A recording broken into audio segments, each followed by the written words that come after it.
as we are once again doing a late night edition live upon the internet. Yeah, let's I just got home like literally 5 minutes ago. And I saw there were some patch notes. Started reading them a little bit and kind of scrolling to them afterwards, and then going, holy shit, they're doing a lot. And I was like, you know what? When I got home, it's pretty early. Well, I mean, it's not early, but I can go for a few hours. And I wouldn't mind doing it on stream. Because, yeah, we have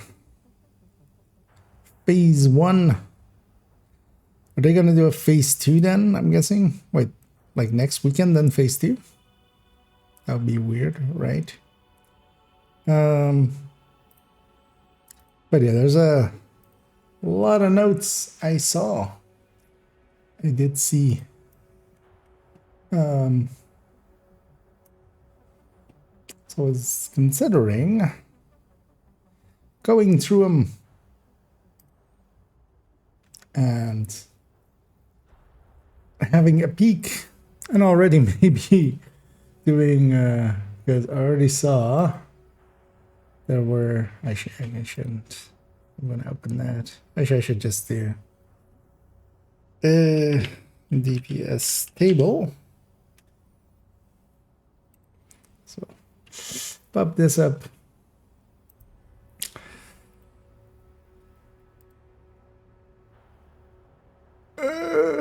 So we can kind of move this to old.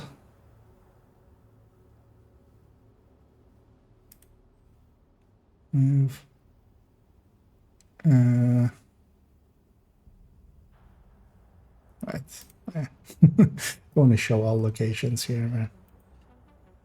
Very nice. Move. Let's move this one away because this one's otherwise gonna.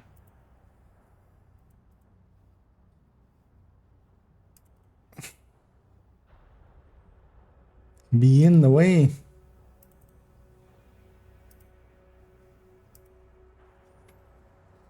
No, yeah, we can go. What is this even? Oh, yeah, that's up on Mars. Let's make a copy of this.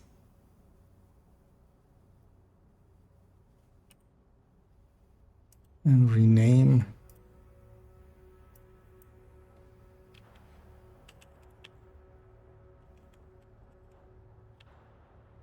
TU22.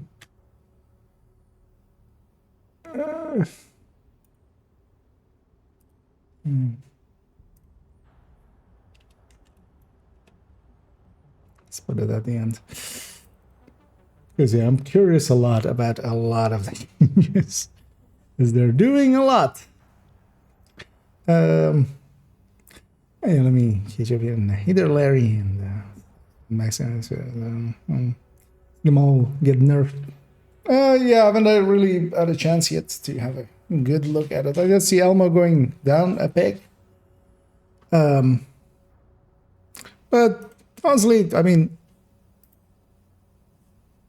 they were kind of outliers. I'm curious to see even if they even really, because I think Oreo, for instance, will like they can't do too much to the Oreo without like it's still gonna be at the top. Honestly, it's not gonna be too much of a thing. But yeah, that's the thing, right? Like over time, things change. Not certain that I'm kind of agreeing with everything from. I had like 10 minutes to look at it, but anyways, I'm feel very questionable. I mean, always. I saw there was like a billion changes, so a few of them should feel, you know, not everything's gonna stick. Let's just start. They've put that through. I don't know if does anybody know if because I didn't see the stream of it either, but if that stream is somewhere, I didn't really look for it either, but maybe if somebody already knows a place of it being. I don't actually remember, like I didn't catch where they streamed it even. But let's start with some PTS notes. Actually, yeah, let's take this one so the chat isn't in the way. Actually, we can take the game away for now. I haven't actually had a chance to read everything, so let's just start somewhere, and then especially I'm curious kind of the one thing we can kind of do already is input some of the weapons and stuff and kind of have a peek at them in their new forms. So this is just going from 20 to 10, and then the backpack is taking it to 5. So 5-second seeker spam. That is interesting.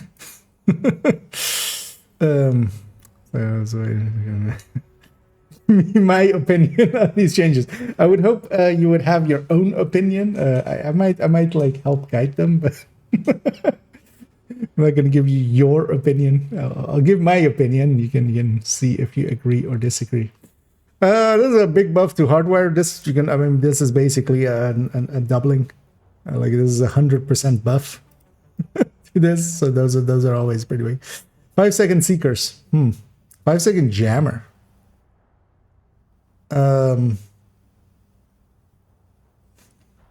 Sure. Aegis changes. So this is just a damage resistance, right? Enemy that is targeting.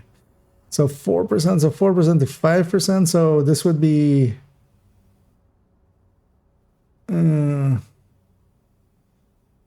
so times 1.8. So this would be 4 times 1.8. So 7 something. And then this would be 9 something. So that adds up at least a little bit quickly, but still, like tanking. Like, who tanks? What are we tanking? This one I saw, and this one I'm like, what the fuck are you guys doing? Because yeah, I already saw that Strikers is going down a little bit. Why is Heartbreaker going up? Heartbreaker is like at the heels of Striker. It's going from a 1 to a 1.3, a 30% buff to it. On its thing. This is insane to me. Why are you nerfing Strikers and Obliterate, keeping Vigilance? Because I think Vigilance isn't getting touched, right? Because Heartbreaker runs with Vigilance. Heartbreaker runs the chest plus Vigilance. Runs like the Heartbreaker chest plus Vigilance. So this to me is basically like, okay, so for 100 stacks, where like with Striker we get 85. Now, for 100 stacks on Heartbreaker, we get 130. So we get a bigger buff than old Striker. It stacks worse, of course. It doesn't have that rate of fire bonus, of course. But still, like, what is this? This is the one that I'm like, what are you doing? Why nerf Striker and then buff Heartbreaker? Like, as I've so often said, like if you're gonna nerf Striker, you have to nerf Heartbreaker kind of behind it, because it's at the heels. Like it's just 10% behind. Like 10% is a lot on Obliterate Striker, I should say. Now, and then especially now as well with Obliterate changing as well. I don't remember what Obliterate went to, but I saw it going sub 20. So same division, the division game. Actually, let's go over here for a second. I want to accidentally the vision. Okay, yeah, that is a Twitch I have visited before. Videos. Shut up. Shut up. How long is this? Wait, this is an hour and something. Oh well. With like a 15-minute pre-start.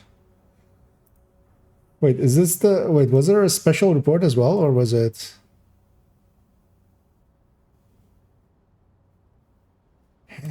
Where's past broadcast? 10 hours ago. Okay, so this is all they streamed, right? Can I just go to this? There we go. Yeah, maybe we watch that. I just want to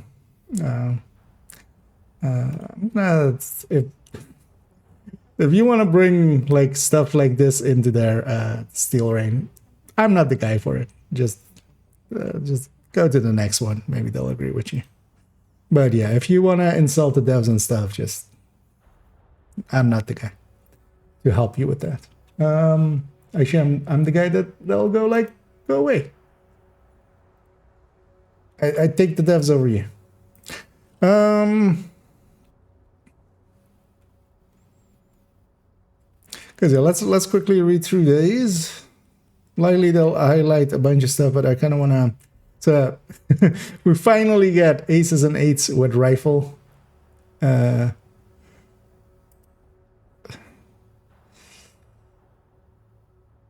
fire has flipped, so this would still be.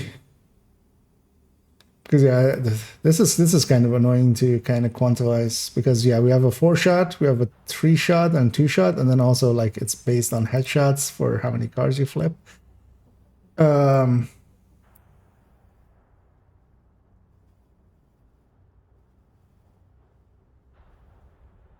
was the damage reduction? Because at worst it's 2 cards. Yeah, we have to. Man, I'm kind of dreading it, but I'm also kind of looking forward to a bunch of changes. Oh, sorry. Yeah, we went we went away for a second. Yeah, let's put this back in. Although yeah, the only one I read there, but yeah. So Heartbreaker is weird. Like that's the one that I'm like, why are you buffing it when you're trying to? Because this to me just reads Heartbreaker is now the meta again. We're gonna run 4-piece with Coyote and a backpack with Vigilance.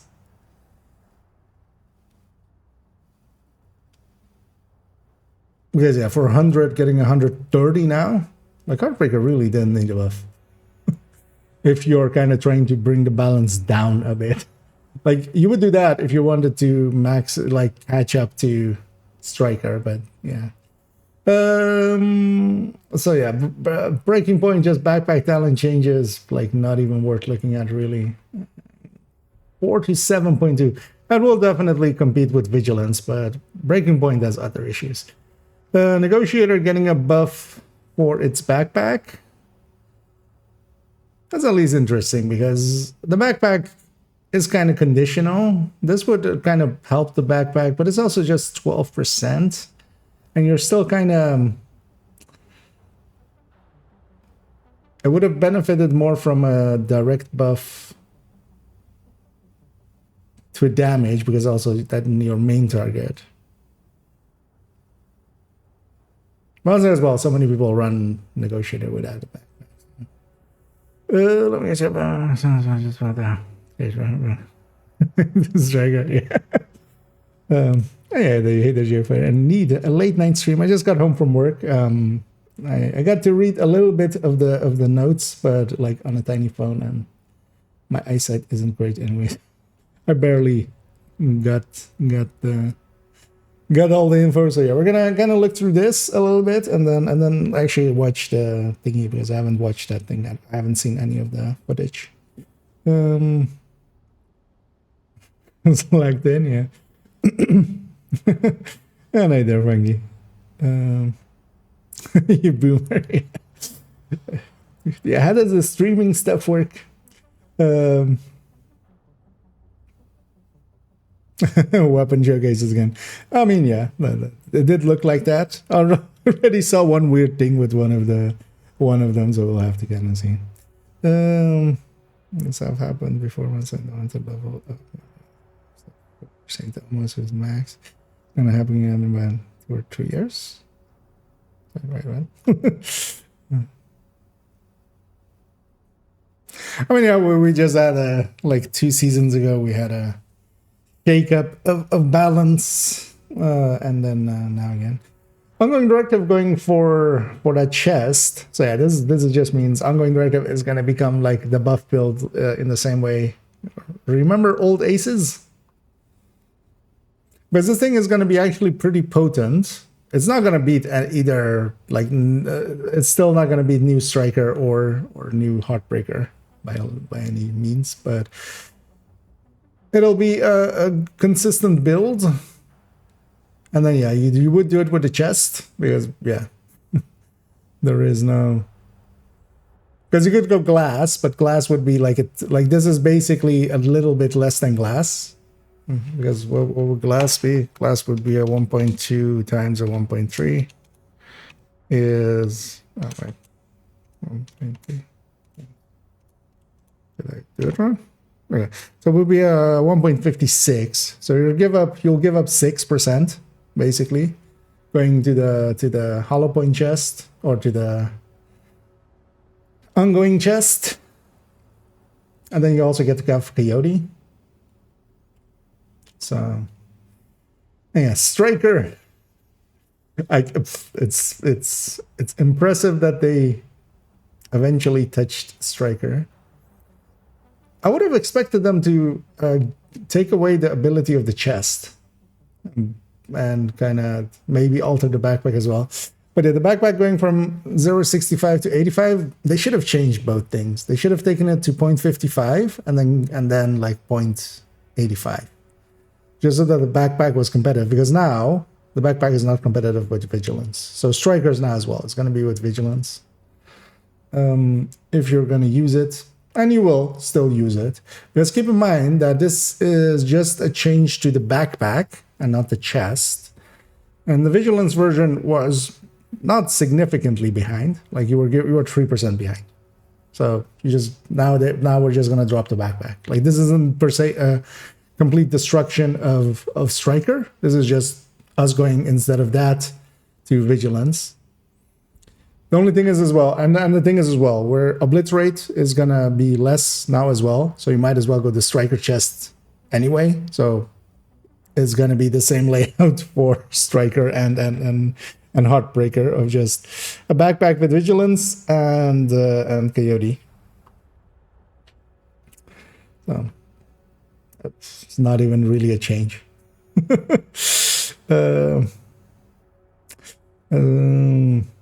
I don't max out, I get to around 15. Yeah, I mean, yeah, for now indeed, just keep it like don't max out anything, and then we'll see in the new season. From 900 to 850. Oh yeah, no, they were. Okay, yeah, we have to look at all the weapons. Like one of the things I kind of want to do is maybe already start on inputting the weapons, because I did see some charts for weapons, although there was some weirdness there. Did I see the Scorpio yet? I think I saw it getting a significant change to its palleting, or to its shotting. They've the 6 shots will no longer shock you, I saw. So wait, what is Umbra getting changed? Okay, just buffs to its amounts. Also as well, changes won't affect PvP. Okay. So how much is it going up? So it's 1 to 1.2. So instead of 50 crit, it's going to be 60 crit, right? Yeah, so from 50 to 60 crit, from whatever that was, 50 times 0.3, 16.6, to 50 times 0.4, so 20. So, yeah. PvP wise, yeah, still not a thing. We did see this as well. This is I think the most surprising part. Yeah, so like electric and stuff, but nobody cares. Like will still. Although actually, I saw them changing the thing as well. The glove, the Sokolov glove. So maybe we'll use that now. Because yeah, the rest of this really doesn't matter. This is weird. Wyvern going to 5 skill damage. Like, why? It's not like Wyvern's 10 skill damage was like OP or anything. The funny thing is, this will make it like this is a buff to waveform, unless it's also got something done to it. But this is also weird. Empress skill efficiency. Why are they changing skills? Like, why would you even touch these? Skills are like hurting anyway. They're still like not in the same zone as everything else. Like, don't touch these. Like, this is just don't. Just don't. Like, the status effect, sure. Electric, sure. Like, this also is a meaningless change. Like, if anybody ever notices that, I'll give them a cookie. But yeah. the Cheskas getting changed. Man, there's gonna be so many builds we're gonna have to touch. Because so am I looking weird, or is this just the ones that they changed? So Fenris isn't in here. Does that mean they didn't change Fenris at all? So Fenris is still 10 AR damage? I'm guessing so, because Sokolov is staying 10 SMG damage. But that basically means that, yeah, we're just gonna swap to that most likely. Because yeah, this is 6.5 is also just a weird number. Also like 8.33 status effect. Yeah.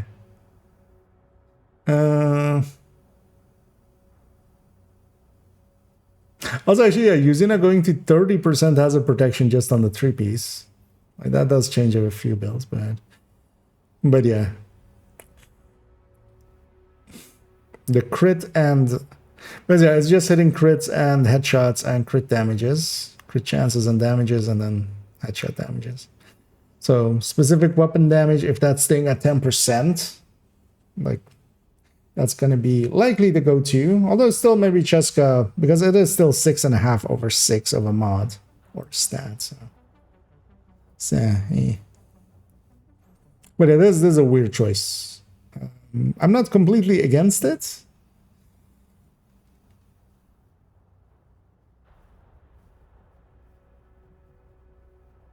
But yeah, it's just, it feels change for the sake of change. This doesn't really per se change that much. Except, yeah, of course, we're gonna have to swap out a lot of Cheskas. Yeah, let me catch up on chat for a second, as I was kind of in there.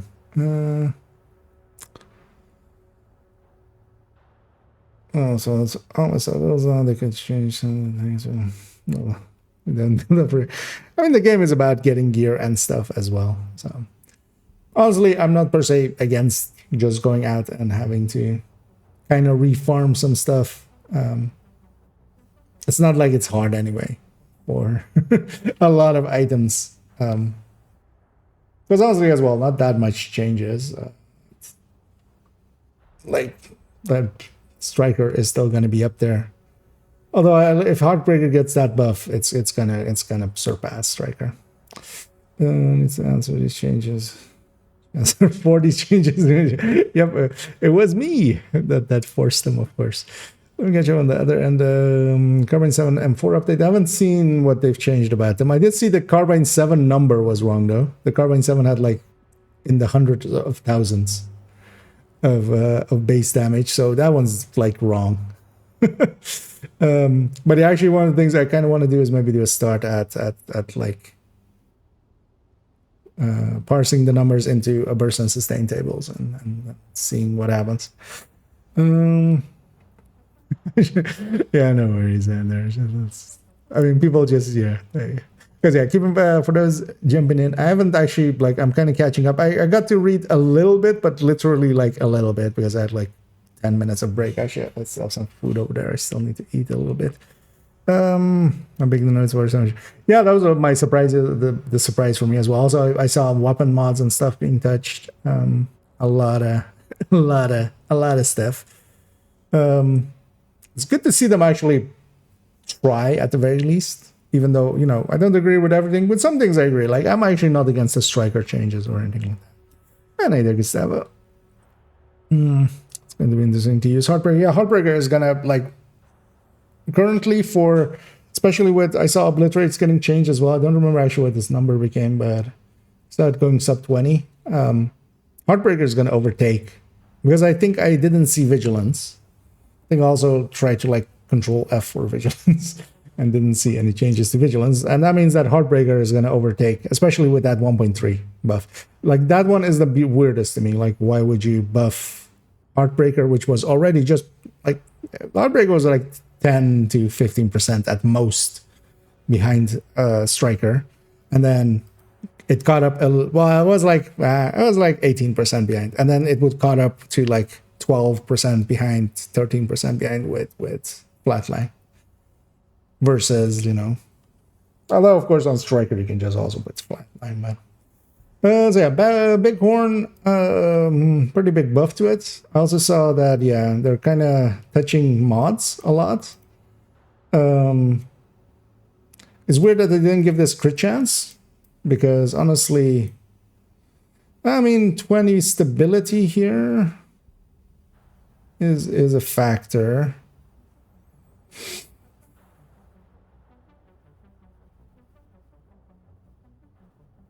I mean, this is a 50% buff to its talent. I'd be curious to see talent-wise if it kind of... Like, talent was never bad. Oh yeah, 10% more stability will help it, but actually touching its recoil. And yeah, I saw this one. 15 crit chance, 15 crit damage Elmo. But then I also saw this. Eagle Bearer going to 15 crit chance and 20 crit damage. Like, why are you nerfing the Elmo and then putting the Eagle Bearer in its place? Like, what are we doing? This shouldn't be this, because Eagle Bearer was already kind of up there. This makes, at the very least for now, Eagle Bearer kind of, like, from what I've seen, Eagle Bearer is kind of taking the cake. Eagle Bearer is going into that spot where Alma was. One nice thing though as well, these are both now on 15 crit chance, so you don't have to like set up the build differently for Elmo than an Eagle Bearer than just high-end weapons. You still do need to for the Bighorn though, because that's actually one of the things as well, just having it be. But yeah, Eagle Bearer, but also yeah, it depends kind of, because yeah, they did balance changes to the underlying weapons, so we need to kind of look at those. Let's actually go a little bit quicker here, because yeah, I said Chameleon is just getting reductions. This 20 leg shots, that's actually kind of nice, because you can really quickly now get that thing. Although that was still 30. Like, that wasn't that bad. Lady Death, what is Lady Death even getting? Crit chance? 5 crit chance, 10 crit damage? No, 5 crit chance, 5 crit damage. That, as if that was the issue the Lady Death had. Max ice, like this is the lady that put Lady Death at like 45 rounds or something. Backfire, I saw this as well, yeah. So we're going, instead of 200, we're basically going to 100, and every hit is 2 crit now. This is actually a decent buff to the backfire. It kind of depends what the MPX is, because with all of these, it really matters what the underlying weapon is changing to. But yeah, we also have a crit chance increase, also going to 15. So this by itself will have 21 plus 15 as a high end in the same way. And then on top of that, 15 crit damage. I don't think they understand how powerful mods still are. Because keep in mind that like this versus just the high end, like it kind of still depends on the MPX. But the high end can only have this plus a damage talent. This is already eating into that damage talent of something else, because you're starting with just base 15 crit damage, and then on top of that this. Yeah, not a fan.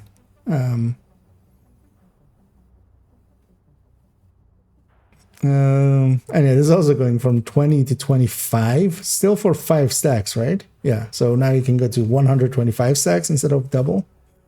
I wonder if this will get carried over into Descent. That'll be interesting. Yeah, let me catch up on chat for a second. And thanks, Metal, for subscribing there. Much appreciated. Keeping it going for 5 months. Oh, yeah, glad you like the content enough to waste some money on me.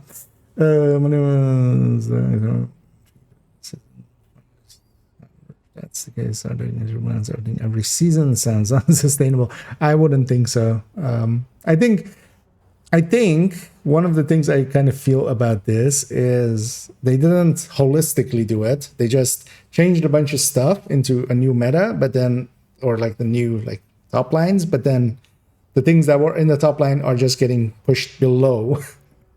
It's kind of like, you know, people separately did the work. So it kind of feels like that. But again, as well with these, we need to know what their base weapon underneath gets as changes, because, you know, as always, like that's the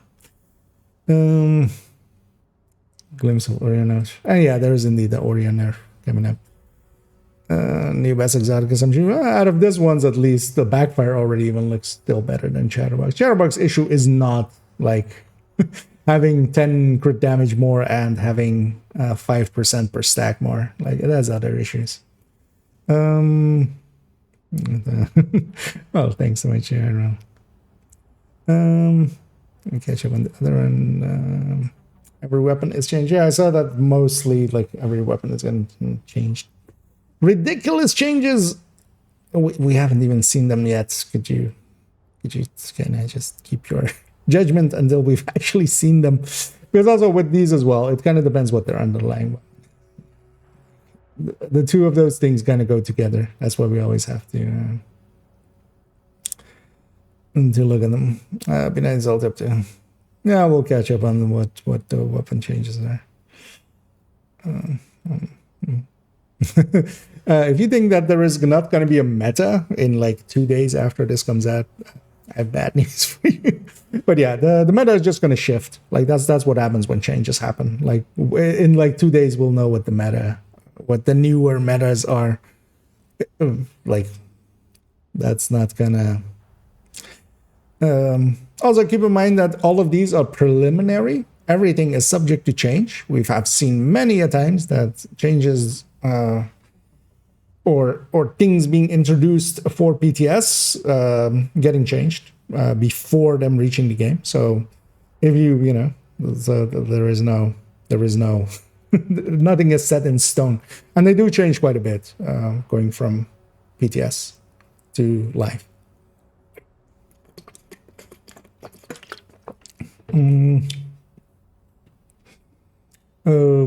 But then as well, these would go in, or well, some of these would go in with next season. So making a real nigga just for players and kind of some not work. If you believe that, I have no rebuttal for you, but also I disagree fully. It would be good to have some balance done, but yeah, we'll have to kind of see. The thing is with changes as well, like we'll figure out what the new meta is basically pretty quickly. Also, yeah, the thing says plus 14 weapon damage. I'm guessing that's the base weapon damage. But then is that already on the P90? We'll see. What about the Ouroboros? It getting minus 10 rounds is an interesting choice. It going down a little bit. That rate of fire is still like it'll still be the top SMG by a long shot. It might no longer be the top gun by all metrics. Kind of as well depends, because again the base weapon underneath it might have had some changes as well, nerfing it more. Well, the others made the same mistake. Well, good for them. What is meta? Meta is generally what we call the general picks made by the community.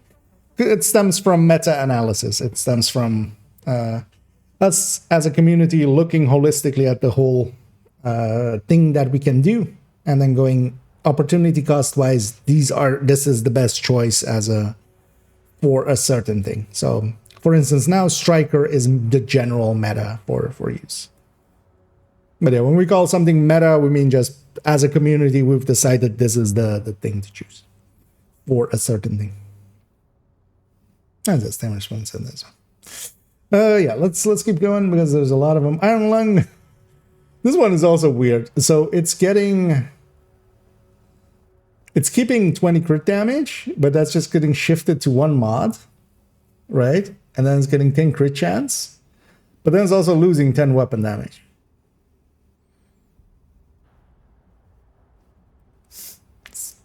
It's kind of weird. Blue screen, yeah, 20% rate of fire instead of 10% rate of fire is not going to really save this thing. But yeah, I saw this one as well, Bullet King. So Bullet King is now 15 crit chance on there. Plus you can put, because they haven't touched third stats, right? So now LMGs and SMGs are going to be much more usable because crit chance is much rarer. And this is also getting plus 10 weapon damage. Kind of depends on what the Negev underneath happens with that. But yeah, Bullet King actually, that is maybe too much for it. Ruthless Merciless, yeah, no. Nobody cares. Vindicator going from 40 to 60. This is actually, yeah, we could just plug this into the calculation sheet we had for it. And yeah, Scorpio, as kind of expected at some point, if you're gonna nerf Elmo, if you're gonna nerf Oreo, it's actually surprising that they know that the Scorpio kind of needs to go as well. So yeah, it's basically getting a +2 to everything. So Poison is going from 1 to 3, and then Disorient is going from 3 to 6. Actually, yeah, it's going to +3 there. Shock is going from 6 to 9, and then 7 used to be the +20%, and now that's on 10.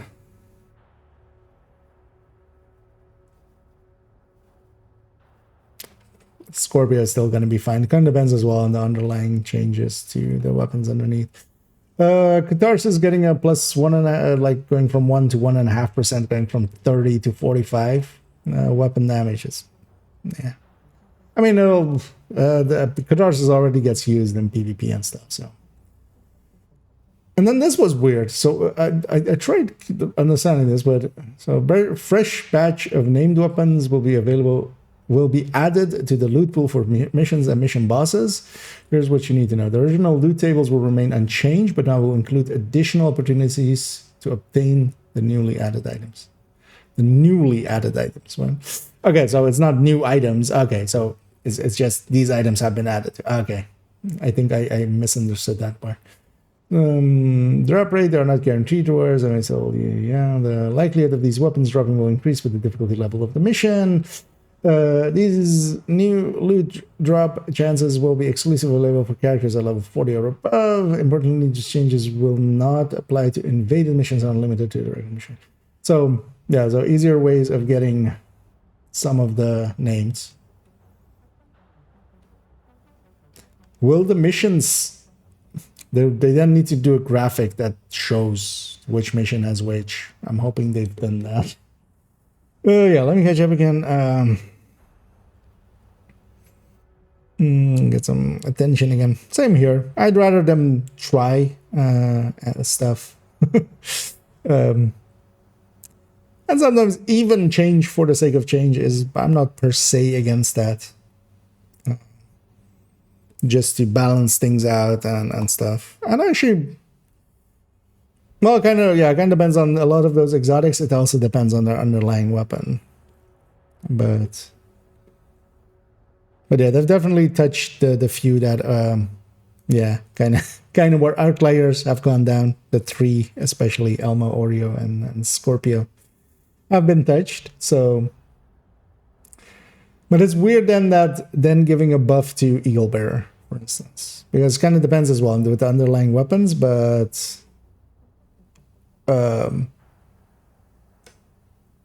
like with the old numbers, now Eagle Bearer would be the top weapon.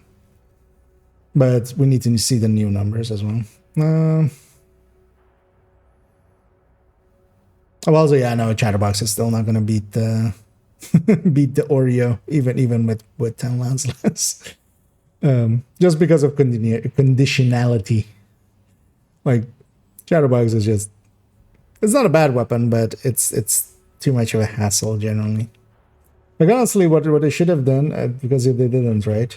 Like, my idea always was for Chatterbox, just make it do 75% of the kills refill still 50% of your magazine. Like, that is the part that kind of I feel needed to go up to for it to be actually generally usable.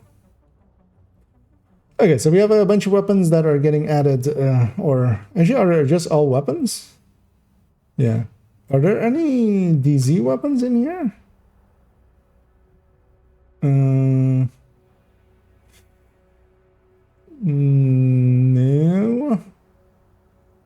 No.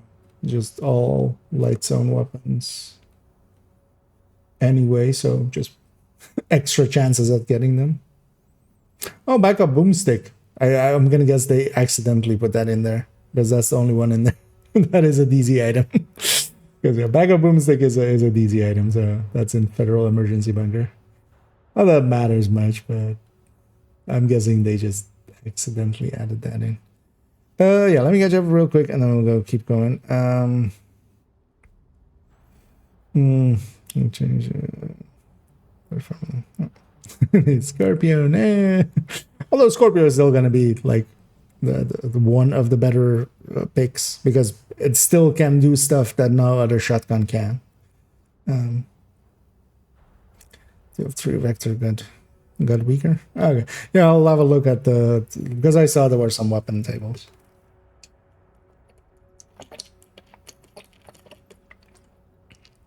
Scorpio, was that shotgun or yeah, the one we use way too much. Taking is Walker Silent again. It's a Painkiller and Matador and maybe that's worth it then build to. I generally don't use much of Walker and Harris, just other brands that generally get more use than it. But yeah, the ones you listed, Chainkiller, Matador are kind of usable. Chainkiller for hotshot builds, Matador for like DZ/PvP builds can be used. But I generally don't make use of any like 1-piece or 2-piece Walker Harris just because you have better bonuses than those. Did Walker and Harris didn't get touched, right? Okay, damn it. Wait, why isn't Walker and Harris getting touched actually? Like, you bring that up here. Huh. Like, I would have totally taken Walker and Harris to like 7% on the first. Yeah, let's scroll back to where we were. Known issues. Okay, we've reached the end. Terrified things. Okay, there's just issues, known issues for the thing. Strega. Okay, I haven't seen this thing yet. Then. Oh wait, was I on the right one there? Yeah. Yeah, let's have a quick look at the known stuff because I'll need to know this for. So, for the new gear sets aren't in there. Target loot menu. No weaves. The exotics have issues. Street overlay missing on Mega Map. How does that even happen? Remove 10 stacks of stellite coating per bullet. What even is stellite coating? Is that from Breaking Point, I'm gonna guess?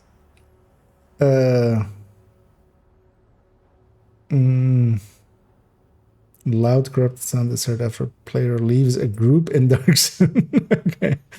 Yeah, just just a jump scare. Okay, so we've seen those, but yeah, there's 2 more of these. Yeah, and yeah, I saw this. Holy shit! But also I saw this. So so most of these numbers are 5 digits, and then you come by the carbine 7, and it's 6. I'm curious to see what I'm gonna guess is maybe that 1 isn't double, but yeah, if like that means it's basically at 10 times or more. Yeah. There we go. Let's group of summer get weaker just class. Oh yeah, indeed. A lot of the brands getting touched.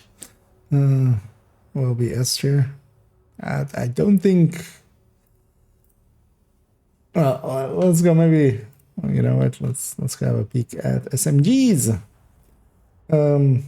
Actually, let's open it in a new tab so we don't have that thing at the bottom.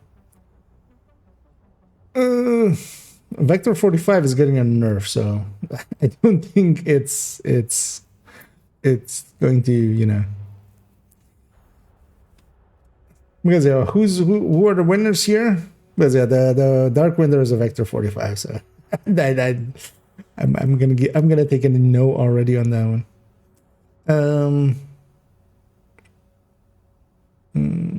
I need more.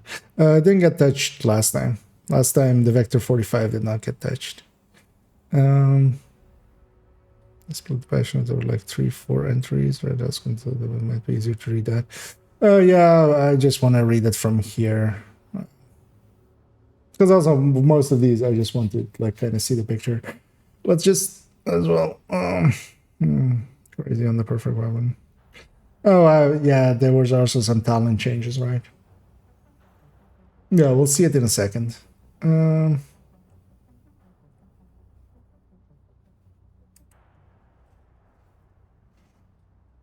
Yeah, let's actually start with ARs. Let's just start at the top. Let's see who the big winners and the big losers are.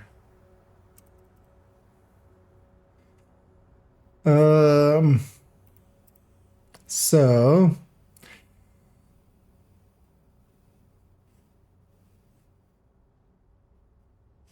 ACR.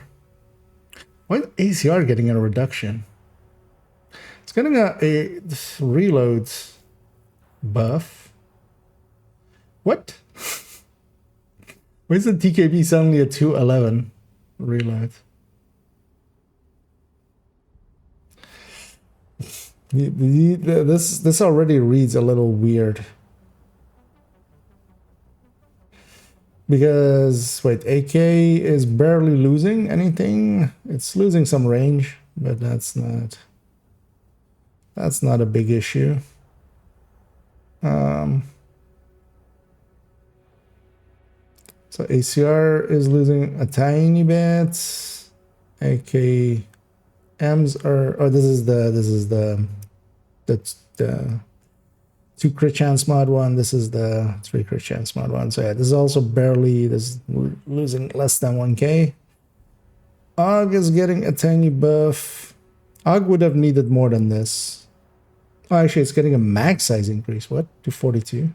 Wait, the F2000 is getting a max size reduction? What? Why? You just increased the max size. Like 2 seasons ago. Carbine 7049. Oh, it's actually getting one of the faster reloads. So wait, what is now the one of the slower reloads? So it's still the AKs. Hamas. Oof. But wait, why increase its damage then? And then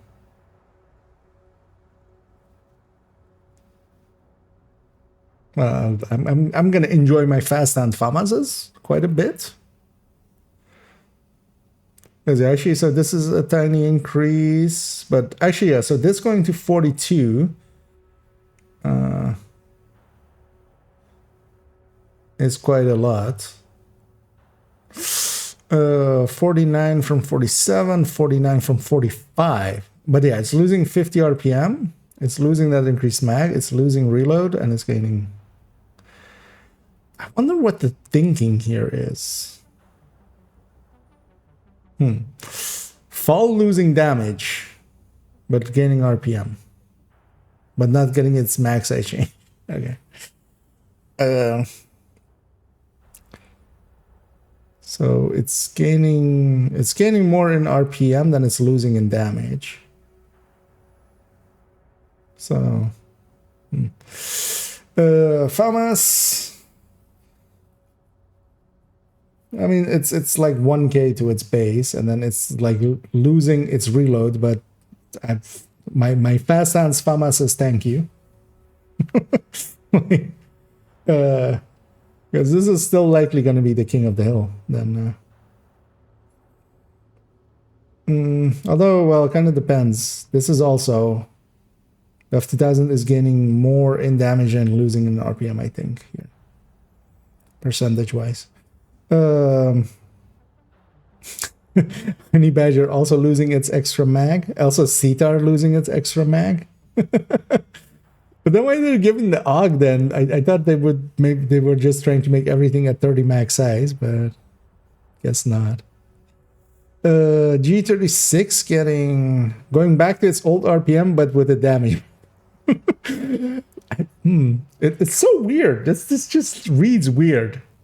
I have no idea. Let me actually catch up here, maybe. That's what I'm gonna.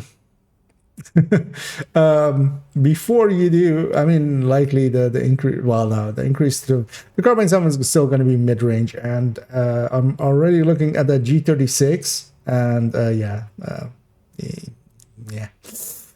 We're gonna put these numbers maybe in a minute into the burst and sustain table. Actually, look at their burst and sustain. As you can I'm kind of now looking just kind of from previous knowledge and then seeing which ones they've changed. And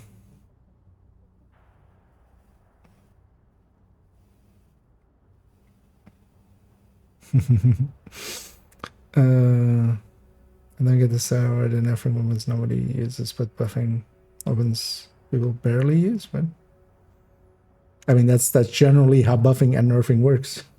Usually, you know, if things get overused, they kind of get a nerf. The only outlier is FAMAS there, or wait. Oh, you're saying it the other way around, yeah.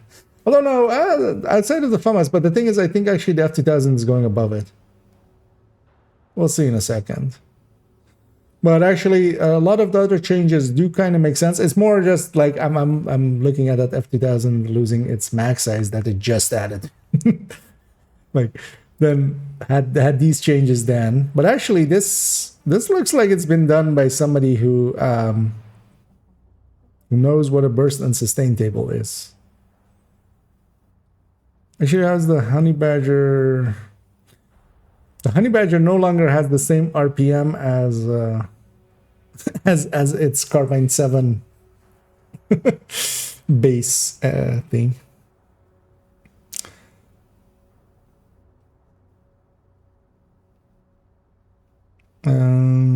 M4 gaining a tiny bit and also getting a better reload. It's interesting that now a lot of these reloads are a lot more closer to each other. Because also this isn't... Where are they getting these numbers from? Because this is not true at all. M4 is 2.5 at base. Because these are watch... This is our watch numbers. This is with the 10% reload from the watch. But then the AKs would be 2.4. Together with M4 and... yeah. Let's not ask questions we don't want answers to.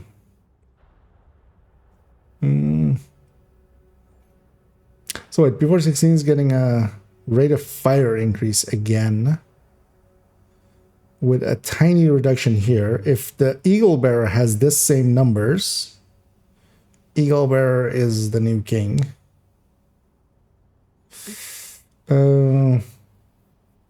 Scar is moving up. Sig is moving up. CTAR is moving up-ish, but it's losing reloads.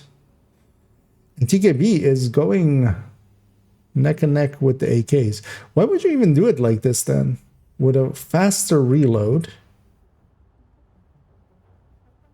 Like, this is actually a buff to the Kingbreaker, kind of. 5k versus 50 RPM. I mean, we'll just have to see, won't we? Yeah, let's have a quick peek at the other ones. Just quicker than this, because yeah, let's get through this. I kind of want to watch part of their video and then maybe input some of these. Okay,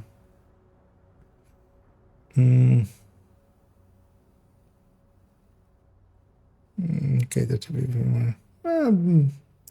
they mostly balance around PvE. I mean, yeah, some stuff is indeed, as Martin says, it's almost just retcons, basically. Project Resolve. Oh, this is Project Resolver. The Resolving. Yeah, the Revengeance. If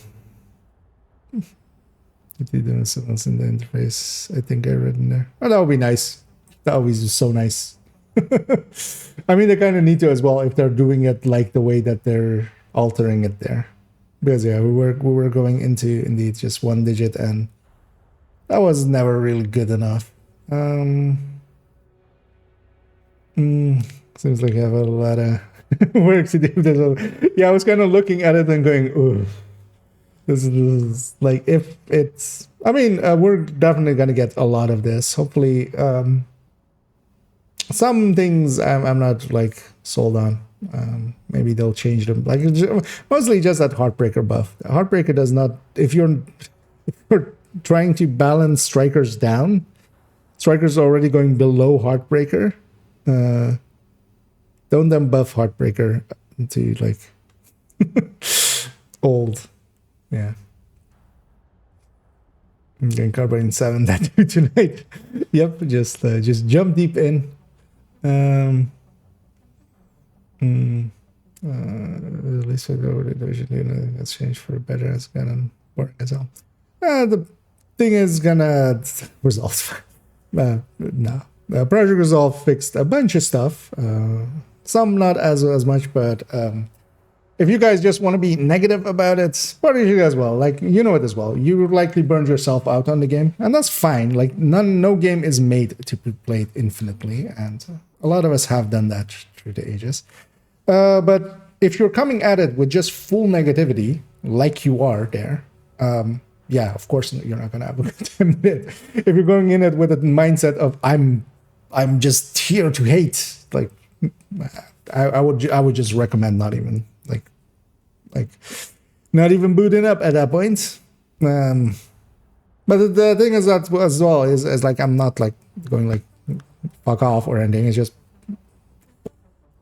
time to move on. There is, you know, there is only so much game there to be had. I enjoy the game still every day. I play it still every day.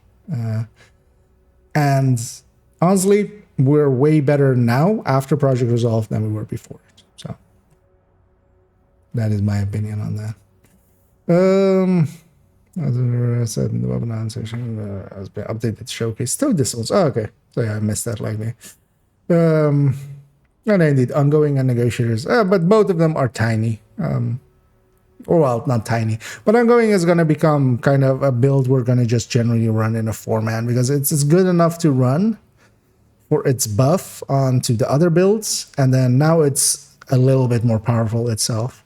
And also it gets helped by because we can put that chest in now, so we can go without the backpack. We can go Coyote plus the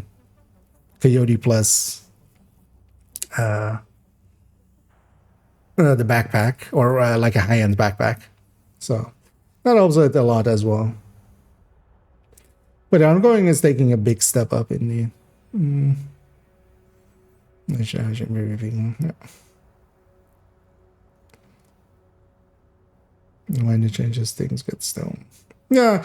So honestly, for a lot of the changes, I'm perfectly like on board with. Heartbreaker one just stands out to me as like a weird one But honestly, from all of the gear sets, that was really the only one. Because even like have like hardwired going to like half of a second or half a second, 5 seconds for seeker spam. Yeah, that's I mean that's going to be really good for the people that can kind of like get that out, but that's not going to be it'll never be a general meta because people are too lazy to make it work. Just for changing webinar address, there's no these changes. I wouldn't agree with that at all. Like these seem to actually be done by people that kind of understand burst and sustained DPS. Like I need to put them in tables and stuff, but I think just looking at the AR one earlier, I think the spread between weapons is much smaller now. So I would completely disagree with your assessment there that it's just there's no logic behind it. That was fine. So let's go.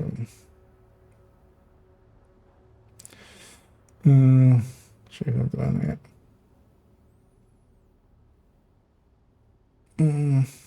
Galvanize.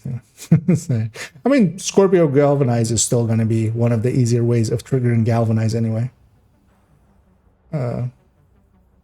Like that's not even that big of a change.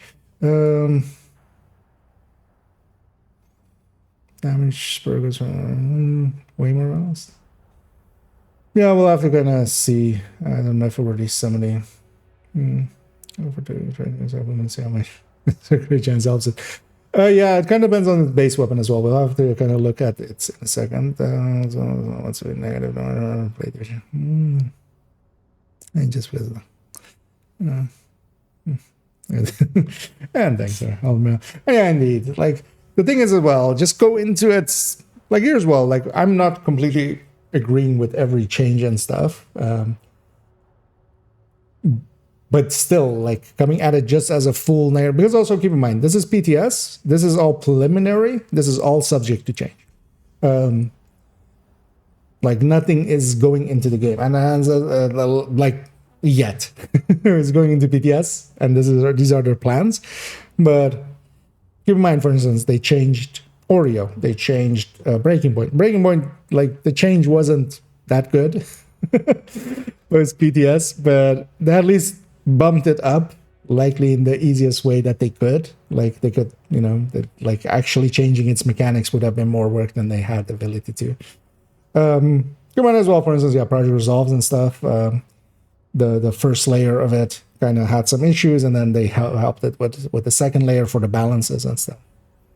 So they do listen and they try their best to kind of linking this before the 7. Yeah, no, he wasn't actually. I would love for him to actually come back. I don't remember his name, but yeah. So a lot of the things that he said was wrong. So either he definitely had access to this information, but he got so many things wrong. So first of all, like one of his things was we're getting like 5 times on all the other mods except crit chance, which I laughed at. That didn't happen. Like crit damage is going to 10 from 5. Like that's not times 5. Also, what was his very final thing that he said? Tip of the spear and ongoing directive new meta. Like if you actually had all the notes, if you actually had the entire information, like that is a dumb thing. So yeah, he knew some things, and that also means that he either broke his NDA, which is unlikely, because if he actually had access, he would have known better. But likely somebody in confidence told him those things, and he broke somebody else's NDA, which also is not cool.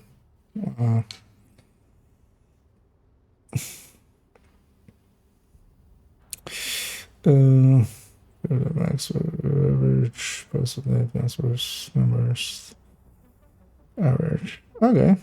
I'm gonna guess somebody already did the calculations on them. Yeah, I'm gonna put them in my burst and sustain tables in a second. When I change for the good version, only from the view. I agree with you, Winneville there. For I was kind of looking. Actually, I haven't seen yet what was so likely in the video it'll say what actually happened to seasonal characters, but I think they just completely cut them, didn't they? Oh, but I would, yeah. Got them earlier. Okay. Yeah. Already just from kind of, taking previous knowledge and just seeing what is getting pushed up and pushed down, it seems to be closer together, which kind of leads me to believe it's done at least by somebody who took it to the step of actually making a burst and sustain table and kind of looking at it from that perspective, or maybe even time to kill or something. It's been done by somebody that's kind of like it doesn't seem random to me at all, as somebody else was alleging earlier. Base weapon no build for spread top on the burst was 9%. Yeah, we'll kind of do it in a second as well. Which weapon I should use if I mean, well, from this I would go Kingbreaker. Kingbreaker seems to have moved up quite a bit.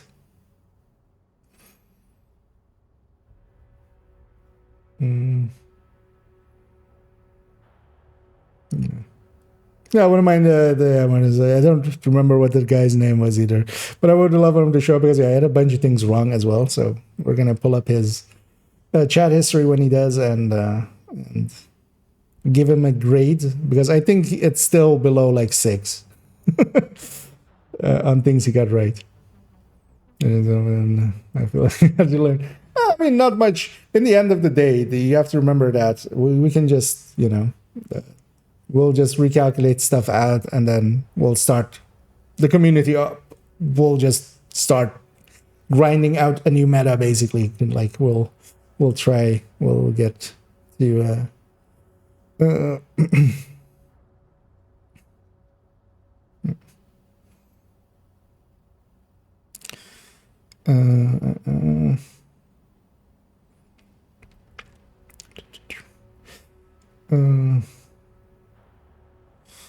there's it's 120 still spread for sure, but that's oh yeah, but that's still actually that's quite a reduction between max and I mean, yeah, definitely the things that left behind seem to have been fixed here. Let's actually quickly because I'm curious as well about LMGs, especially. Also, now we have to kind of deal with rifles, because I already saw the rifles getting out of fire. It's an interesting change on their part. Let's actually open the other ones as well in that way, because we'll need them in that way anyway. Survival. Oh yeah, in MMRs as well. So here we're mostly more concerned about base, and so SR went down again. Mile 700 kind of went down again, or yeah, to this, and then the classic M44 is this one, yeah. So this went up. So yeah, we now have to kind of check again between these two, like the White Death against the Model 700 on Hotshot. Although actually, so because here's the thing, the M44, because this is then the hunting M44, I'm guessing. So this is the other one which doesn't have the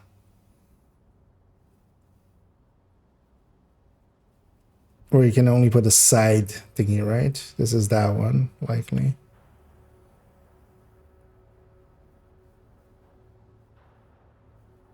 Because the SRSs are going down. That's weird as well. 308s is going down. Because this kind of reads as White Death is the way to go again.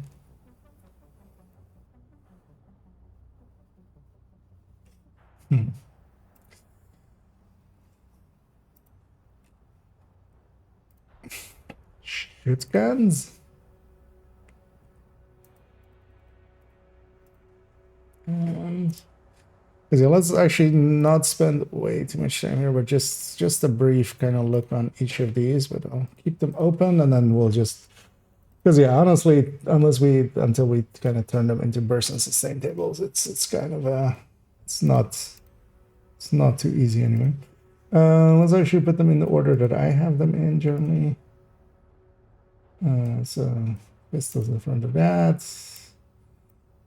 So,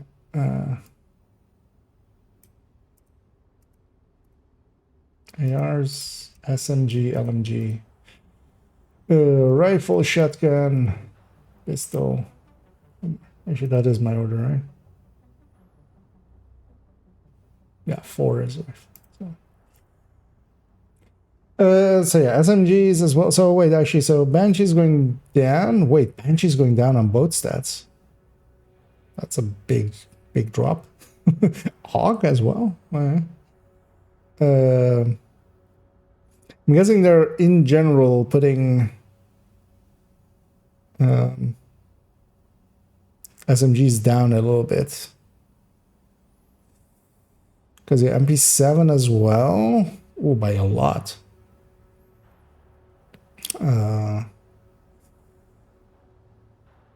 MPX is actually coming, like in comparison to the Banshee, is coming up towards it, but I'm gonna guess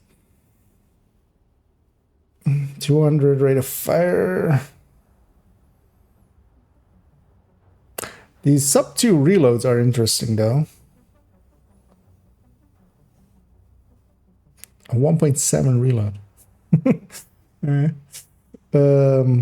Actually, this is going down. This one's going down. So vector 9 is going up.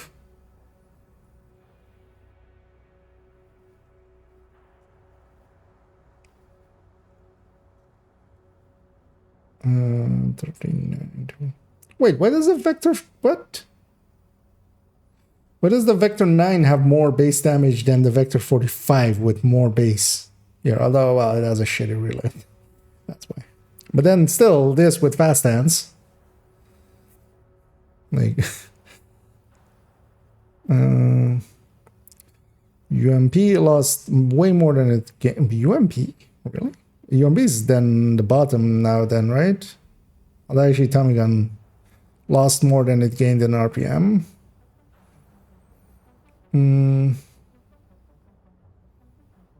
SMG 9, SMG.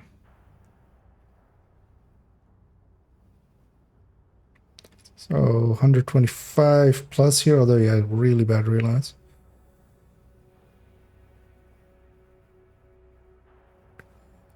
Do I think it's actually the SMG 9A2 is really high up there now. Although likely as well the and yeah, the MB5s lost their 8 mag that they got with Project Resolve. This doesn't look too bad either. I don't remember exactly where the MP5 was.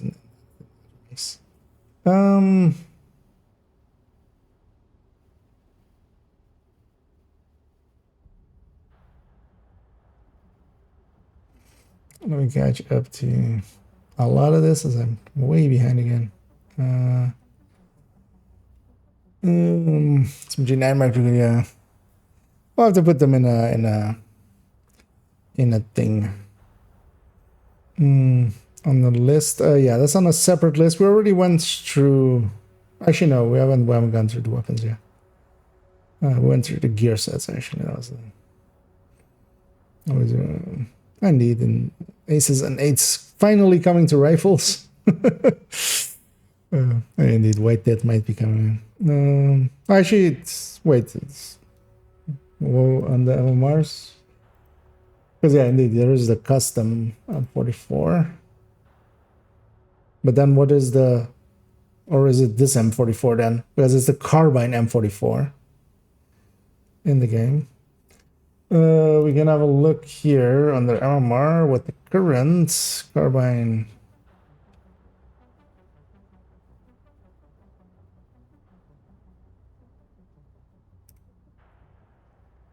Because yeah, that one's, yeah, it's classic M44 carbine. That's what it's called. So 423 was that one. 423 was that one. So if we go here, not here, 423. Oh, it's just gotten 10. Okay.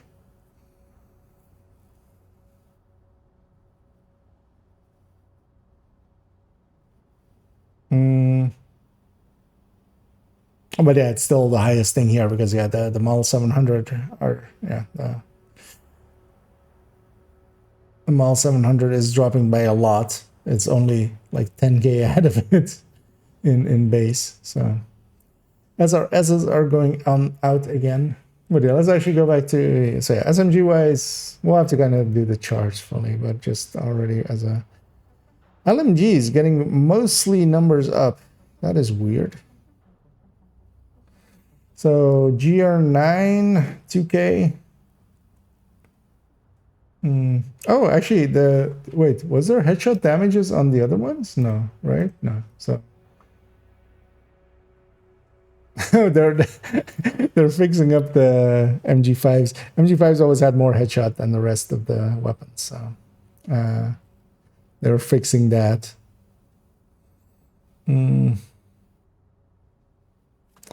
Okay, great. Yeah. Although keep in mind that the SMG9 is 2 mods or 2 crit chance mods, so you're losing a crit chance mod. It's the A2 that has all the mods. So pretty inconsistent. Just I mean, well, no. The thing is, you will on Jessica losing 3.5 crit chance. Because keep in mind that now Jessica is basically the same as a stat. So, likely we'll go to, so for instance, even on Striker and stuff, we'll go to Fenris, like specific weapon damage, Fenris's and Sokolov's and stuff. And indeed, you guys were right with the M44 being the custom M44. Although, yeah, in my defense, of course, the other one is called Classic M44, so.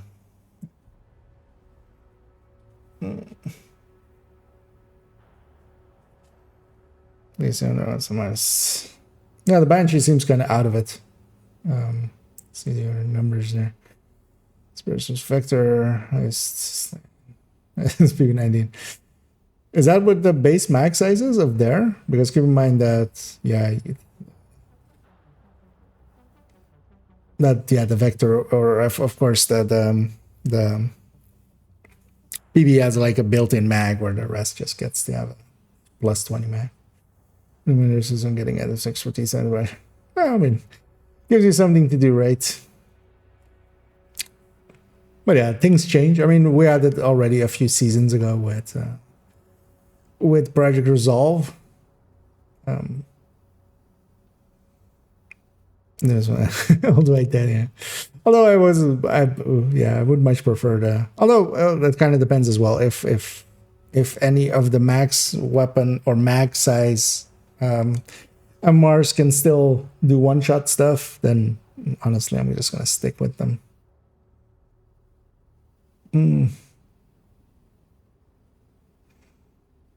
It's actually doing pretty nice, better than what often.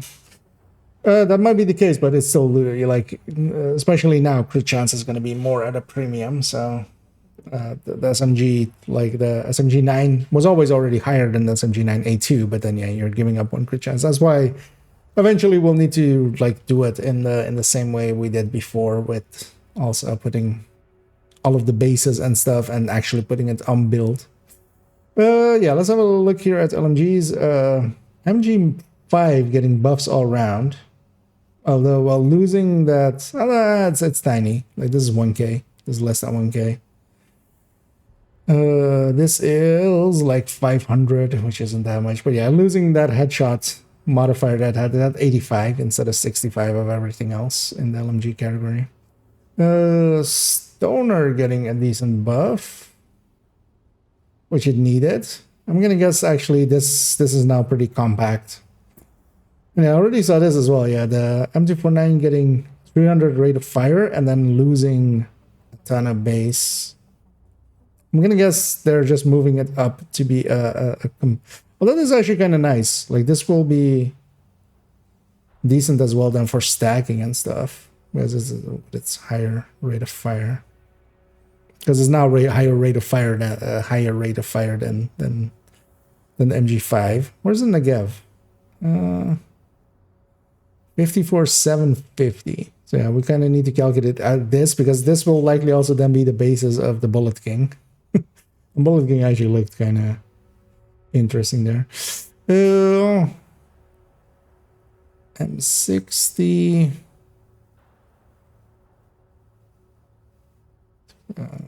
100 it's actually getting lower, right?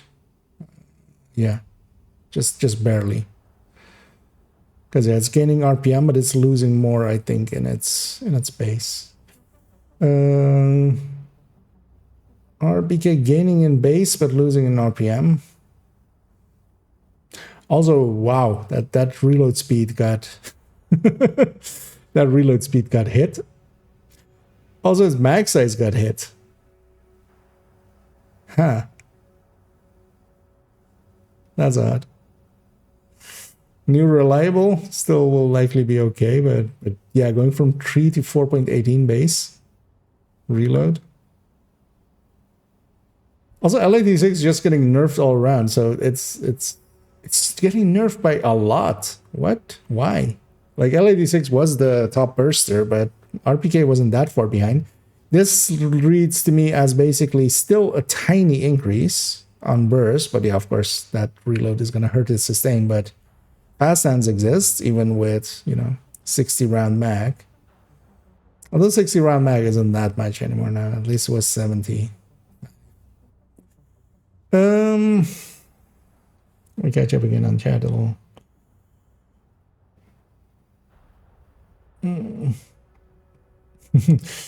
528 sustain. I mean, yeah, it's getting such a shorter reload.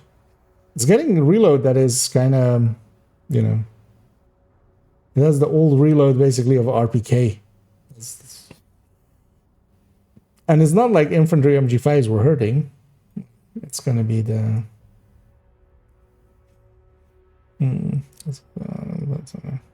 okay. With the Elmo get a buff with the mag reduction? No. So it basically lost 5 crit chance, 5 crit damage, and 10 mag. So it's it didn't fare well.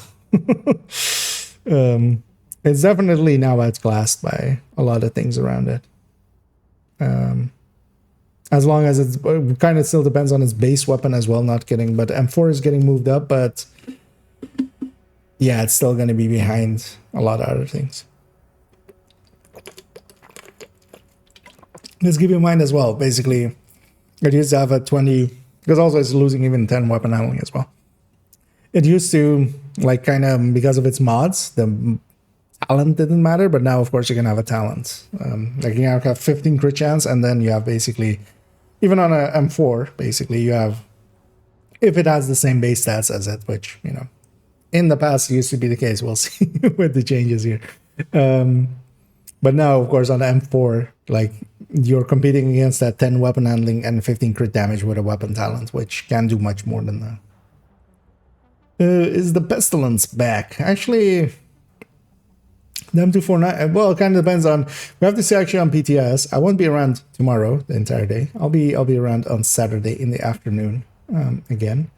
But best deal would be M249, and actually this base would hurt it a lot, actually, looking at it now.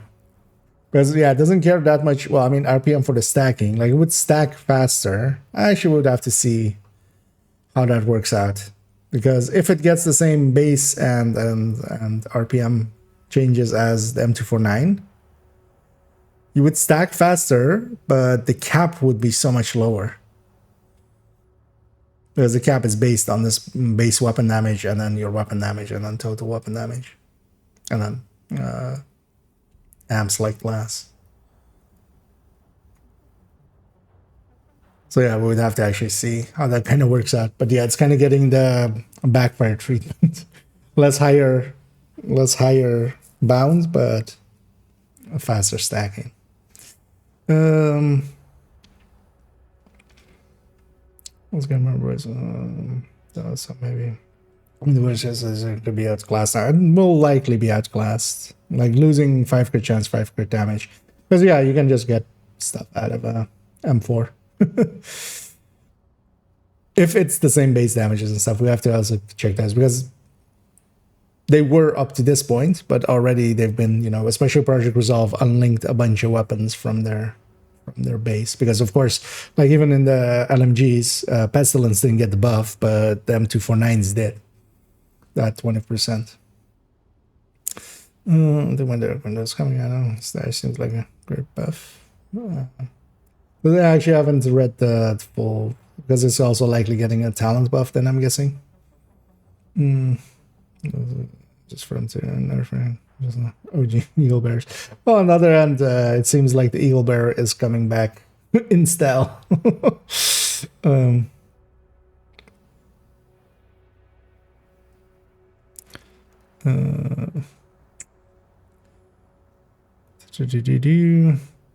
would you say the top 3 ARs will be? That's hard to tell from that alone. Well, we'll have to kind of put it into tables and stuff. Because on this, of course, it doesn't, like, they haven't given us burst and sustain numbers and stuff. That's what we actually use to compare. To make the M1A and auto, they're just doing all the rifles, right? So it's a rifle, so why not? How many asks do we nerf? Wait, do you think that M1A is a nerf to have it be auto? Because you can still, like, it's firing so slowly that you can just still click fire it like a pistol. And still get... I'm gonna guess it's all the M1As, actually. I would think just all rifles and stuff, like... it would be weird if they left some behind. This way now. This is where this is going. Well, you have a long wait in front of you, but yeah, if you just want to wait for Div 3, then feel free to do so. I'm gonna go enjoy this game, like whenever it comes in, whenever these changes come in.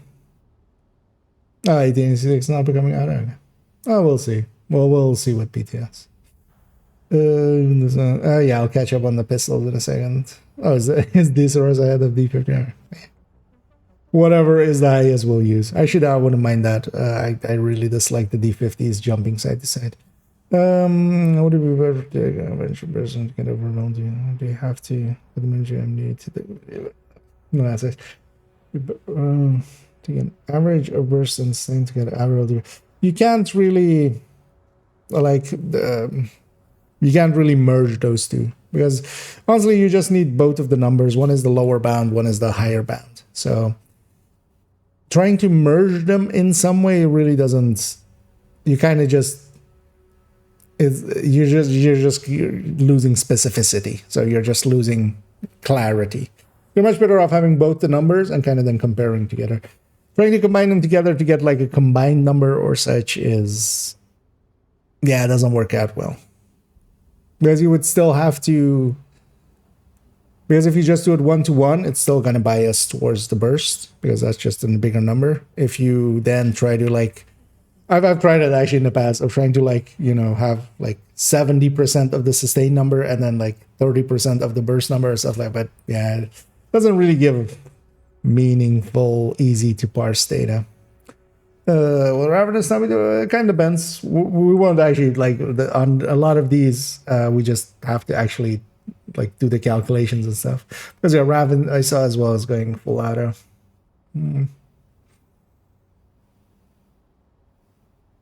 actually likely Rav now, because Rav's burst, like we already had. Oh well, they've likely changed it as well. But yeah, let's actually keep going through these. But then yeah, so yeah, LAD6 is really losing. RPK is Now just you have to fast hands or near reliable it. It's weird that the MG5 are moving up, but yeah, we'll see kind of how they actually land up. Rifles, ACRSS. Why is the ACRSS getting pummeled here? Is the LVO okay? Okay. AKM. This is the rootless, merciless. But it's weird for them to put AKM here because yeah, there is no AKM rifle. It's only as the base in there because of the rootless and merciless.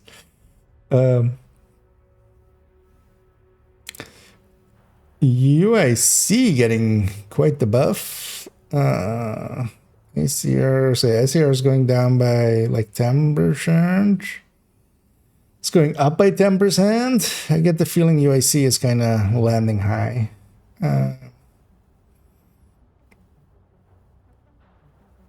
Classic M1A getting bumped up by a lot. And getting a reload speed. And yeah, M1A CQB is getting... It's weird that they're putting M1A variants because the SOCOM and the M1A CQB do not have the same, currently the same base damage.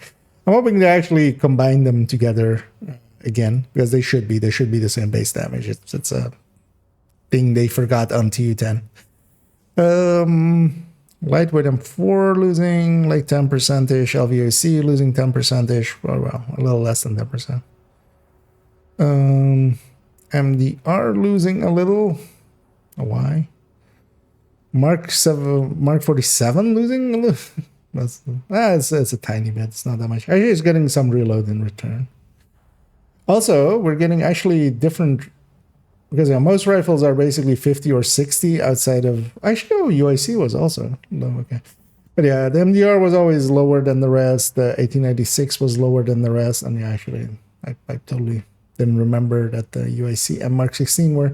But most of the other rifles were 50 and 60, but now we're getting like different ranges for them actually. Will that matter? Not particularly, honestly. It's interesting that the MDR is going from 28 being one of the lowest range rifle to 60 being, shared highest with the UIC. This UIC kind of looks actually, because if a lot of the top weapons are getting moved down by 10% and this is moving up by 10%, it's going to move up and meet them.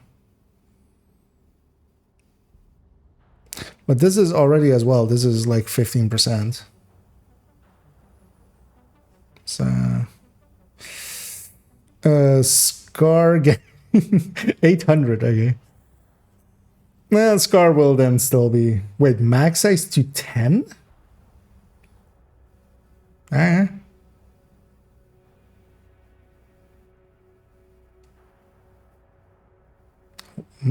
What? Why? So now we go from 10 to 20s. Or well, we now have to... You can't do the stability mag anymore. You kind of have to do the plus 20 mag. Taking it to 30. SIG losing barely anything, like 1k there, not even. 6QB gaining a little bit, but yeah, that's not enough for it to matter still. USC losing a bit, and 1886 gaining 100k almost, like yeah, less, like 80k. This will be cool for the Heartbreaker tech tanks, or the Headhunter tech tanks. Like this will make...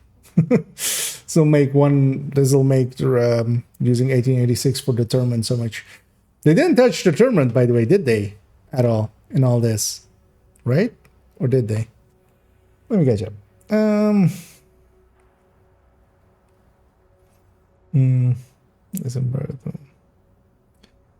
mean, yeah, it's just getting a base increase. That reload difference of it isn't gonna.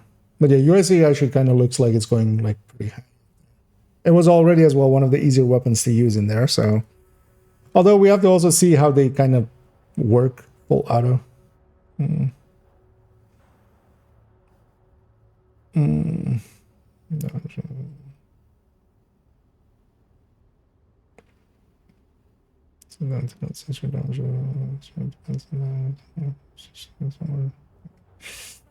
Changing, I just determined or hat under. Yeah, that's weird. Actually, like I was kind of looking at it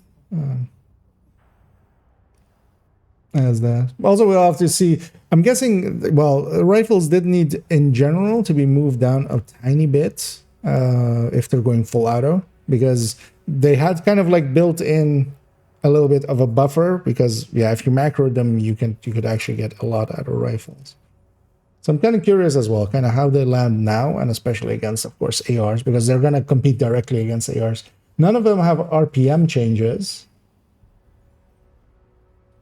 But honestly, one of the things that's going to happen here, because especially these, like the ACR, the UIC, and stuff like that at 30 round mags with a plus 20 mag, competing against ARs, like the ammo conservation of these things is like,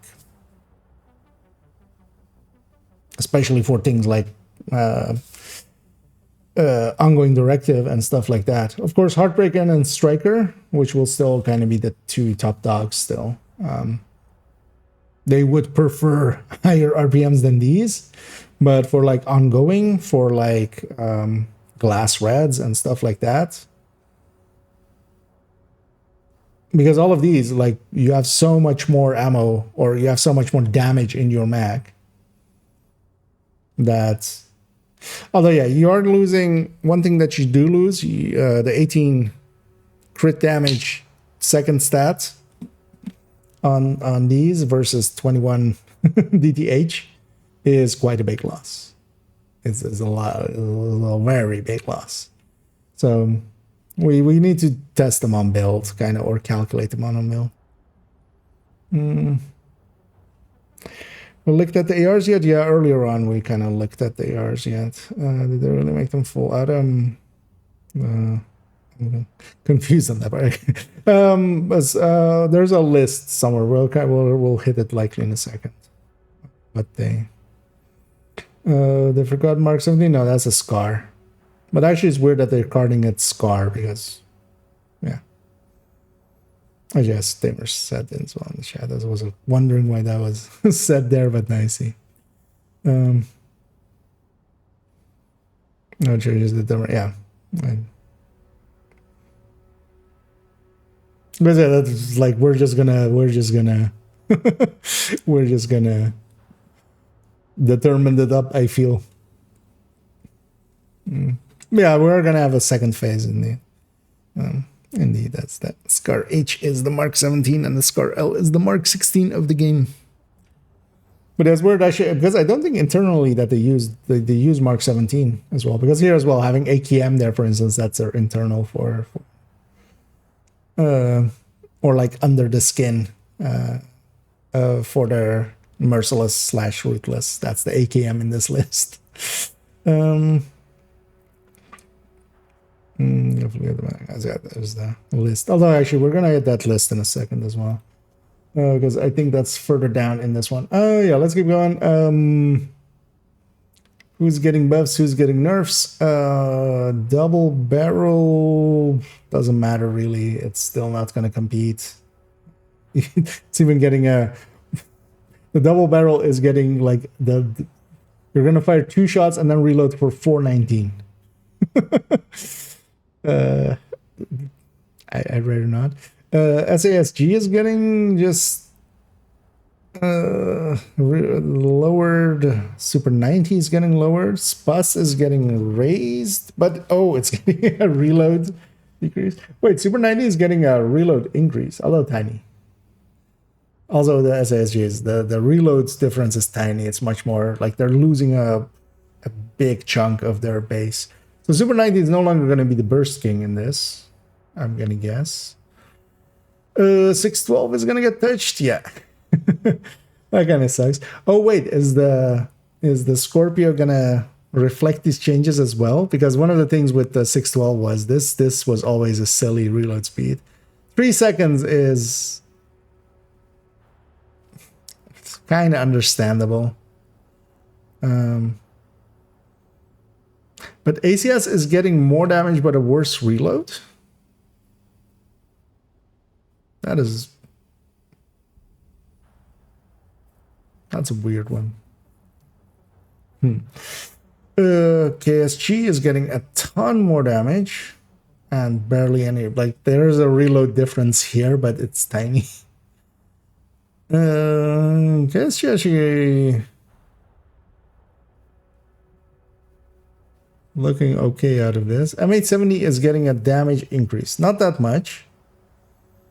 But yeah, we don't really use KSG in like the M870 as a bursting. So yeah, this is just more damage for headhunters, although it's not much. It's tiny. This KSG buff is though, because we're going from like 600k to 750. Like that's a big bump up. And KSG was like middle of the pack.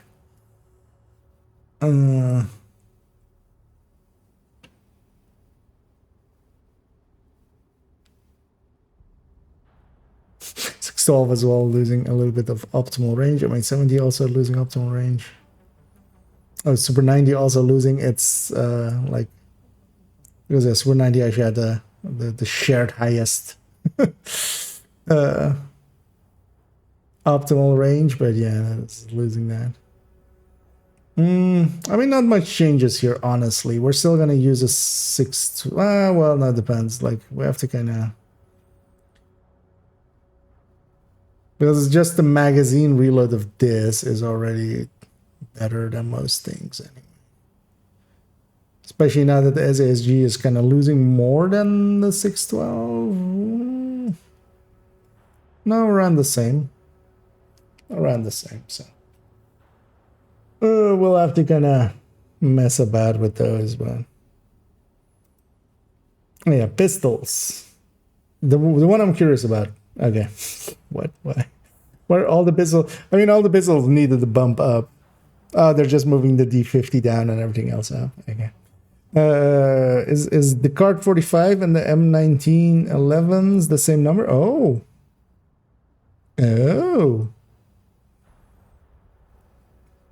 Wait. No, wait. Where's the Card 45?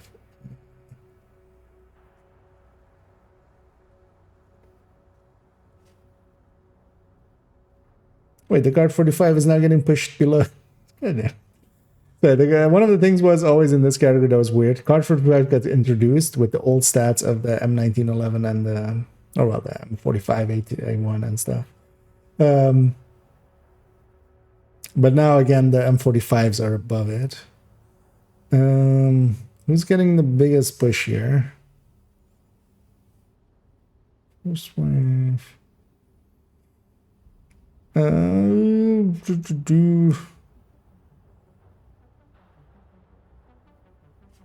This custom looks way higher.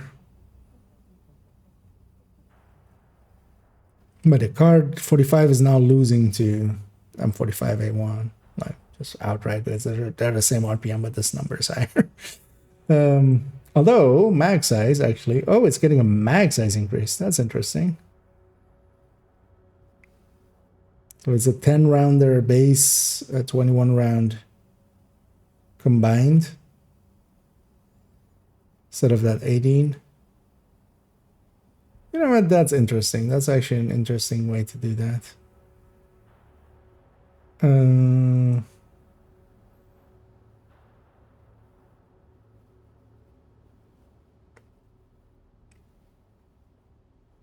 15. No, so yeah, what's not a top base? Magnum, actually. So yeah, Magnum. Because yeah, for Headhunter, we literally just look at this number. Like, which has the highest number here, as long as it's, of course, not the worst. But yeah, Magnum is going to the top.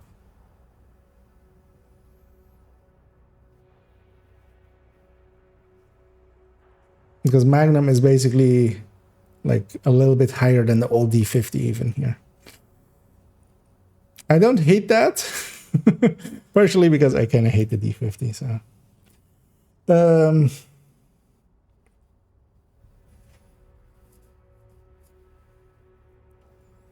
Oh,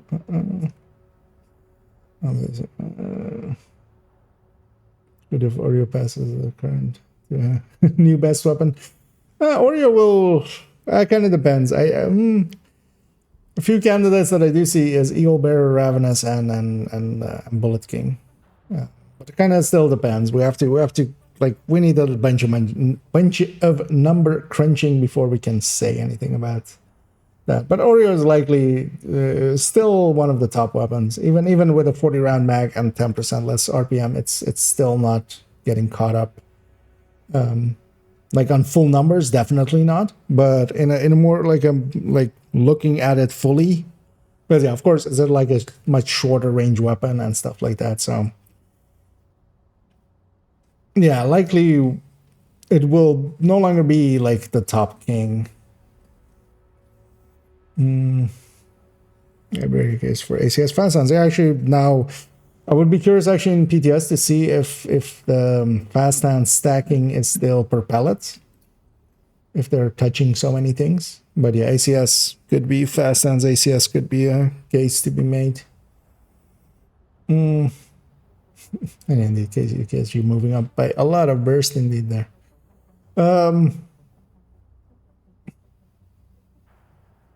Actually, for Headhunter, do they? No, I mean, oh well, actually. Oh, Spaza, yeah, they're gaining a lot more indeed.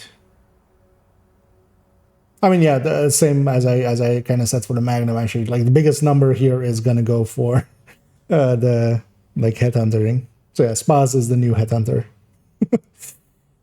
pick. But it's literally like whatever is the biggest number here, as long as it's like doesn't have major flaws in different ways, of course. But yeah, indeed, the Spaz just by gaining more.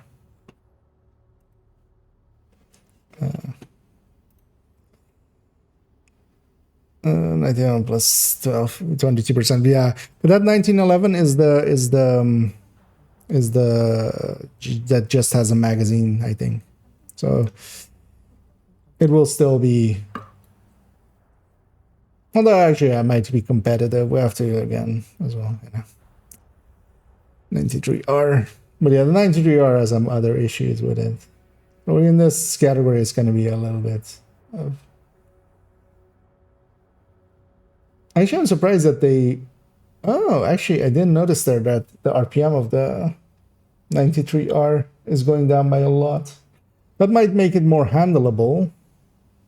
And yeah, it's for losing like 400 RPM, it's gaining way more in its base damage. Although yeah, a lot of the weapons as well here dropping to 16s or dropping from 16s to 12s, like the P4Xs and stuff. Also, I totally could see, like, for instance, as well, the first wave PF45 being okay-ish one, and the M45A1 okay-ish one as well. Maxim also gained a lot, the Maxim 9, which is the technician one. They never added, annoyingly, never added a normal version of it. What's been maybe.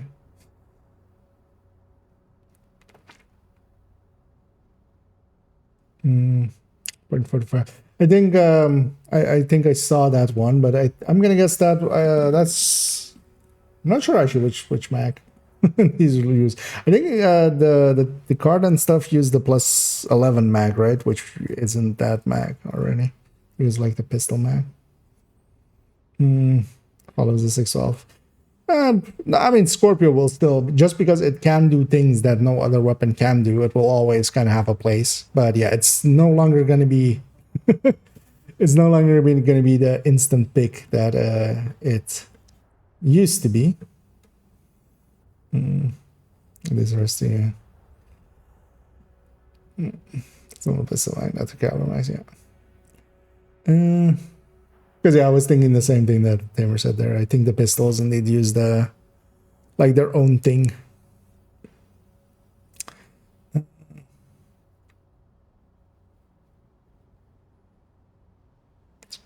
And hey, Marin. Oh, Vasan is getting smaller. Actually, not that small. So it's the 120 at full stacks. Oh, so it's going to 3% per second. That's not too bad. And hey there, whoop up. Fun name to say. Yeah, let's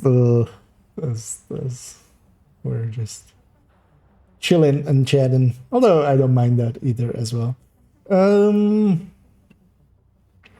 then yeah, so we already kind of looked at MMRs. SR1 here I feel is the big loser. Although as well I think the Model 700 as well. And this is then the classic M44 carbine. If the White Death, of course, I mean White Death is a named weapon, so it's definitely gonna carry over its thing. Feel White Deaths are back on the menu, boys.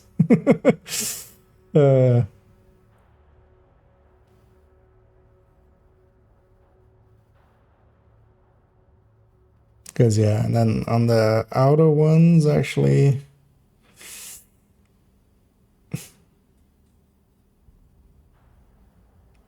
it's interesting that the Mark 20 is getting pushed up. Although, well, no, not a lot actually. It's barely. It's getting 2K. But SRS and SVD are losing a lot. Like the SRS especially is losing a ton.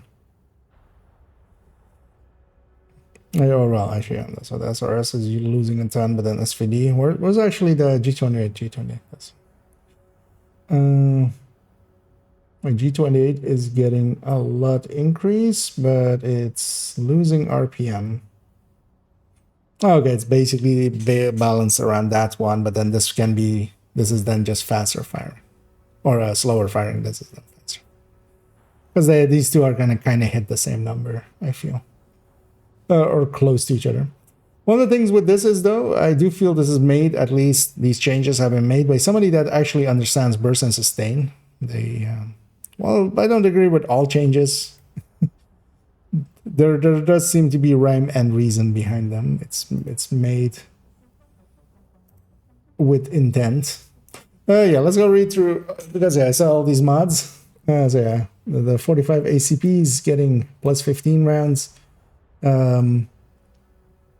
Although keep in mind that this mag, this is the plus 10 mag. There's a plus 20 mag, and then that's the plus 20 minus 10.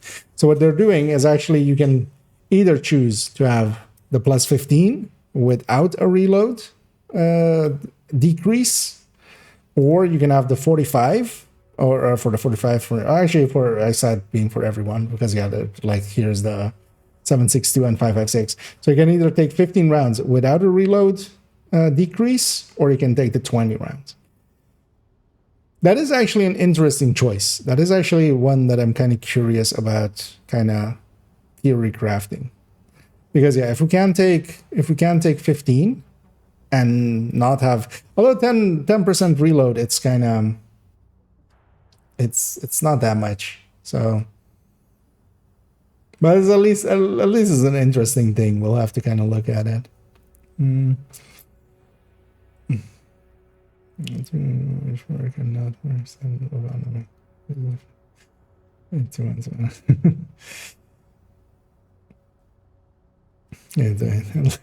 Yeah. In sense for the sake of agency, like the defense. I mean, well, it's just they should have changed the other one to minus 20 or something, or maybe minus 15 to kind of. But I'd be actually curious what the feeling difference between them will be, especially not even the calculated one, but literally the feel difference between just having 15 rounds. And then of course, like if you're going past hands, you can just still take the 20, but then maybe if you're going with different talents, like if you're going strained or stuff like that, or optimist or something, then maybe going 15. At least it's interesting, like 5 rounds difference for that reload difference.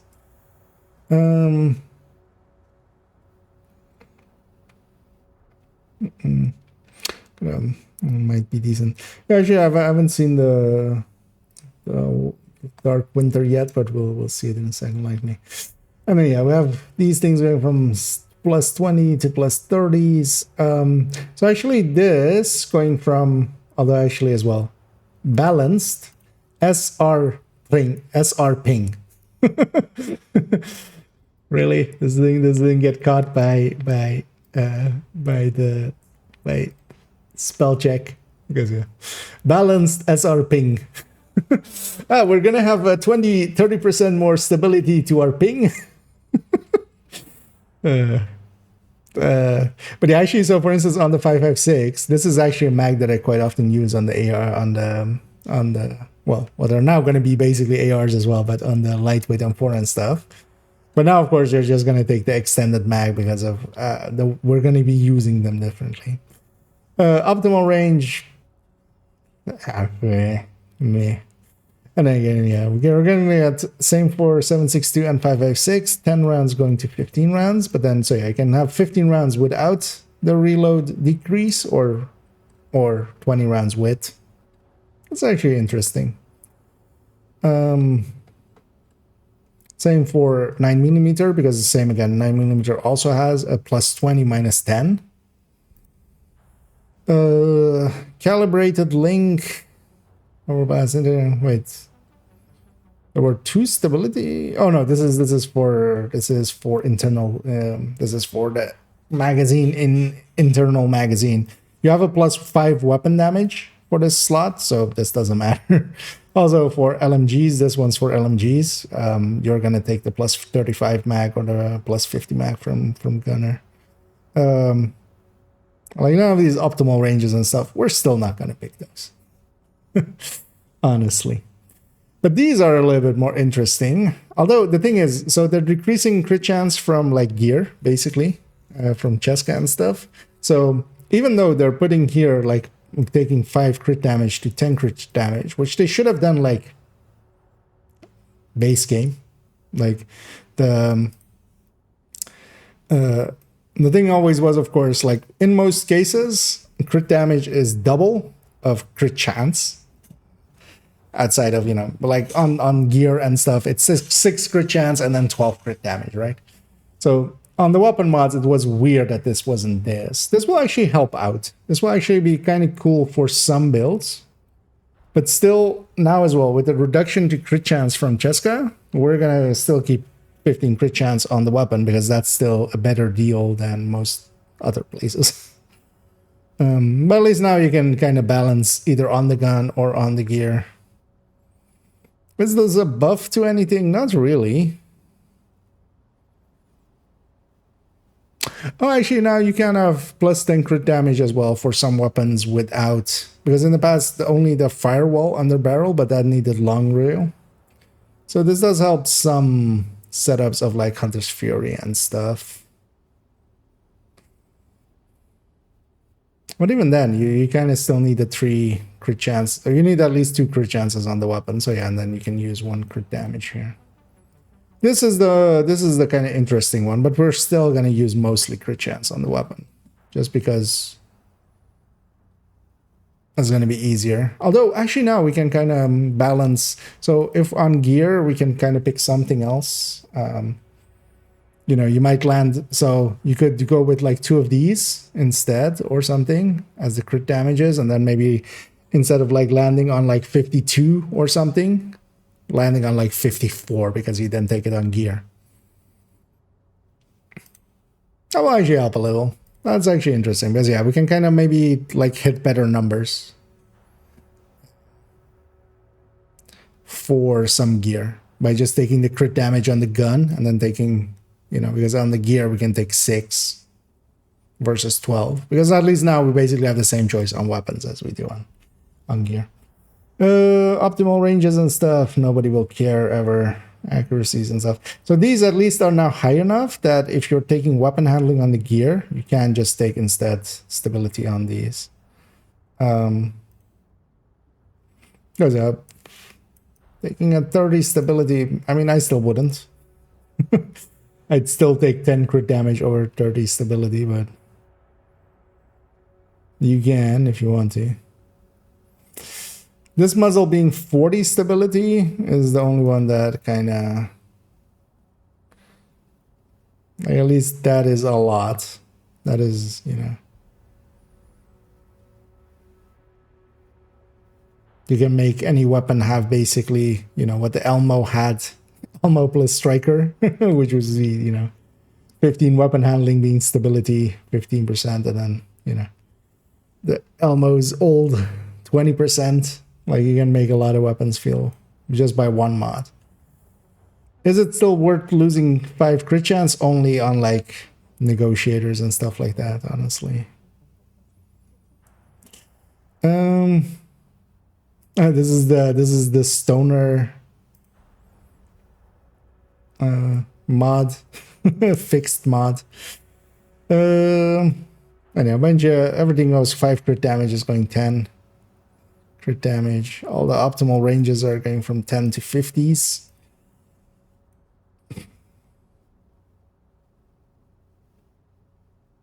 Yeah, if you can double optimal range on like something like a shotgun or a pistol,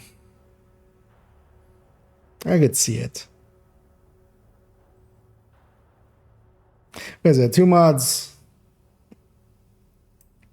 like if you have 2 mods of,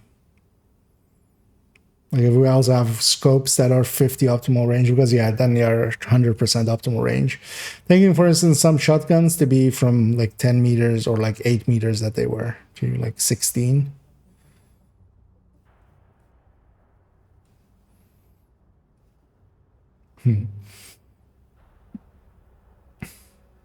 Also interesting that a few of these are going from very low headshot to a little bit higher. Because do we have any?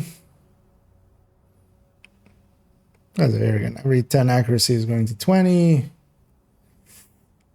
And yeah, we can have, so yeah, we can have a scope and a muzzle take us double our optimal range. You know, maybe even for some SMGs, I could see it where you don't need the crit chance. But that's also not true for many a build. Like, that's more because, yeah, Hunter's Fury still needs crit chance. Let me catch up here for a second. Was the PTS collab? I think I saw Sander linking that, right? Yeah.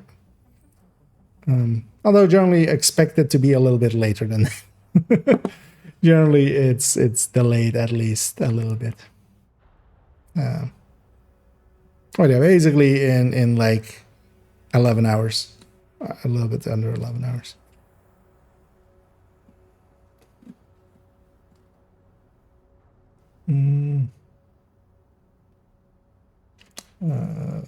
What's that? Sorry. Oh, I haven't seen the brand sets yet. Oh, actually, oh no, I've on the brand sets. Oh, actually, I didn't catch too many of them.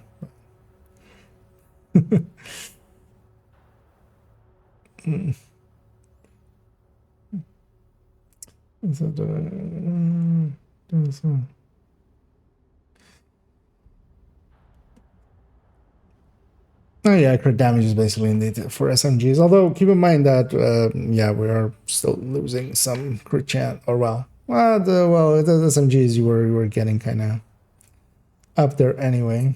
But yeah, it's kind of going to be nice to have the option to take it on the gun maybe, and then flip on the gear, and then because you can edge it up by 1 or like lower it by 1 basically. So you could, if you have like 55 or like you're landing on 55, which is a little bit more awkward than like 52, you could kind of maybe like with the gun lower it by 3 by using different mods. Well,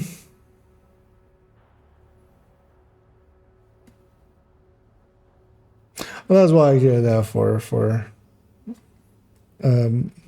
if you have an AR and an SMG, you can now just put crit damages on the SMG, crit chances on the AR, and then they kind of can be side by side.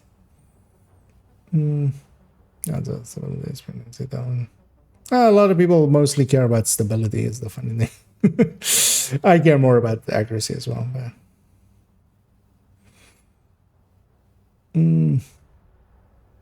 fresh outsider. Actually, yeah, the MBX seem to have been going up a little bit. But yeah, that didn't look like it would be on the top. Good chance of no. Like if those numbers are still the same on third stats, detox still. You're better off taking the detox there and just putting more crit chance on gear, unless you like really don't have it. Because yeah, keep in mind that yeah, those numbers are still, because we can always take it on gear, but you can't take 10 detox on gear. I mean, well, you can like Fox's Prayer, but not just a mod or something.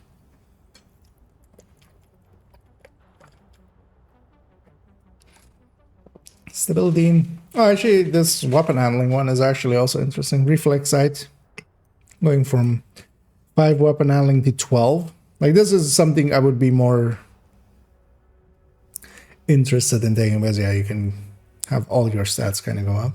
This is also, but then it's weird that this is just 14% reload, because why would you take this 14% reload if you can have 12% weapon handling? And I think even this one needs like the long the long optic rail. Reflex can just go on anything. Because yeah, this is built in 12 reload speed anyway. Oh,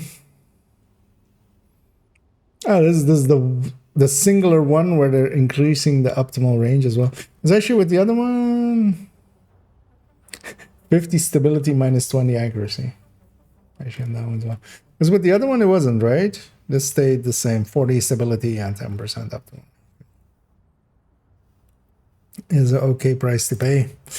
This could have gone to 20 reload speed, honestly. 14 is like not great. Short grip is going to 20. And then the chances, of course, getting hit. Yeah, let's have a look at some of these. Entrench, cooldown getting changed. Is that it? That was not the issue with with that. Gunslinger going from 20% to 23% total weapon damage. You know what? With the changes to, because yeah, I saw the obliterate changes. 70. Okay. Although this is just too annoying. That's the thing with this. Like continuously having to weapon swap and stuff. Oh yeah, also so kinetic momentum is going to 1.5%. So it used to be 1%, and you would get 30% total weapon damage out of it, right? Or total skill damage, I mean, for the skills. So they changed Wyvern and Empress down, but then buffed this. So instead of it now, you have 45. Yeah, 45 total skill damage from kinetic momentum. So glasses and stuff, like sometimes you put glass, I still have that as well, but yeah, now you put 15 total skill damage more, you would kind of go for this. Although it still doesn't apply to the weapon, of course. They should have just also bumped up the repair by a lot, maybe. And yeah, the weird one as well, because also as well, so before, critical hits increase total weapon damage by 1% for 5 seconds. This isn't the current obliterate. The current obliterate is 10 seconds. So they can like, so are we dropping down to 5 seconds as well, or are we keeping 10 seconds? Is a big question. So missing a little from weapon, and then you can compensate with a build or maybe a weapon gear setting. Yeah, I think there's no downside to the crit damage and stuff now being actually correctly on par, because now we can just pick. We want it on gear. If we want it on weapon, it's basically a question between this. It's class on most builds now. Oh yeah, kinetic momentum was barely behind for the skill side of things versus glass.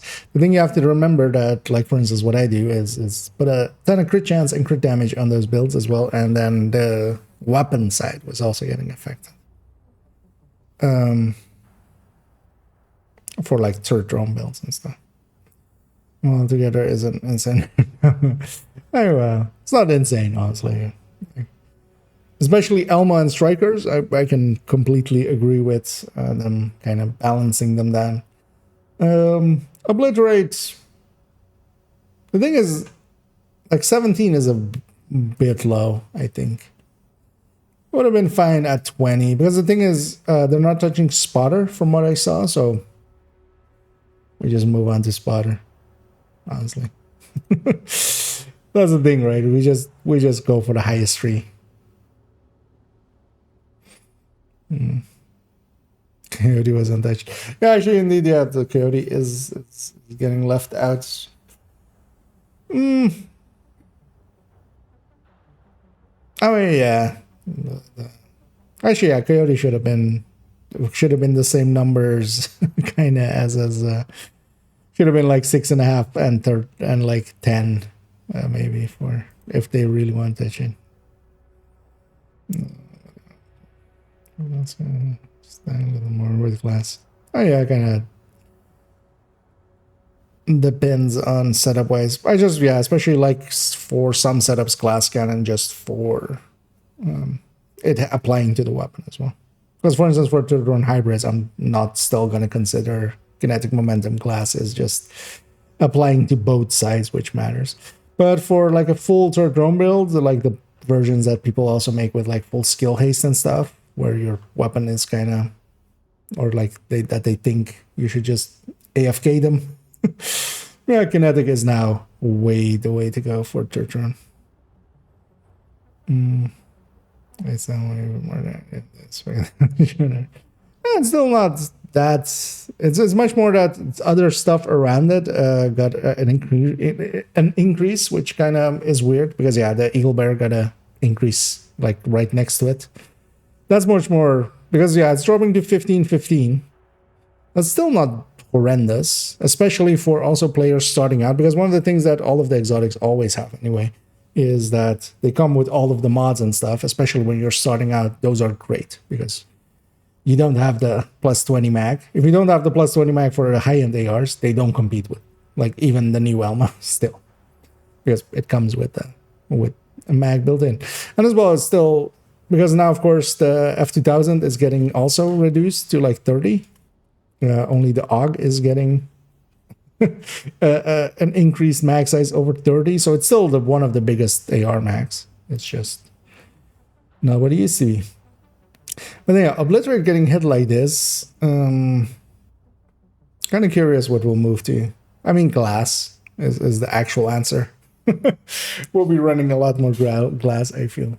Because I'm pretty sure glass is not getting changed. Overwatch. So what is happening here? Perfect is getting a buff to 40. That's not the worst idea. Perfect Spark is going to 18%, 1% more than Obliterate. But yeah, Spark is still annoying to trigger. So I would still pick Spotter over this, and even if you're losing crit chance for it and stuff with the Link Laser Pointer, it's still not worth this.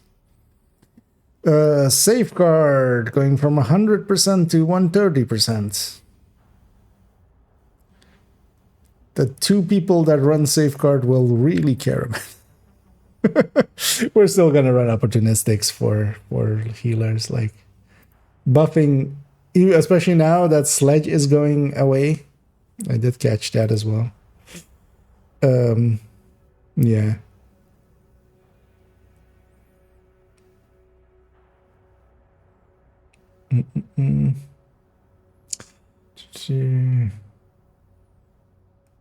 And there the talents is yeah, no. I mean, it's still getting a 15 crit chance and then 15 crit damage and 10 weapon handling. It's still like it's getting 15 crit damage and 10 weapon handling as like its talent.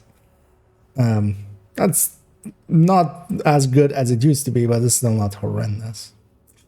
But still, it's gonna be like mid-ranger. It's gonna be a mid-tier.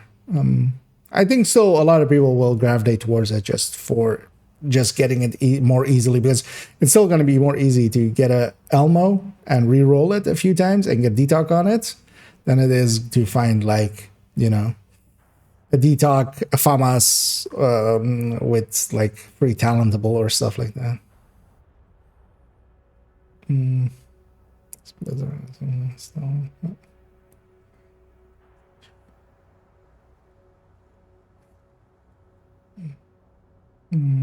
I forgot an expertise. Yeah. I think they get pissed. Well, this guy right here has 6 characters and all 16 loadouts filled, and I'm not that pissed off. I'd rather have balance than and also honestly that I'm okay going ad farming. I like the game. I like playing the game. When they go like, "Hey, here's a reason for you to go play the game more," I don't go like, "Well, shucks." Don't threaten me with a good time, you know. So, mosquito is a new sledge. Actually, I haven't caught up with the mosquito ones already.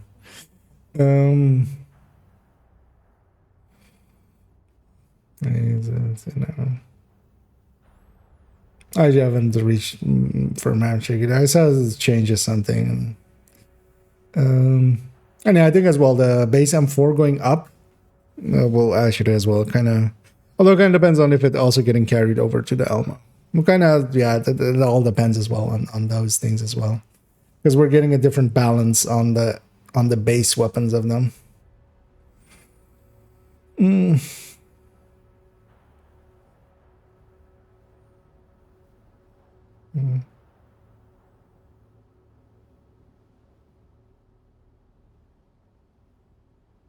Was better, to be honest, than the Elmo. No, M4, especially since its changes was the kind of, or well, since the Project Resolve changes was just kind of out there by itself at the bottom, together with the carbine. And build collection gonna hit like yeah, it's gonna be a lot of changes that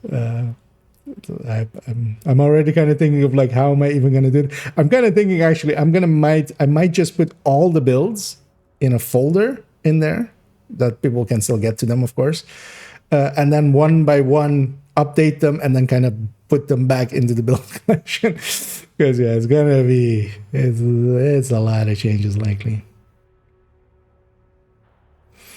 Oh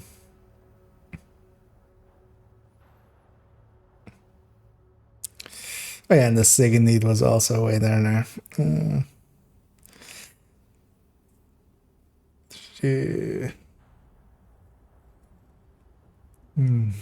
Do my glass and then after the changes we have way or forever for existence. Especially, yeah. Oh yeah, and as well. I'm okay with changes, and honestly, I didn't mind honestly having to refarm a little bit for Project Resolve as well. Just gave me something to do even as well. That's a question for a long time. There's so much working into it. Yeah. Oh wow, I don't mind. As I said, I do enjoy the game still quite a bit. So, you know, playing the game more is not torture to me. Oh, actually, so gear getting changed. So plus 10 health, plus 14 health. Hollow Man. I mean, that brand bonus still kills it. Also, it's the mask slot, and Coyote just moved up to being way more important than it ever used to be. Will this beat a new Grupo if there's already enough Coyotes? Actually, maybe on LMGs and stuff it would. Not on ARs likely, but you have 21%. Motherly Love, 25% skill health. Actually, that's not a bad change, because Motherly Love was completely useless because Empress came in and had 10% skill health as its like thing anyway, and then if you wanted that, you generally put that in. Firm Handshake. Plus 15 to plus 16. Plus 1. Oh, wait, actually, but then Electric is getting reduced. So Electric would still be 18. Yeah, so 1833, right? Because the main roles aren't getting changed, right? So it would have a 10% and it would have a 8.3 from the brand bonus. Now, of course, with this, you would also have 10% AR or 10% SMG from the firm handshake. But we don't use SMGs with eclipses and stuff, so this is they should have actually made this maybe 20%. That would actually been a okay-ish change for it. Would have used it in eclipses. Actually, yeah, I saw the pickers there. What happened to the pickers? Actually, well, first. So Claws Out is getting 2% more weapon damage or 2% more pistol damage. We still won't care. Oh, Pickers is losing 5% of its weapon damage? I mean, I can kind of see it, but also this is more of a PvP change, I feel. Yeah, I wasn't using many Picaros anyway. Honestly, only really a lot of my hybrids, but they will still benefit. Actually, no, a lot of them will have to. Actually, no, because they used to have, of course, like Gruppos and stuff. Those are also getting reduced. So, yeah. Let me get you as well. Yeah, well, Will's ready to tomorrow. Well, actually, I'm not even going to be here tomorrow, as yeah, I can't. I'm working tomorrow. Actually, a very long day. So, but I'll be back on Saturday afternoon, and then I'll be missing again Saturday evening because I'll be working then as well. But then Sunday and Monday we'll already kind of test some stuff out. Skill visions is also huge. Yeah, it's weird that they are altering that. I feel like it's not like skill builds really were too OP. Or some melee damage. Them giving the melees down. I think like they're scared of shenaniganery with them. If you're using out of some other levels, nice. I think. I mean, yeah, if you're using the Artificer tool. But the thing was with One Piece Empress, you could just have the repair skill. Just, like you wouldn't have to need to per se have the Motherly Love because you could have the repair skill and then the skill health on the talent. Kind of been more if you were just going for like very... I used to have one of those like the very high shield with the health and then also like the healing for it with the Artificer as like a way too powerful shield.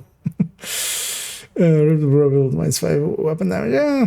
Although as well, actually, it's losing 5 weapon damage, and it's also using 3 Empress. But I was already not too big of a fan of that one.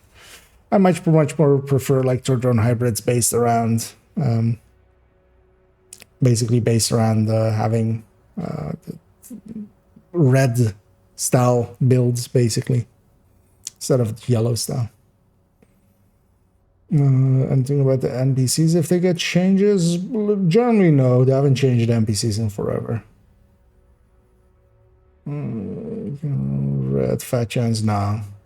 They already kind of came out and said that they will not implement that because that also would go against their current implementation of how the stat system works. Better with Hannah you now. I mean, it would. To me, it already worked way better with Jessica Gruppo, Fenris. Honestly, that's what I put into mine. But then now, likely, like we could go like something else.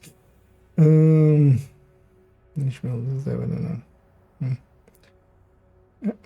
know. In Europe, yeah, I reside in the Netherlands, so I'm over there-ish. Let me get you on the other side as well. The Torment chain kill still work. Yeah, there doesn't seem to be anything about the Torment, so one of the things as well, like we can always still determine our way through a lot of stuff, as Xander said as well.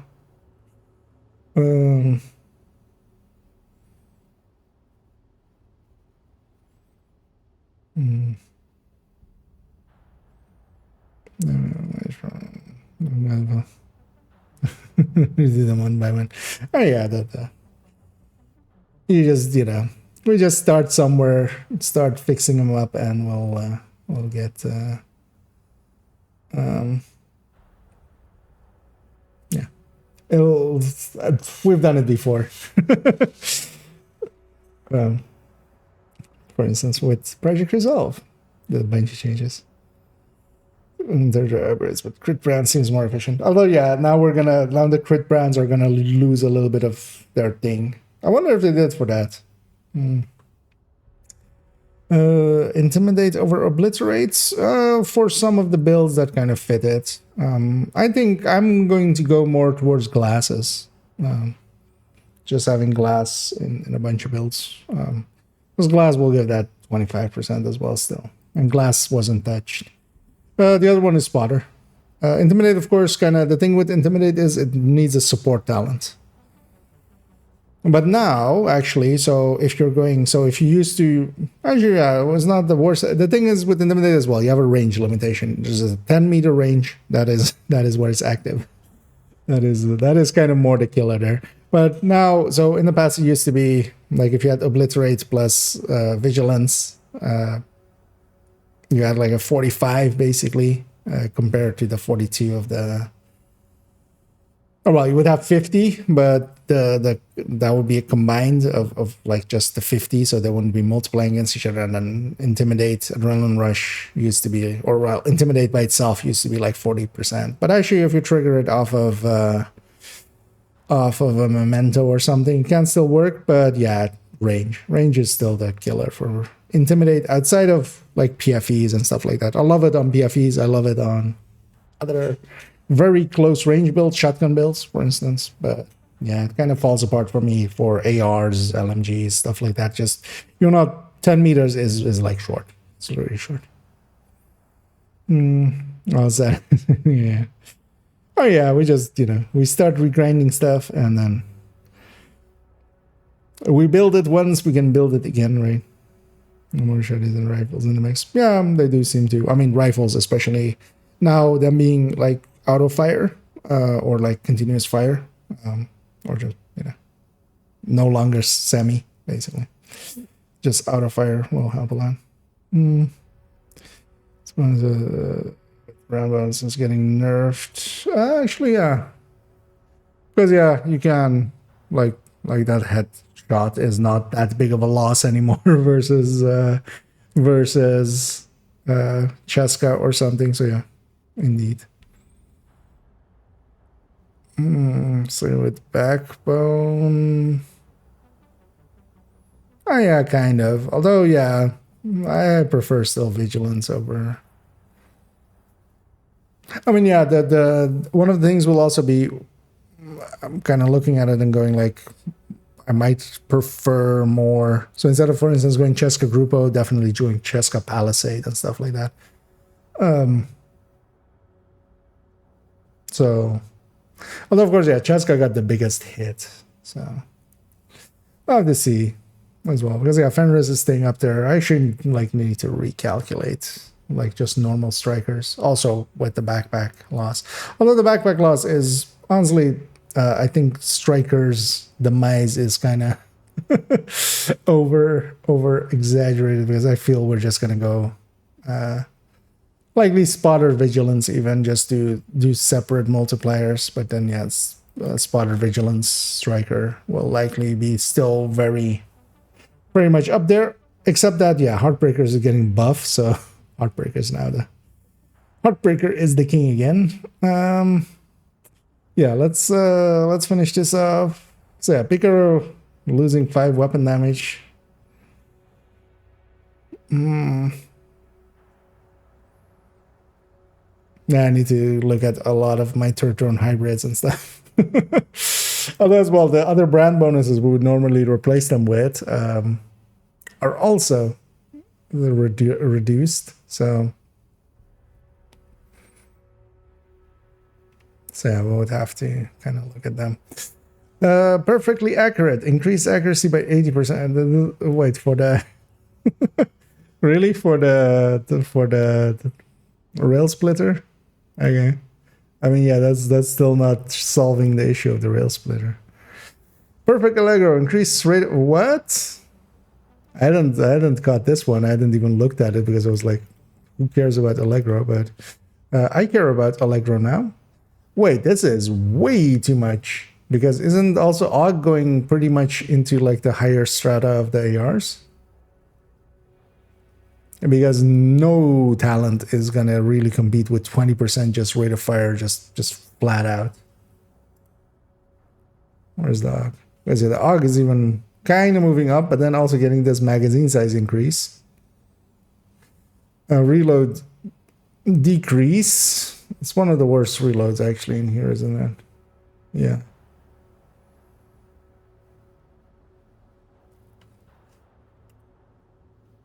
%22. Like that's a weird thing. They're moving stuff around by tiny amounts, and then stuff like this suddenly, like instead of 12%, 22%. I'd be surprised if that makes the main game. Like I feel this is one to call out like instantly. This and Heartbreaker is like weird. Missing long. I'm short range like crazy.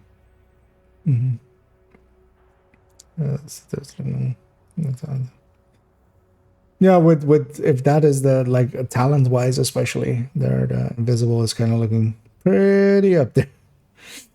No, like the handles. I mean, yeah, it's handled like the Og is one of the worst handling ARs. That will still not change, but we'll get we'll use it if we have to. If we have to get the highest outputs like we always do. Yeah, that's way too much. Like I can see like 15, 16 even, or not even actually, because if the AR is kind of there, rate of fire by 12%, this is just a 12% on like, except on Striker or something, it's like 11 or like 10% or something. But especially on builds that don't have already rate of fire buffs, let's say any like glass reds or something, this is already just a 12% increase, which is without having to give up a crit chance mod like you would for Flatline. 22% without like any yeah, like this is much more than a Kingbreaker, for instance, and you don't have to give up that crit chance for it. This seems like exceptionally too high. I could like see a 17% or 15%, but 22, really? Bread baskets plus 20% per thing. But yeah, it's headshot damage, isn't it? Yeah. This is still awkward. Like you don't want to hit body shots and then headshot, body shot, headshots. Although with rifles, I could see this a bit more. Like rifles have a low enough RPM where you can make this kind of thing happen. But the thing is, generally, if you're in the kind of like moments that you can do headshot damage, you just do the headshot damage instead of trying to then body shot to get a big buff for a shot. Like you could have instead, if you were close enough to hit all of those body shots anyway, those body shots would have been, plus like for AR 75% headshot damage anyway. So Eyeless going to 30 and 35. I mean, well, the 35 is on the actually, well, now that's getting out of fire now as well, right? So it's on the Mark 20. So 30%. I wonder if this will come to Descent. I'd love it in there. Same blind stuff, yeah. Here we have fast stands. Okay, so yeah, fast stands is going from 4 to 3%. That's still well usable. Perfect is losing a lot though. Perfect is basically becoming 1% than for the good times. I mean, the good times can still stack up to really high numbers. But yeah, I'm kind of feeling an infantry MG5 with a fast stance. And crit chance third stats. I feel that is something I'm going to lean towards. Is this killer? Also, is this for perfect then? Oh, okay, so yeah, perfect was, so yeah, it was 40 and 50 for perfect, and now 70 and 90 for perfect.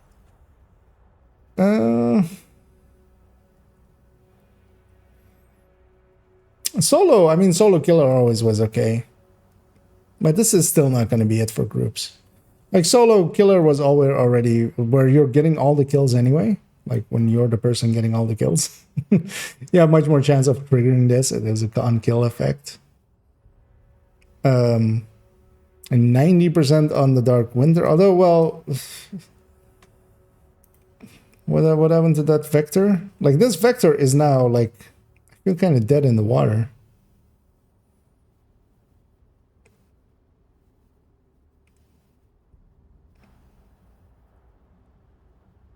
Was actually, so let's convert.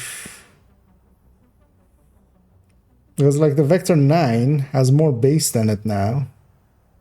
Has that horrendous reload, but yeah, that's just fast hands hitting it.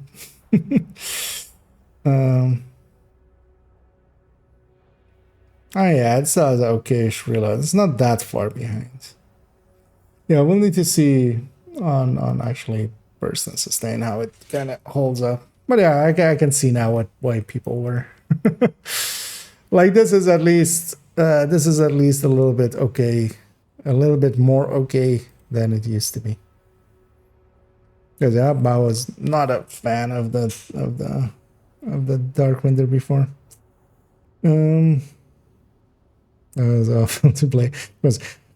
But for if it's already kind of like the one of the higher ARs, and then it can have a 22% talent, I wouldn't care how bad it is. I would maybe pair it with, you know, some of the rifles or something, or even another AR that is more accurate for ranges, and then on the mid range just use that. Because it always is bad. But even for instance as well, if you have that plus 22%, you can even, for instance, put in more weapon handling and give up some crit damage and still be ahead.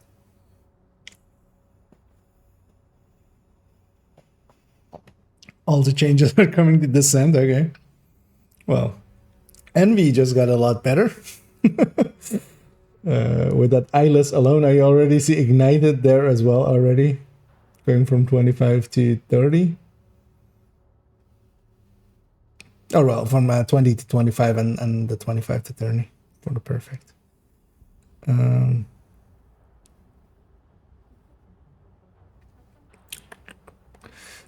be honest, there's no reason. It's flatline. Not to use flatline and hardware. Yeah, kind of. Although, I mean, well, the AUG does not have a long rail, so it would still be much more of a, yeah. Like not having a long rail is really annoying on Heartbreaker. Yeah, Dark Winter for solo play.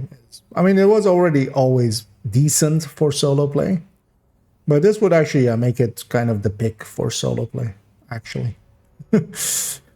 Like post hoc, they've made a lot of other things that people were yelling in the past about the Dark Winter shoe.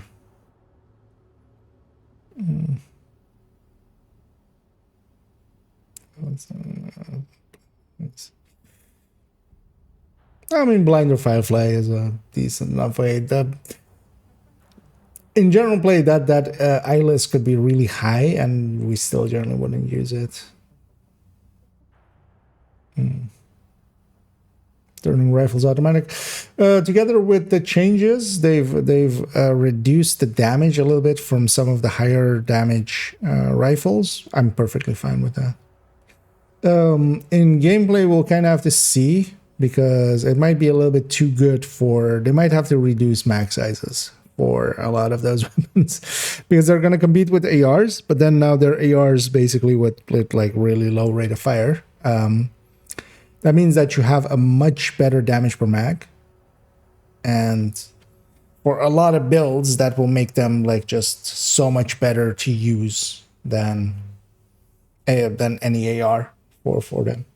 But also we have to kind of compare them on burst and sustain and kind of see where everything is landing here.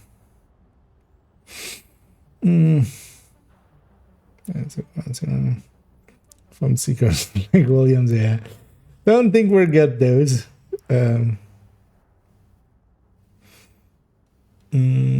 What's the get?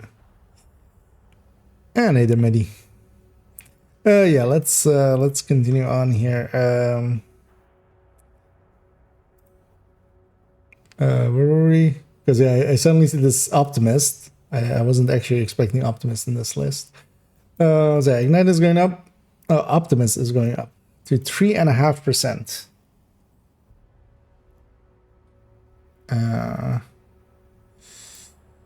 Kind of also depends on where the Shield Splinter lands as the F2000.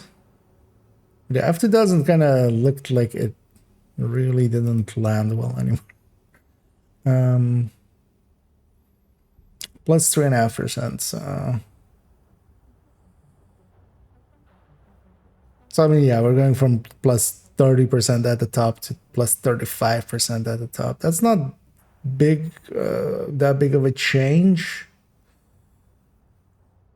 Actually, I don't think Strained is in here, right? So we'll make it compete a little bit better, actually, on full red builds. And of course, even like Optimus was already the pick for a lot of builds. The second you kind of go over 4 blues and stuff, you're kind of going Optimist. Perfectly optimized. I was going to 40% there for the named RPK. The new reliable. It's even more reliable now. I mean, it got a really bad reload speed decrease. Honestly, I don't think I would. I was pretty fine with the new reliable with its old reload speeds and stuff. But when it's going to like 418, I need fast dance here. Like, I already liked it better with fast dance than the new reliable, really bad. Perpetuation. Oh, it's going to 75%. Okay. Well, with the changes to Sledge as well, I guess I'm going back to Perpetuation for Perpetuation and InSync for Eclipses. Oh, Ranger as well. Okay, so Ranger. Okay, so range decrease. Oh, also for the Ekims from 4 to 3, and then for the normal from 5 to 4. This does mean that instead of 8 at 20, you have 10 at 20.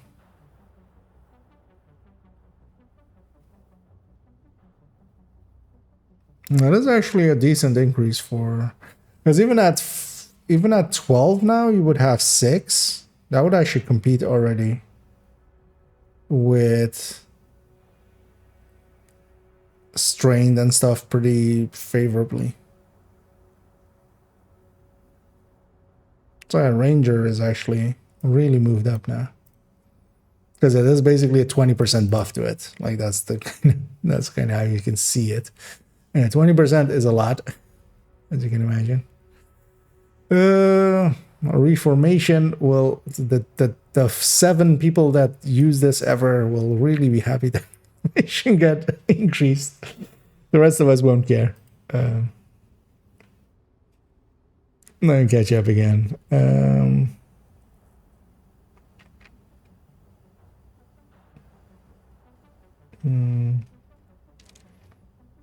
I like blind builds. I haven't used any. Generally, for instance, you can actually uneclipse for. So actually, in a coordinated team, if ILS is that high, like running a secondary blinder instead of like a Stinger Hive or something can actually now be a choice. Like, because I see Sadist there also being 30%. Like, actually, a Sadist. Wait, Sadist is going from 20 to 30. That is, because that's actually like in a coordinated team. If you're like with a Fire Eclipse or, and then they're using Stinger, you're using Sadist on top, because Sadist as well, you can kind of trigger it more easily than the Ignited. Although Ignited is on M4 and you can have... Wait, how much was Ignited? Or where's Ignited? We see it earlier. Ignited is going... Okay, Ignited isn't going to 35. Okay. You can at least kind of understand that one. But Sata's still being at 30. Like, you know, in a coordinated team, that is a lot. There's also another buff to ongoing directive. Indirectly. I'd be curious to see actually what numbers ongoing directive now hits with its chest, and then also on top of that, say this being 10% more. Rip FT and strained, likely, yeah. Also because the ammo reduction to it, because it's going back to a 30 round mag instead of a 40, so like that really helped it for strained. But well, I mean, Shield Splinterer then actually still kind of likely will compete.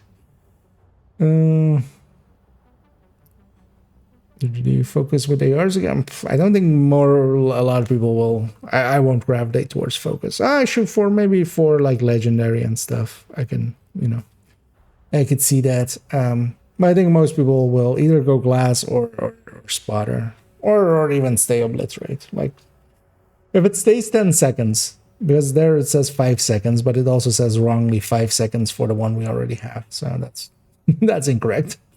So if it stays 10 seconds at 70%, that's still okay, because you don't have to lock yourself into technician like for spotter, and glass of course has its own stings.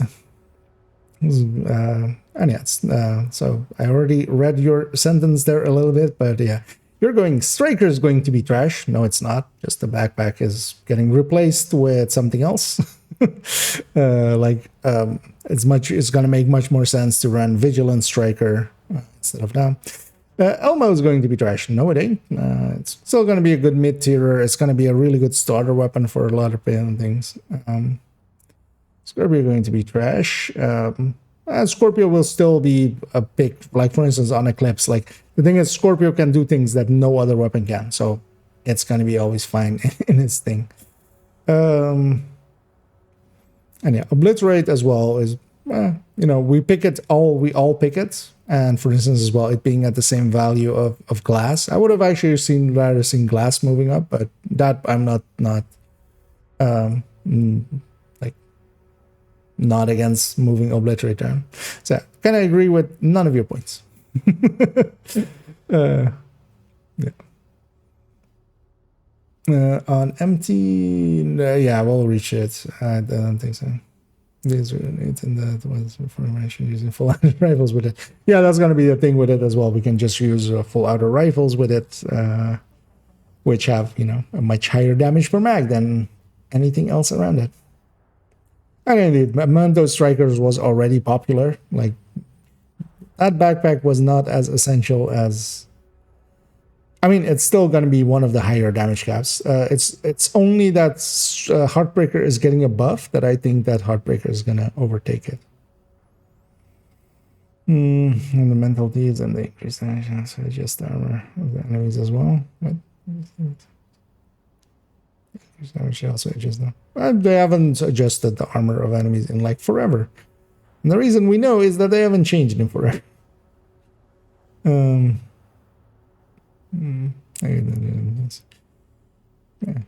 Because yeah, there's always every season people go like, oh, they've buffed the enemies. I also, of course, like when we got weapon changes done to us, I was really still pissed off at Dot for putting that out there, because he really doesn't understand the game system. So like him talking about something he didn't understand was kind of also out of his ballpark, but also was kind of bad of him going like, oh, they're buffing our damage, so they're buffing enemy damage, and people believing that. Because a first day testing after the patch, we knew it wasn't the case. Change to Backfire and Aces and Night. Yeah, both of those. Although Backfire still will have... Man, they should have added the decay mechanic to it as well on top of it. Like, it's still... It's going to be better. Kind of depends as well how the MPX now lands as a space weapon, and especially as well, it's having 15 crit chance is a really good buff to it. So it is up there. But it still drops all its stacks, of course, after 10 seconds, which.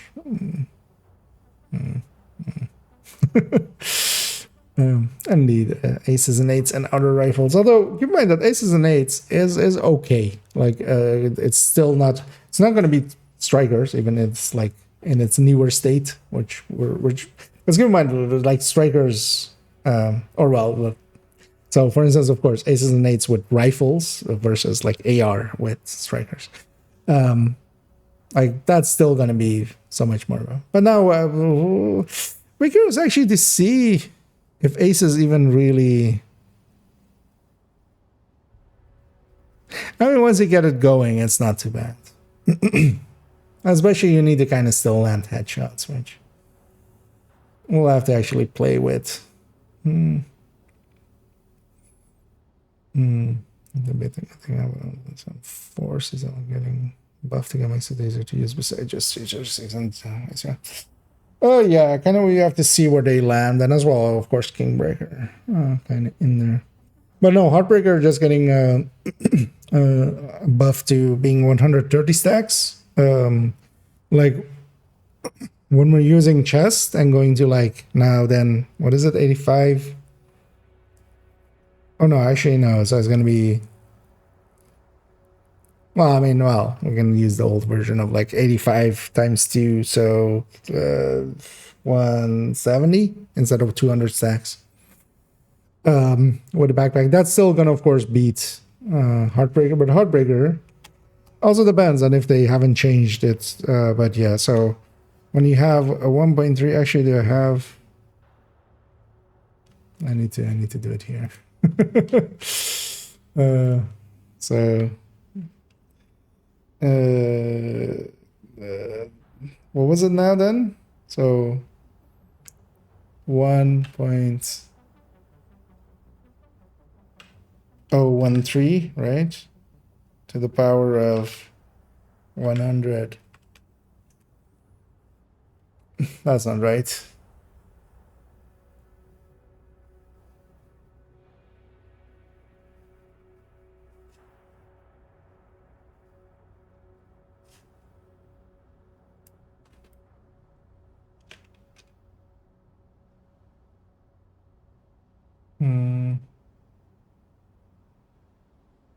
Actually, that is right.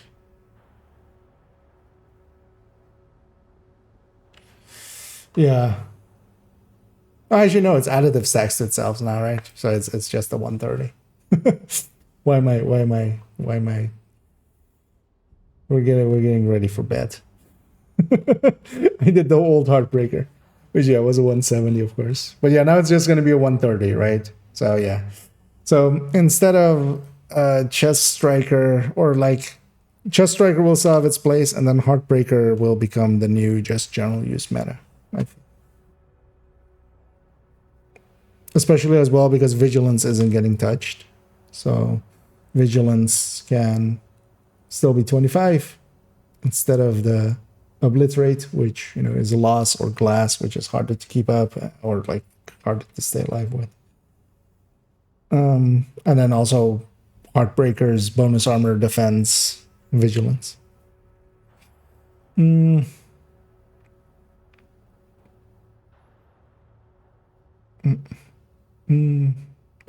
Envy. Like if all of these bonuses are coming to Dare as well, yeah, Envy's getting, because we're getting, Sadist is getting 10% more amp. Eyeless and Ignited, all of them are getting big numbers up. Although likely Obliterate will then go down.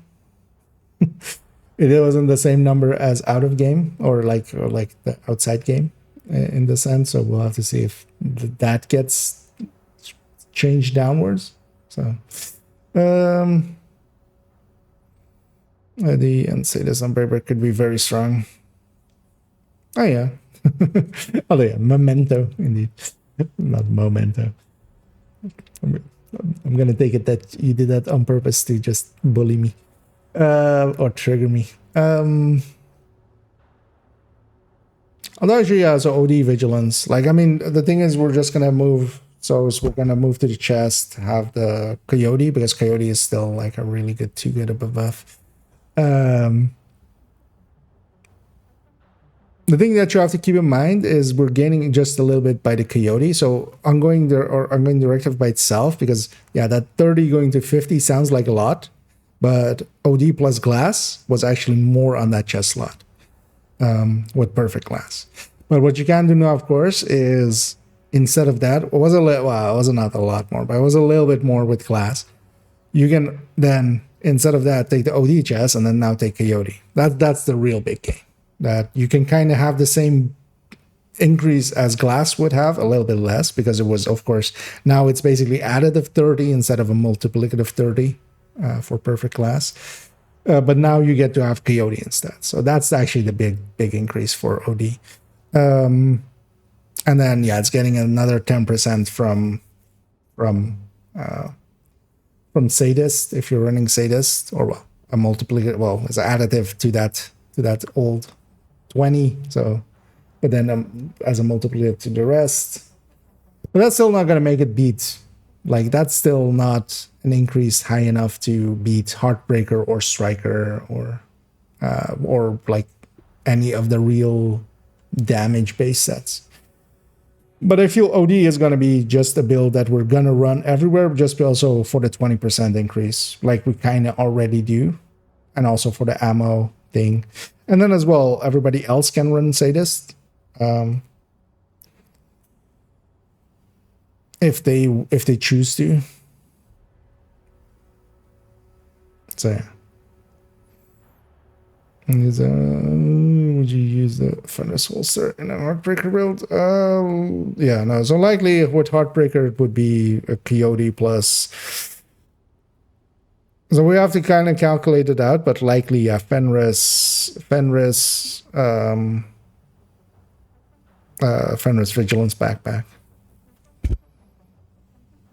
Although we might still go with like Grupo or something, just to apply to both, because Grupo is still then, although Grupo is going to be behind Fenris now, like for AR, but then it would still apply as well to like ACS if you're stacking with that.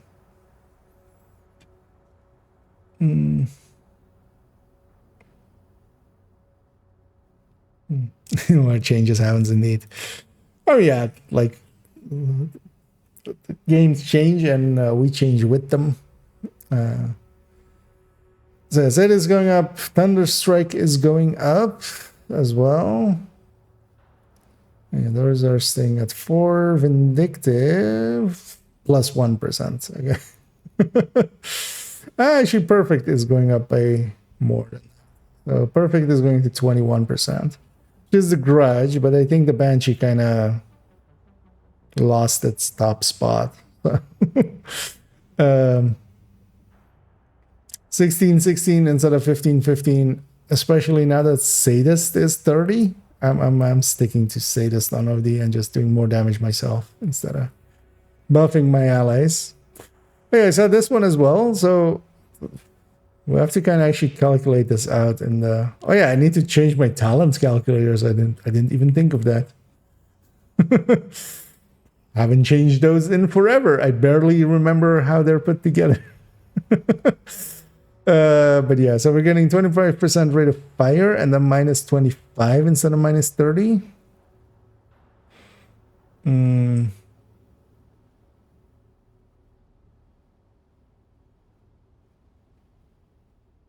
Wait, what?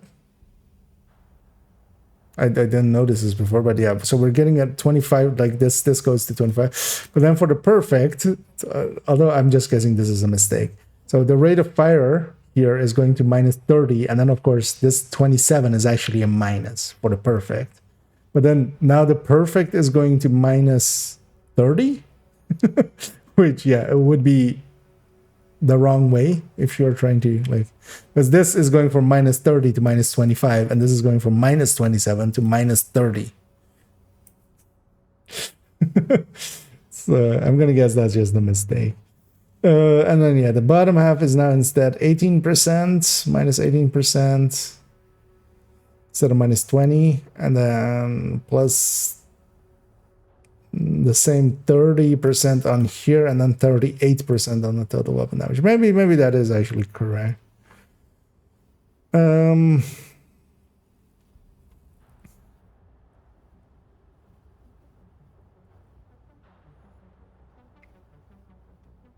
This might actually make it a little bit okay for the...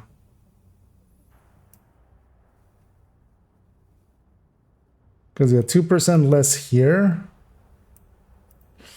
I mean, it's still build-centric. We have to actually... But I should measure... I mean, well, Optimist is going up and stuff as well, so it's still not going to compete likely. Let's try we're trying looking forward for a change mechanism. Breaking so much because although, well, the thing is, if you are looking forward to Outbreaker kind of plays the same as Striker. That's kind of the downside for me. I would have much more preferred if our meta kind of shifted to something else, maybe. But yeah, I think it's going to shift to Heartbreaker, and Heartbreaker is basically the same as Striker. It's just stacks worse, so you kind of have to use the ACS actually.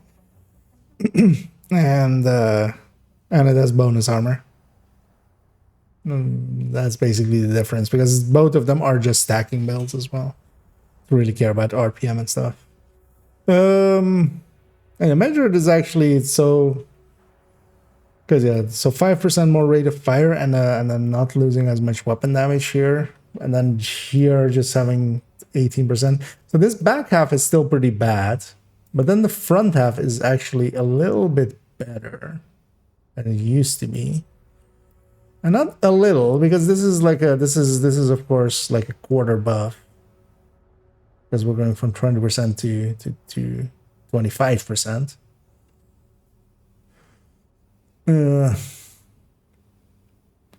I'd be curious to see actually what the output of this thing is. But maybe actually using just the top half. I mean, not against like the but this might actually be okay using just the top half, because losing 25 weapon damage is not as big of a deal as gaining 25% rate of fire. But then maybe for, you know, something like a GR9 or something, just using the first half. It's probably a good way to play this. The thing is, I think Heartbreaker was already going to be competitive. With the move down of Striker, Heartbreaker was already going to be competitive. It moving up, like maybe if you moved it to like 1.1 or 1.2 at most. 1.3 is going to just put it in so much ahead of Striker.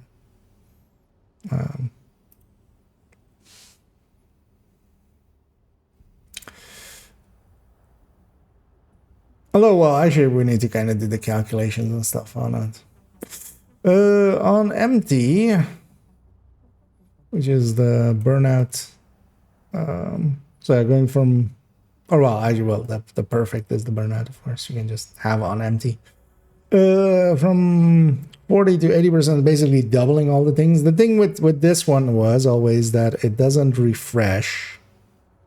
So not every time that you hit the end of the magazine, you'll get a new one. You need to, like, it'll run out and then you'll get a new one. And that makes it a little bit jumpy, especially like on the burnout and stuff, because you'll lose it somewhere in the middle of the magazine and just the burnout suddenly shoots up. And then, you know, and then you'll hit the end of that mag and then reload, and that'll give you a new fresh one. So this has other issues than this, but 80% is actually not too bad, especially as well. FAMAS is looking to stay pretty high. Outsider 250% for perfect.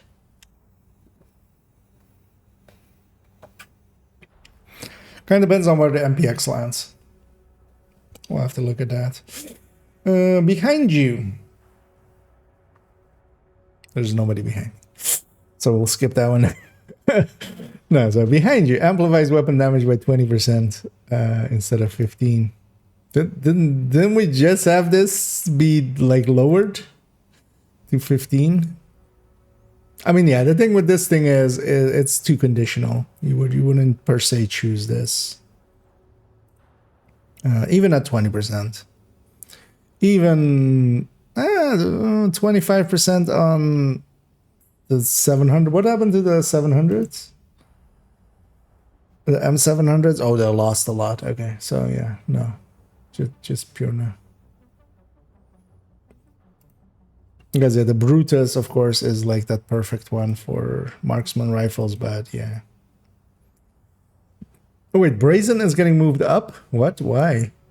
I mean, actually, yeah, the since it lost its, you no longer retain. You no longer, if you weapon swap, you don't go back. If you weapon swap back, you don't go back to the buff that you had. Which is one of the cool things that Brazen came in with, but that was also the thing that was breaking it. So 3.5%. So for 8, instead of 24, will be 28. Yeah. Brazen is already pretty good for shotguns. Honestly, I don't mind it there. Perfect jazz hands. Increase reload speed by 30%. Increase reload speed by 50%. What's this even on? Oh, this is on the Calibre, isn't it? This is the Calibre. I was like, where do we even? But that was 870, right? Which got where's shotguns? Shotguns is here. Actually, 870's got even a reload buff. You know what? That wouldn't be too bad. Maybe with the 870 Calibre, 50% reload, which is, you know, a little bit. Although fast hands works for fast hands works nowadays for shotguns. So pumped up. Loading rounds 1.26% weapon damage for. Has anybody ever used pumped up? Really? But yeah, it's going to 1.2% and 6% for the perfect on the double barrel.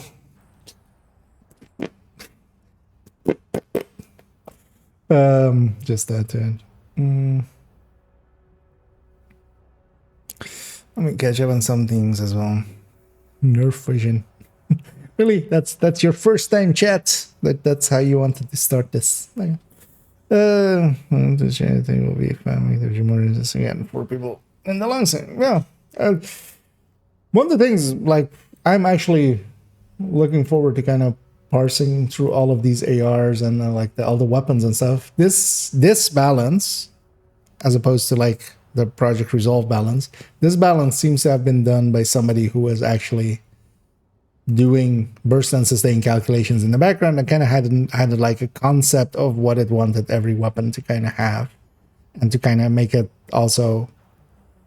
more like some things a little bit more like suited for some things and some things a little bit less for other things and stuff. So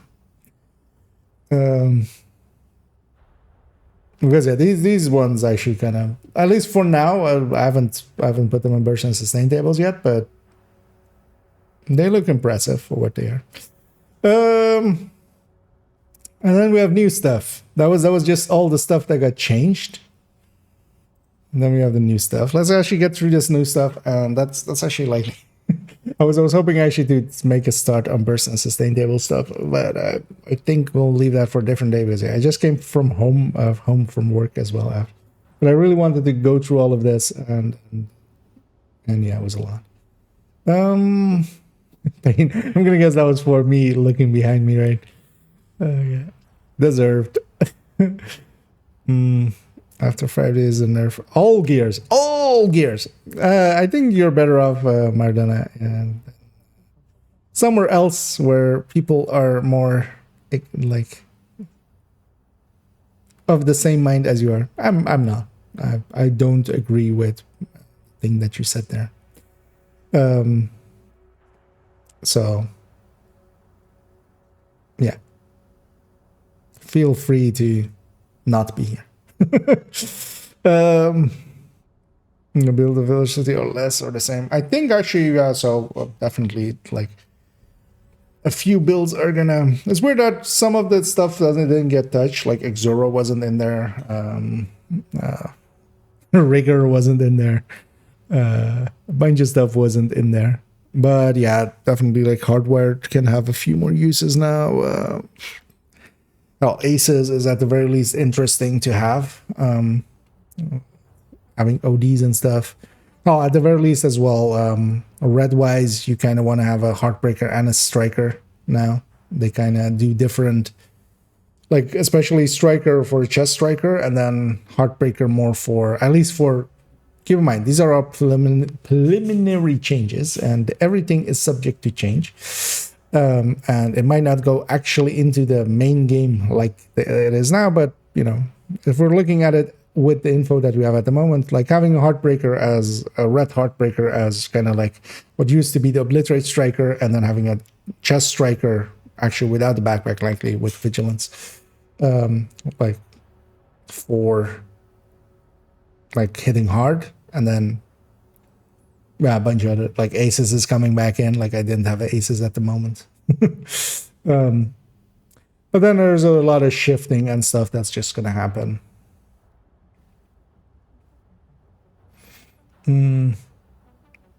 Should have minimum. Yeah, that would have been nice if this was the one. Because the one thing that I'm like a little bit like if I'm gonna be peeved about something, which I'm not really, is if they had done all of this as Project Resolve.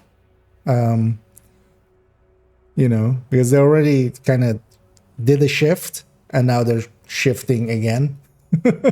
So it's a little, yeah. I can see the concern from some people, but then also this should be kind of the one that sticks, and then maybe like a little bit of changes here and there.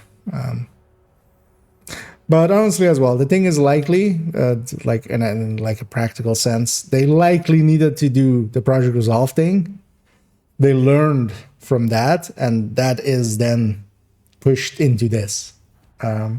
Because that's just the reality of life. Like sometimes you just need to kind of have done it somewhat once, and then you can actually do the full thing. Like it's sometimes hard to just do the full thing in one go. Less mag or else it could be interesting weapon. Well, they basically moved all the ARs back to being 30 rounds. That's kind of the intention there. Well, except the AUG.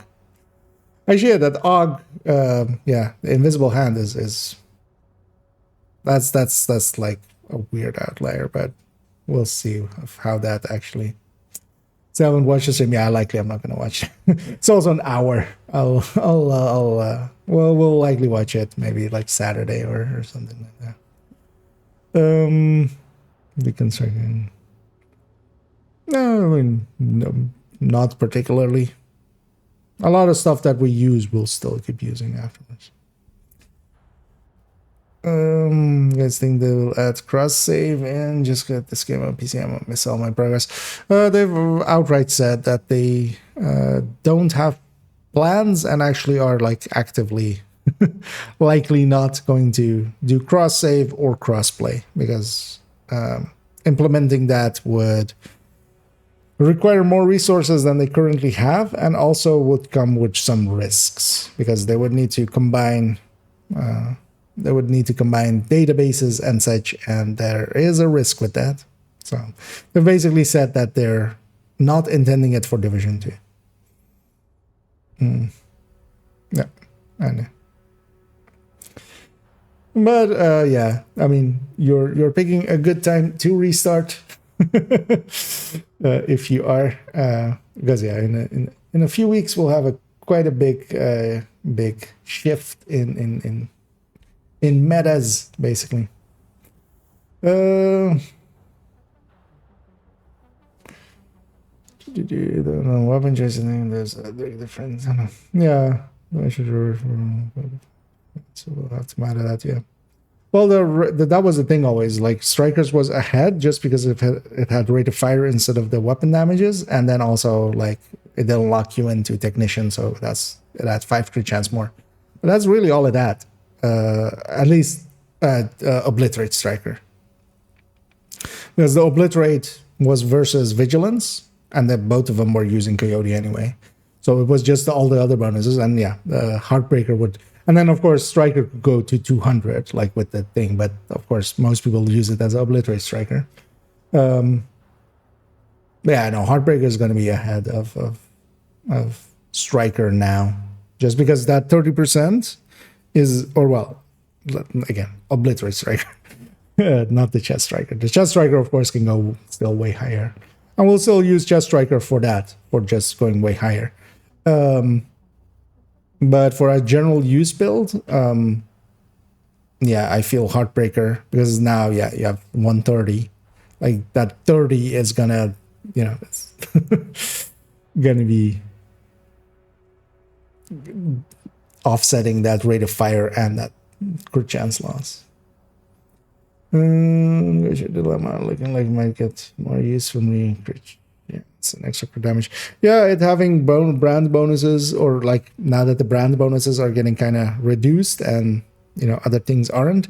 Both Umbra and Negotiator are, because Umbra got a tiny buff, PvE only.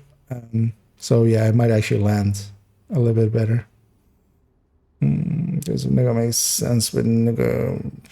I mean, Ninja Backpack still, because keep in mind, like when it's competing against Obliterate or something, but it's still competing against Vigilance. Vigilance is still like if Vigilance was also gone to 17%, Ninja Bike might make sense, but not against Vigilance.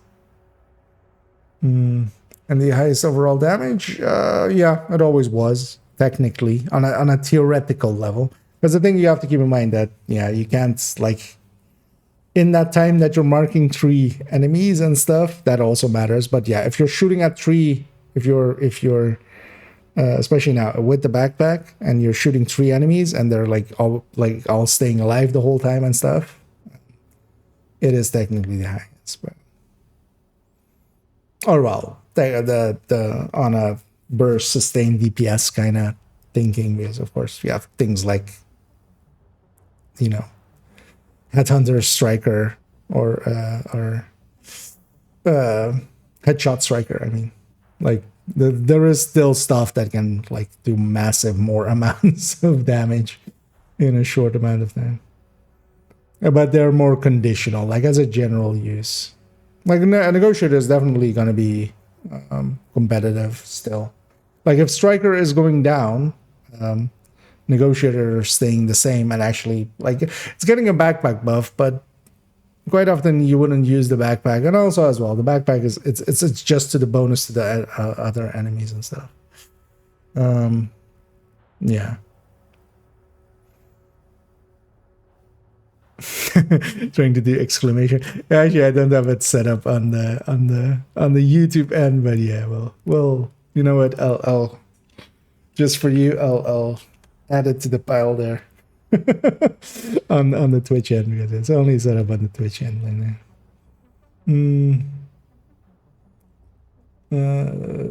Where was that? So I was trying to say an AI did all the balance changes. Oof, yeah, nah. Next we can set down. Yeah. Single can lead to burning yourself either. Yeah. So just never go now. So I get used to the buff. This is the future. Well, we have to see. Yeah, keep in mind the metal. The changes might still not happen. The 2 changes I've seen now that I'm like, I'm expecting them to change is both Heartbreaker going maybe to like 1.1 or 1.2 at most, but going to 1.3 per stack is a bit much. Even if it's not getting changes to like its bonus armor and stuff. Like Because yeah, then it's the de facto kind of general use build. But then keep in mind as well, Heartbreaker still stacks worse than Strikers and stuff. So it's the thing is as well, it's becoming the meta. It's going to be frustrating because a lot of people will get frustrated with how badly it stacks and stuff. Which is also kind of like a concern of mine, but also also not my problem, right? The other one is the invisible hand. Like that rate of fire is like 22% really for talent. We can't do that. Actually, yeah, so what was the sledgehammer change, or is that in this one? I think that one's in this one, right? We'll see. Because I think it's just personal now from now on, right? That one maybe as well, indeed. Curzon without sledge. I mean, we've done plenty without sledges, just accidentally. You got damage because none of the. Wait, sorry. You still lose more often if you go after damage because not that much of bonus. Well, keep in mind that, for instance, there are ways for keeping vigilance. Vigilance does not go away if your shield gets hit. Vigilance does not go away if your bonus armor gets hit. And for instance, yeah, Heartbreaker has bonus armor. So a little bit of chip damage, as long as it's not going actually into your white armor, but just hitting your blue armor, you don't lose vigilance for now. So there's some synergy there even as well for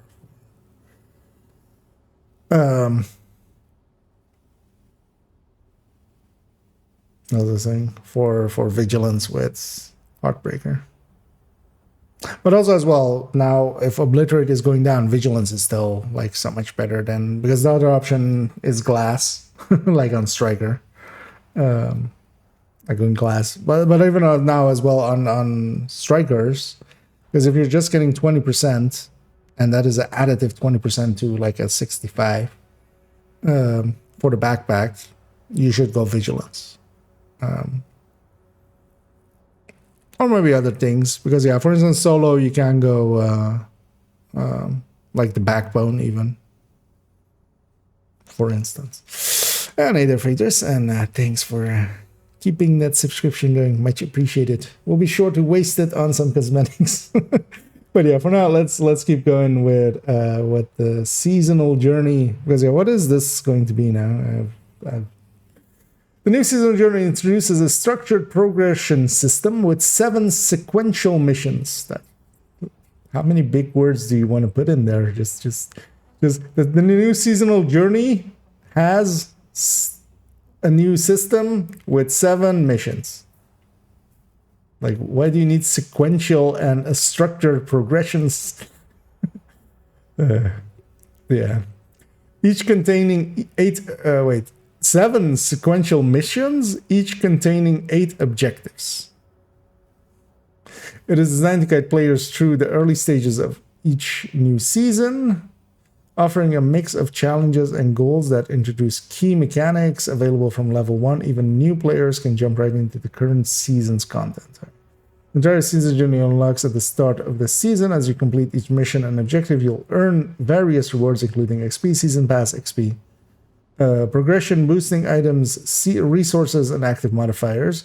Completing the entire journey will grant you a unique cosmetic item. So it's just season track still, right?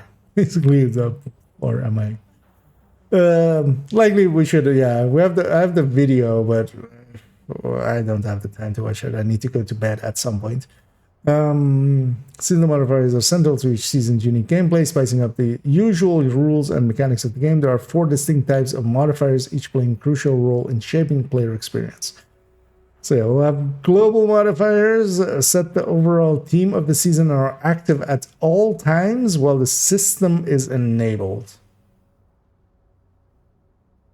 affecting the core gameplay loop. So we can disable the system, or just the system is always enabled. In the first season, the theme is range. The global modifier is point blank. Grant bonus damage based on distance from enemies. Point blank, I'm going to guess we need to get close. Active modifiers function like ultimate abilities, giving your characters a short burst of power. Players can choose from a selection of active modifiers, but only one can be equipped at a time. For the first season, they manipulate the range zones set by the global modifier. Okay, so they just alter that for now. So they're not ultimates then, basically, because we're just changing the global modifier a little bit. Passive modifier work in conjunction with the global modifier, adding extra bonuses. Players can equip up to 3 passive modifiers simultaneously. In the first season, these modifiers provide additional benefits based on the range zones from the global modifier. Okay. I'm gonna guess this has all some UI to it and stuff. Likely we'll see it in the video. Sure. Also modifiers, these represent how the enemies adapt to your new abilities. As the player progresses through the season, enemies will gradually gain new abilities linked to specific enemy types, forcing you to use the global passive and active strategy modifiers strategically to counter them. So there's a whole... likely in the video this is much more clear, but... can be disabled. Okay, so the modifier system can be disabled at any time and is mutually exclusive with global events, allowing players to control how they engage with the seasonal challenges. Okay, so we can just completely turn it off. Alright. Priority objectives system offers a variety of short-term objectives, enhancing the way players can farm for items and resources in the game. The priority objective system becomes available on reaching level 30. Players can choose from 3 objectives, selecting one based on limited information such as duration, reward category, and mission type. Once a selection is made, it is locked in, and the full details of the objective and its rewards will be revealed. Choose from 3 objectives, select the one based on information. Okay, so we just get some information, and then we just, like, it's basically select the project, right? It's basically bounties from the Destiny, right? If none of the objectives appeal to the player, the system allows for rerolls. Players can earn reroll points by completing priority objectives with a maximum of 3 rerolls stored at any time. There's no limit to the number of priority objectives a player can complete, and rewards include XP, season pass XP, items, resources, and passive modifiers unlocked. Okay.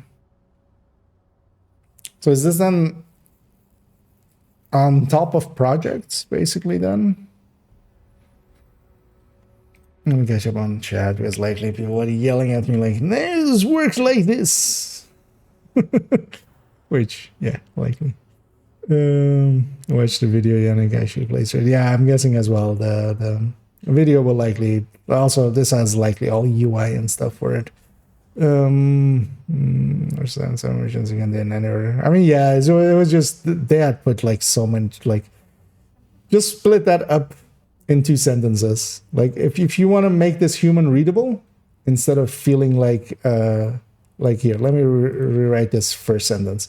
Each new seasonal journey introduces a system with 7 missions that have to be completed in order, each containing 8 objectives. I left out a structured progression system with sequential missions. Where's the... I can barely speak English. Like, big words make brain hurt. Big hurt make brain. Big words. And then global event says you can't upload at the same time. So yeah, we're just gonna be global eventing it instead of that thing. What I don't see in there is what the reward really is. Well, I mean XP and stuff, but I like a clear, like, number-wise XP. Also, so they seem to be on top of it. Also, no more leagues. Okay.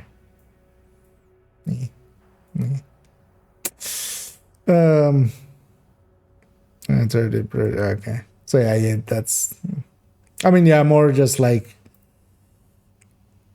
I'd be interested in actually having numbers to go with these, just so we can kind of do the opportunity cost analysis on them, but we'll likely get that in PTS and stuff. Manhunt Scouts is a new system that drives the game's narrative by requiring players to complete weekly activities that reward them with equipment, XP, materials, and most importantly, new collectibles. Okay, so this is where we're going to get the comms from then. Each week, players can tackle a scout, which consists of 3 different activities. These activities will vary, and players must solve a small riddle to complete each one. Activities should be completed in order, and once all 3 are finished, players will receive the scout reward. Once all activities in a scout are completed, okay. Oh well, okay, so we're scouting, okay, so it's a scouting. Players will receive a bigger reward, including a unique collectible. However, new scouts cannot be accessed until the current one is completed. Okay. By the end of the season, completing all scouts unlocks the Manhunt Climax mission, and finishing that unlocks the Master Climax mission. So make sure to stay on track each week. So does this not no longer then have, like, you have to actually do it each week? So there's no longer just jumping in on the last weeks of a season and just doing the entire manhunt, I get from that. No, all the at the end of the season. Okay. You just have to do them one by one then. I was guessing for that would be too much of a change for them to do. New gear. Legatus SPA. What is this? Is this something? Oh, it's going for spa. Okay. Searching for nearby spas. Okay, I was guessing it would be something like that. But this Legatus is, I mean, likely Spanish as well as uses that, but Legatus is like Latin, right? Oh well, Roman. Because a Legatus is basically lieutenant, right?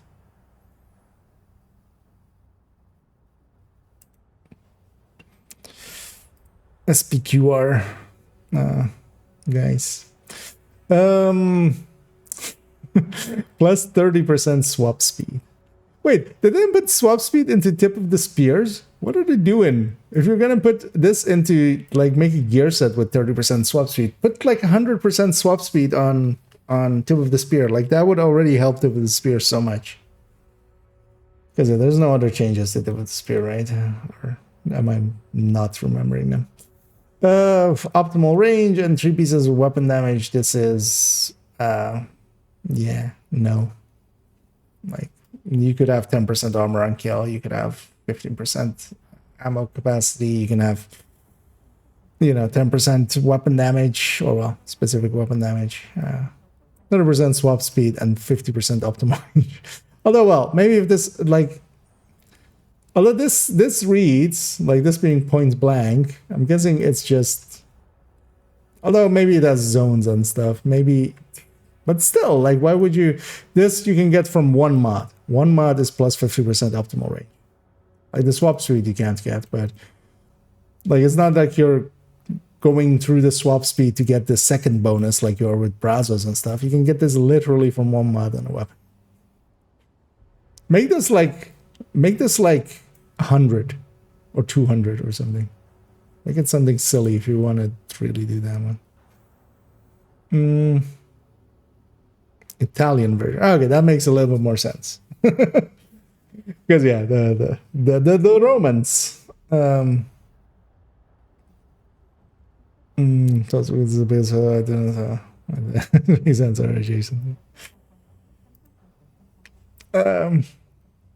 mean, like, yeah.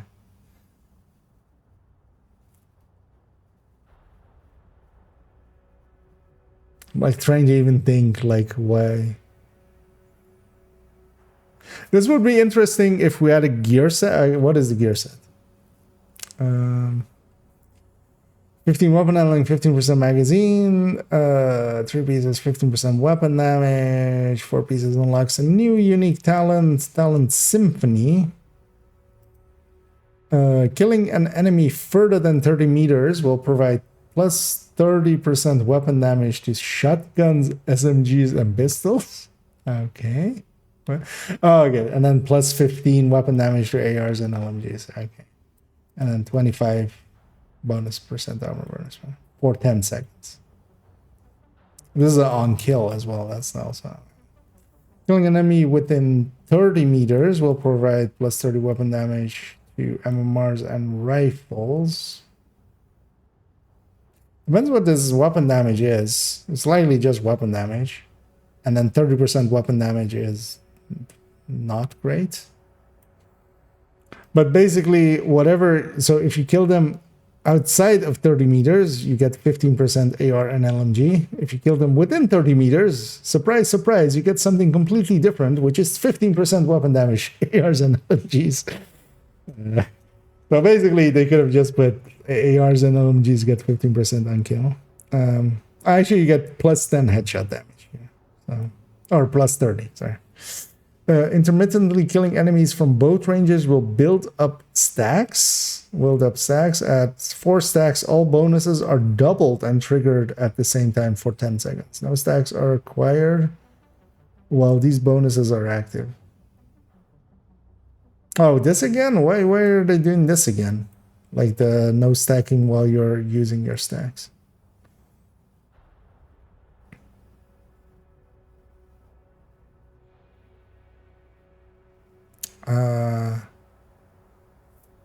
So at 4 kills.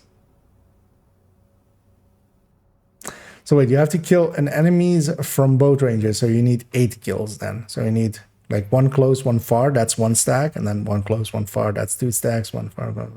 I mean, you can't control range like that. Like 30 meters is like far. Like 30 meters is not something. Because one of the things is here, like killing within 30 meters with MMRs and rifles, yeah, sure, easily. Especially now that rifles are going to be out of fire. Like that's just going to be like killing with the AR.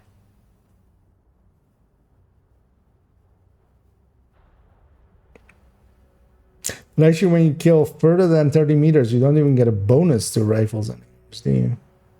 Or rifles and MMRs. No. So, what? So yeah, you're still better off just using ARs and LMGs. But these stats are horrendous as well. 15 weapon handling, 15 mag size, and then 15 weapon damage versus, you know, Striker's rate of fire, or hell, even having.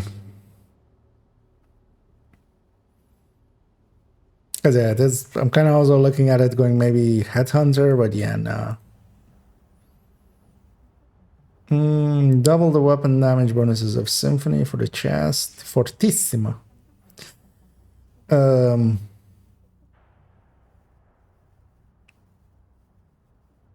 So double the weapon damage bonuses. So this would go to 30, but yeah, you can just have a chest talent instead. It's much better. Backpack talent, Accelerando. Decrease the number of stacks needed to proc the Symphony double buffs from 4 to 3. It's also not going to be worth it. But which is the case for a lot of like gear stuff. I would have to see this in play. It kind of depends how the stacking also works. Because can we kill like 3 enemies within 30 meters, and then for every enemy that we kill outside, it would give a stack. So what happens if I like going into a control point, kill 3 enemies far away, and then. But even then, if this is just weapon damage, like this is a buff smaller than like anything, like a lot of things. Don't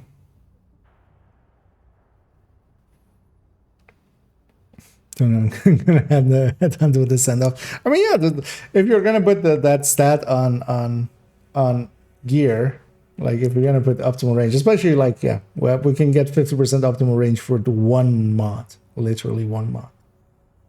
So,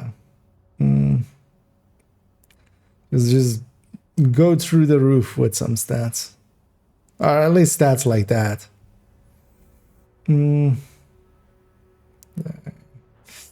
Your Latin math class, the swap set. Well, that swap speed, I was kind of I was like I went to the gear set there, but I was like, actually, that swap speed. If we had something like, God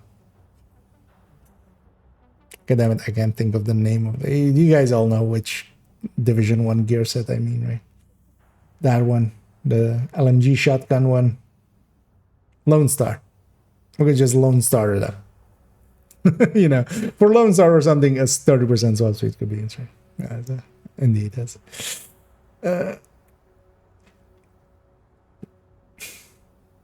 But yeah, I was like, maybe the gear set is gonna link in with that, but nah, not really. I could see equipping one of these during Golden Bullet, just to swap faster to the specialization weapon, but also you could just have weapon handling from, you know, through like just Eagle's Grasp or something for 15. Yeah, brand set is kind of. I didn't even check what the. Okay, perfect versatile. Okay, so that's the linking in, but would you really swap for that the whole time? Oh wait, named mask. It doesn't even have a chest. I would have expected gunslinger with this. Why isn't gunslinger? Why isn't this getting a gunslinger chest? There's no perfect gunslinger, is there? No. Yeah, why wouldn't you just go vigilance plus, or versatile plus perfect versatile plus perfect gunslinger?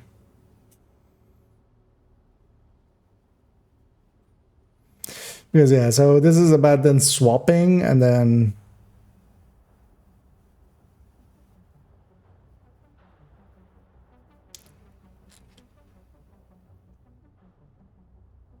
yeah, nah, but then yeah, nah.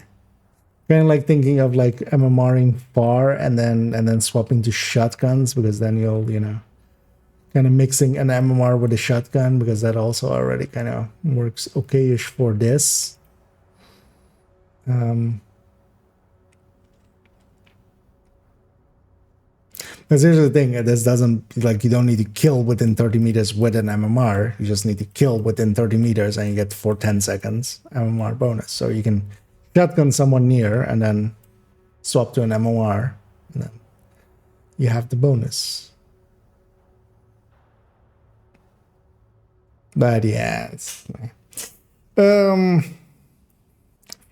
optimal range here as a perfect attribute. Yeah, nah. Let's keep going. Actually, let me catch up again in a second.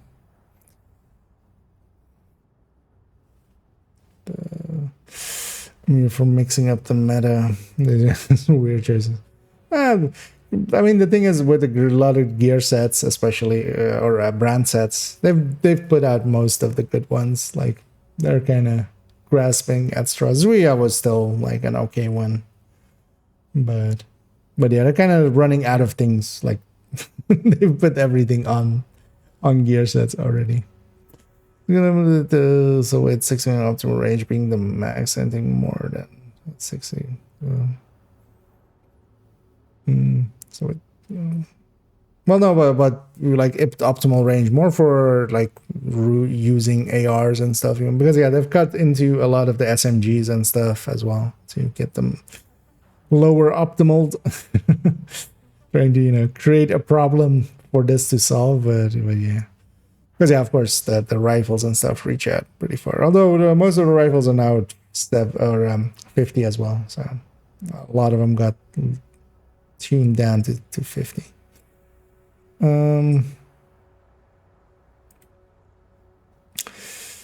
So exotic scabbard exotic holster talent counter. Swapping weapons will give the following group of bonuses one by one in order. Okay, so rate of fire plus weapon damage and then magazine size plus reload speed. Wait, how can you have...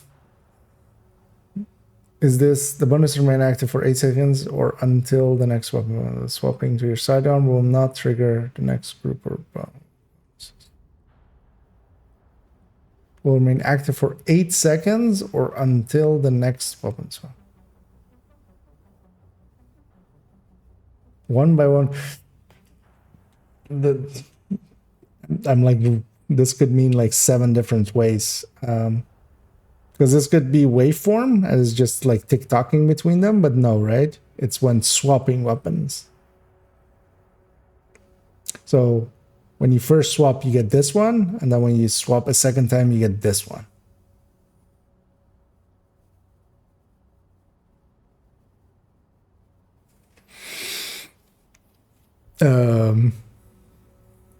I kind of need to see this in play, because what would even be the points here?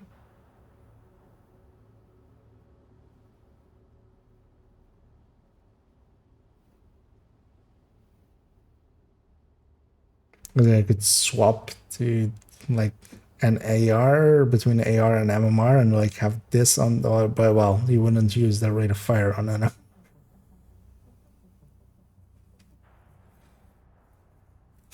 With the reduction to the Oreo, maybe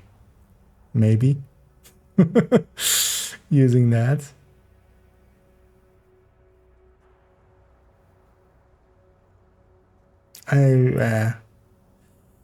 Actually, well, having a holster, it kind of depends again on the stats. They're not showing the stats here on every exotic gear. The first question is actually like the one that I also always forget is, what are the stats going to be? We'll see that tomorrow. If this is all red, if this is weapon damage, crit chance, crit damage,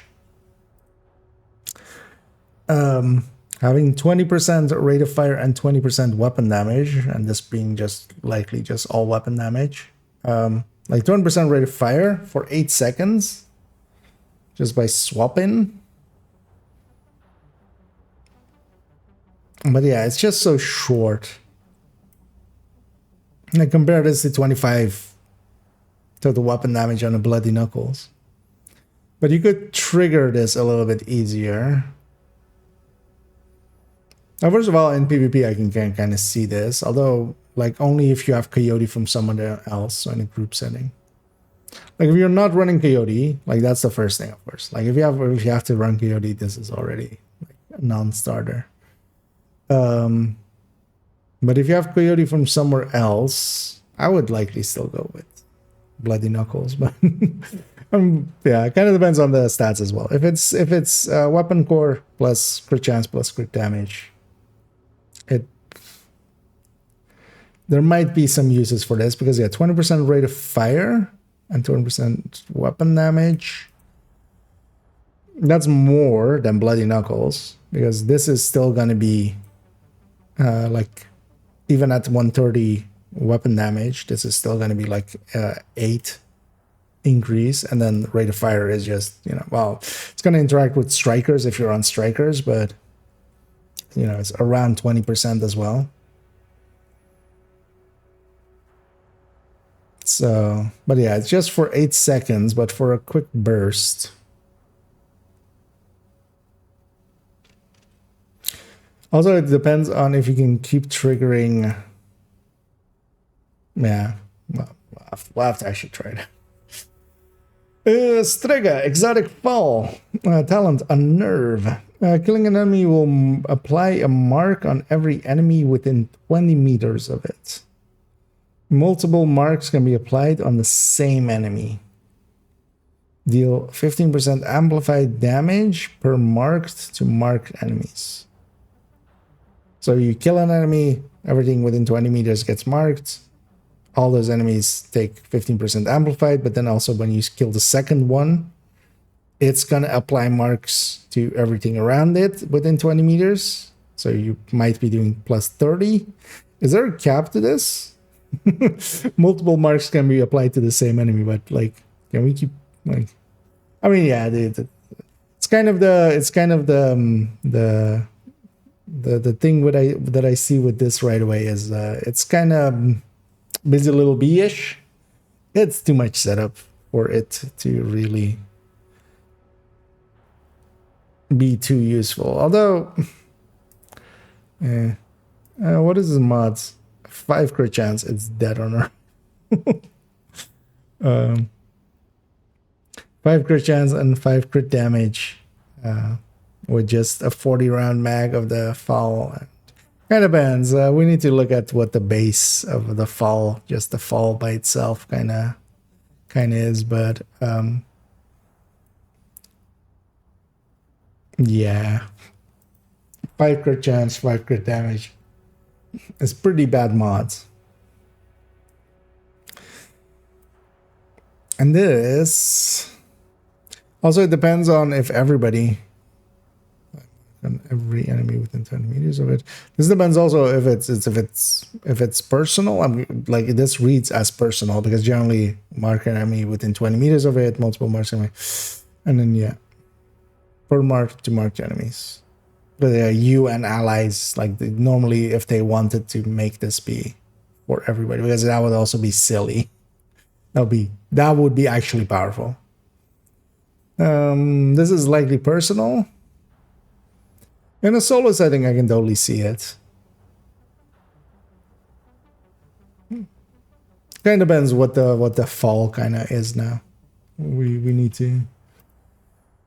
Actually, let's have a look at the fall here. It's losing base. It's gaining more RPM than its base, so it's moving up at the very least. It's getting better reload. It's still stuck on that low mag, but it's actually getting one of the best optimals as well. Yeah, so it's 35 together with only the G36. Oh, yeah. They're the only two left at 35. Because yeah, we used to have the Scar, the Stake, and the Cetar. All of these were 35s as well. And also, yeah, the M4 Honey Badger were 35s as well. Carbine 7 was 35. Yeah, it kind of depends where the fall lands. But yeah, this 5 crit chance kind of is bad. And this is just... The thing is, for the same price, you can kind of have, killer. Especially the new upgraded killer. And that's just going to be more consistent than this anyway. Because that's 20 meters as well with a lot of stuff. That's not going to work out. Although, like, if you're doing territory controls or on the defense wave of like control points and stuff, where you're at the spawn, or like hostage rescues and stuff, where you have a bunch of enemies near each other at the same time when you spawn camping, basically. I could totally see like this adds up pretty quick. Also, it depends on if it's additive to itself or because it says amplified damage, but that would normally be if you have multiple stacks that it stacks with itself, which we'll have to see.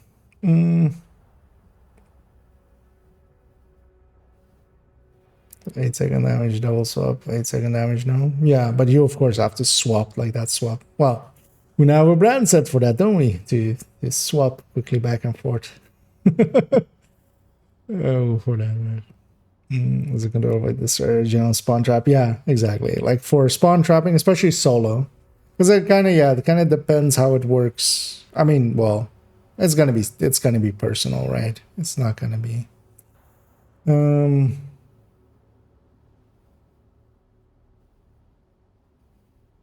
let me catch you up sale. Wow, as well on this side. Where was I actually?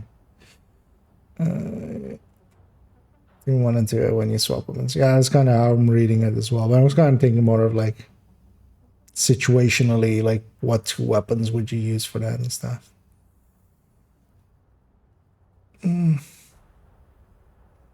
Then persist through weapon swaps. Sure.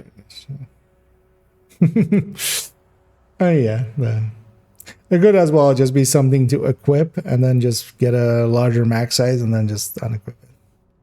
Just quick swap it because yeah, they gave us back. Like this is exactly the thing that why those rock and roll changes were made and stuff. That's first melt the boss. Situationally, yeah, but yeah, you need to have those situations, which just isn't always like if we're thinking like incursion, if we're thinking raid, those kind of stuff. Just although actually an incursion for right, maybe because yeah, lovebirds no, but right, kill enemies near him and just stack up. Thing is as well, it's personal, so but yeah, especially like Marcus said there as well, just the spawn camping. Oh, and hey there, cutie vessel, and hey there. Hope you're doing well out there. Because yeah, we're kind of going through some of this stuff. I kind of came home late. I was working the whole day, so I'm kind of catching up, and we're kind of talking it through. Although, yeah, we're kind of reaching hopefully towards the end because I need to go sleep at some point. I've heard that is enjoyable thing to do. I've heard it's very meta just to sleep once in a while. Do you do the PTS and give feedback? I generally do jump into the PTS. I'm gonna jump in Saturday. Tomorrow I won't be available most of the day as I start pretty early and I'll be going till way late. But I'll jump in Saturday. I generally just haven't written. I've made other people do it for me sometimes, but I know a few people that are very much into actually giving like through the correct channels feedback. I generally give them my feedback, and then some of it makes it also out of there. but generally, yeah, I also will make my thoughts on PTS likely Monday. And yeah, we're gonna have to have yeah, because we'll have to basically do entire burst and sustain tables and stuff filled in, and calculations for everything from strikers to ongoing to heartbreaker to. It's gonna be. It's gonna be interesting. Sleep is overrated. Yeah. The nerf the RPM of sleep. No, they nerf the REM of sleep. But yeah, I'll have to go catch some anyway. Your feedback from VS. Well, yeah, I always like for my specific feedback, because I generally as well just make that video. I have a buddy of mine that is well, somewhat connected, but like he does a lot of write-ups for bugs and stuff already, so he's kind of, they know him, and usually I kind of like he watches my videos, and then also we kind of sometimes chat, and he'll carry my feedback forward generally. But yeah, I generally don't do it like directly myself. Why sleep when we can game? Well, we're not even gaming. We're actually literally sitting here reading potential patch notes. It's not even actual patch notes because yeah, everything is subject to change. But but I'm having fun. Guessing that that pain was for the REM. But yeah, good band, so we had to shout him out. Sleep is best in slot. Yeah. Insomnia was buffed. Well, we'll just have to grind through it. We'll rock with skill kills. It's actually a good point. Doesn't state there what kind of kills. And as we recently discovered, somebody pointed out to us that pummel actually triggers as well on chems and stuff to reload them. We'll have to try it out. But that's actually a good point. That's a good point.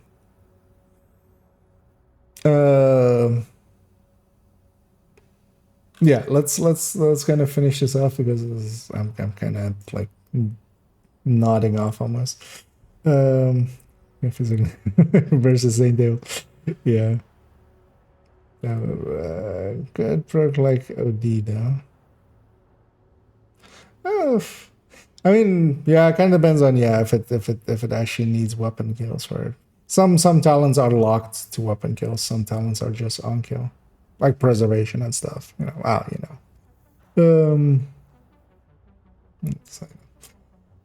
I mean, yeah, trying to like hybridize that would already be way too much. It's already a weak setup by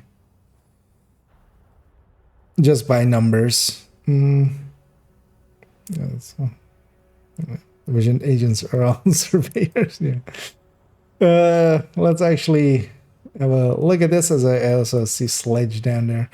The new talents, precision strike weapon talent, killing an enemy farther than 20 meters, build up stacks. Max stacks is 3. Hitting an enemy within 20 meters will use all stacks to provide plus 20% amplified damage per stack to enemies within 20 meters for 5 seconds. Okay, so you can build up to 3 stacks, and controlling range like this is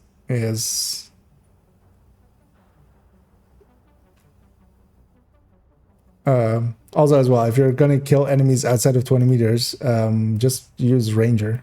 Like the new Ranger is 20 meters is already 10% amp, and then like this is nice, but because yeah, you have to eat up all the stacks, so you have to kill 3 enemies outside of 20 meters, and then you get to use this for 5 seconds. That's too much of a hassle. Very situationally, could be useful killing 3 enemies at these ranges and then being under. Yeah.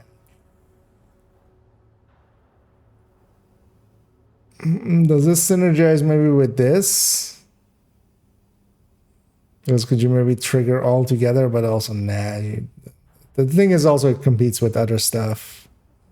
So what is the perfect? Okay, 2 stacks. 2 stacks is now a little bit easier for 35% amplified for 5 seconds. So it doesn't say actually which weapons we're getting, right? Depends on what this is on. If this is on a rifle or something, I could kind of see it. Or even an AR or something. It outright doesn't say which weapons we're getting. Kind of depends where it is perfect precision. The perfect precision is at least like a number of 2 stacks, and then because 2 kills at post 20 meters and then 1 in 20 meters. Because this is at least just closing the range. You're kind of like, you kill 2 enemies far and then you close the range to under 20, and then you get a plus 35 for 5 seconds though. Like, although it's a lot. Like 35 amplified is a lot. And yeah, reworks. Sledge. Dealing damage with a grenade applies a mark to the on target. Target with marks will take 30% more damage to armor from the agent that applied the mark, and have minus 20% movement speed. Marks the speed after 10 seconds. So yeah, just personal now. Yeah, this is the 3rd one. So together with Heartbreaker and the rate of fire on the invisible hand going to 22%. They should have just cut this down. But also, this is just normal. Like, it doesn't actually say for perfect. Like, it doesn't even have the percentage ones for perfect. Would be funny if they just changed this for the normal one and perfect still works as it was. But yeah, they should be 30% and then 40% in brackets if they're going to be consistent. They should have just made this like 15%, 15 and 20 maybe, and just kept it group wide. It is actually like, because it takes time. It is one of those things that actually takes a little skill to get it right and stuff and get it out. Because also what they're doing is, for instance, think on Lovebirds, they're basically taking a 40% amp away from us. And also Strikers is going down. And, you know, a bunch of other stuff. Yeah, this is like the third one. I would definitely say like they should just put this at like 20% for perfect, 15 for normal, and just make this like still apply to everyone. Because that's still a good buff. That's still like opportunistic for just a weapon slot, but, or, you know, like an opportunistic budget just for a weapon slot. But yeah. Zero range. A zone indicator on the crosshair with the glow. Okay, yeah, I need to kind of watch their video and stuff. Because if they have a always on like range meter, that would help a little. But also just generally you can kind of, after a while you can have ranges dialed in. Rouge agents. Well, I think rogue agents might enjoy them as well indeed. But so will Rouge ones. And the lover, especially with the Scorpion. I mean, yeah, Scorpio is also getting a decrease and such, but well, honestly, it'll be fine. It'll be fine. We still beat them way too fast anyway. It'll just take a second longer. Because also they're not. I wonder if more teams are gonna start running headshot strikers and Dutch cities and just doing the melts. Whatever the ingression of the. Oh yeah. Think about that. At least, I mean, Oreo still will be. I'm willing to bet Oreo will still be way up there. Even with 10%, like it was way more ahead than just 10% rate of fire. And well, actually, likely its base weapon also got changed, right? So maybe it did lose a little bit more. So we'll have to see. I think there's a bit like a. I'm just familiar with that more and the shotgun, but I just have. Yeah, that's the thing with it. Like looking at its numbers, especially with that gear set, yeah. Because if that's just weapon damage, like if it's an amp, it's also way too high. So it's likely a weapon damage. Even if you get, I mean, once you get the actual stacks going and stuff, it is a lot because you're gonna have like. You'll have, well, even for ARs and stuff, you'll have, you know, plus 15s. Although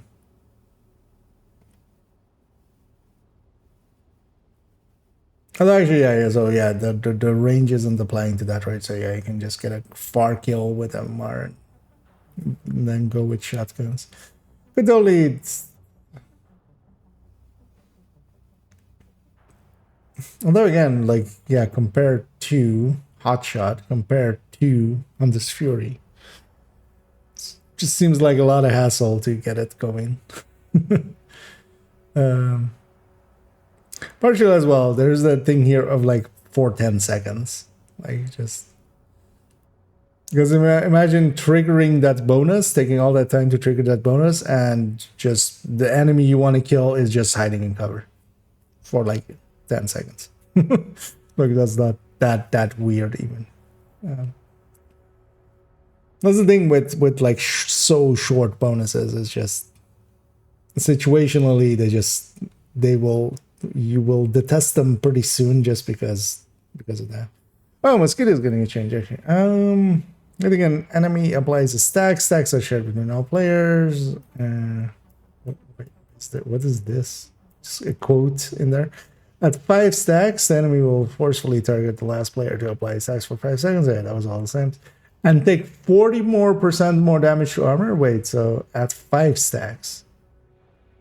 So 5 shots of... Okay, I mean, like... Here's our lefty now. From all sources, yeah. Wait, what? Why?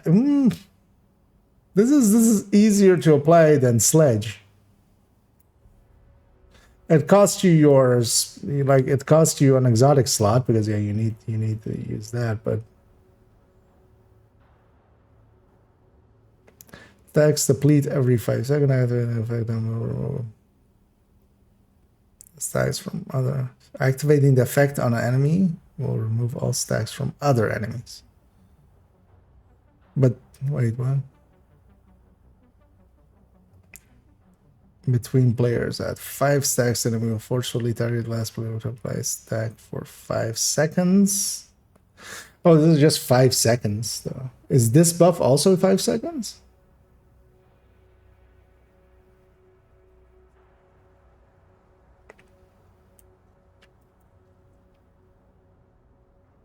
Okay, we'll have to just test that.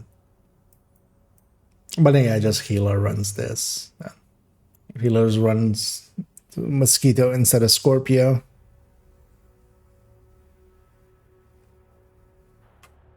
And we can just do the same sledging as we always did. Where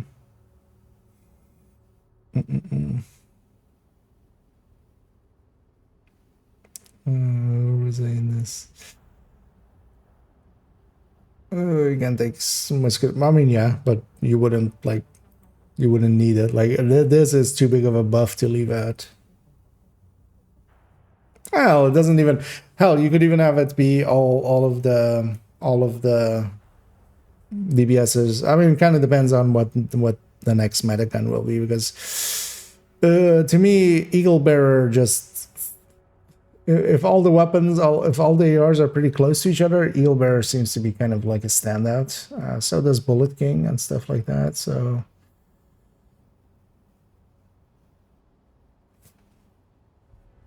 Because I don't need Scorpio anymore on the healer per se.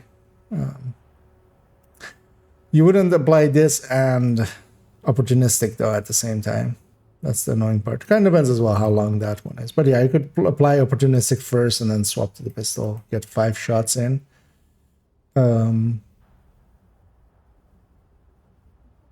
Get this for 5 seconds, swap back, get your opportunistic back up, and then. Because this is actually even easier, kind of like 5 shots with that weapon is doesn't act that long. And actually, if high-end weapons are kind of okay, then even yeah, you just take 2 high ends and then on the DPSers and just everybody runs a Mosquito, because also it can be from anybody. So if like multiple people shoot him. Even on other things as well. And yeah, as of TU22, the following rifles and MMRs will become fully automatics: ACR, UIC, Ravenous, M1A, Lightweight, M4, LVOC, MDR, Resolute Marks 47, MK47, Mark 17, SIG, you can see. So I'm going to guess from this that it's all the Mark 17s and that this SIG also includes the 6 CQB. So MDR, LVOC, for, yeah, this M1A is likely all of the M1As then, because also there's nothing called just M1A. It's classic M1A and then M1A CQB and M1A SOCOM, or SOCOM M1A. Missing from this, absent by here, is Merciless. Although Merciless, of course, has a special firing pattern, so maybe they're leaving that out. M1A might include Dr. Home, because Dr. Home is actually not too bad. Ravenous, and then yeah, not the 1886s.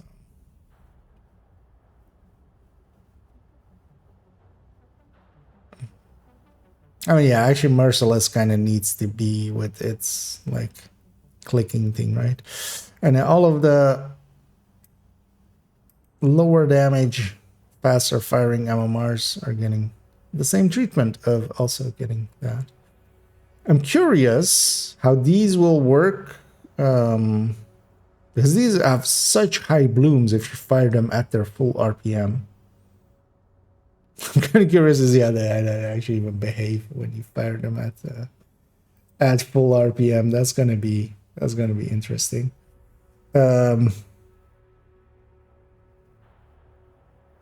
Did we have all of the rifles there? Actually, what was the other exotic? Oh, Vindicator. Vindicator is also missing from there. Although Vindicator is an MDR, so maybe they mean it like that, but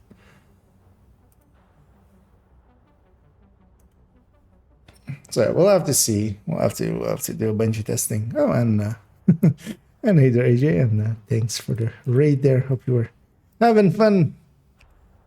As give you a shout out here.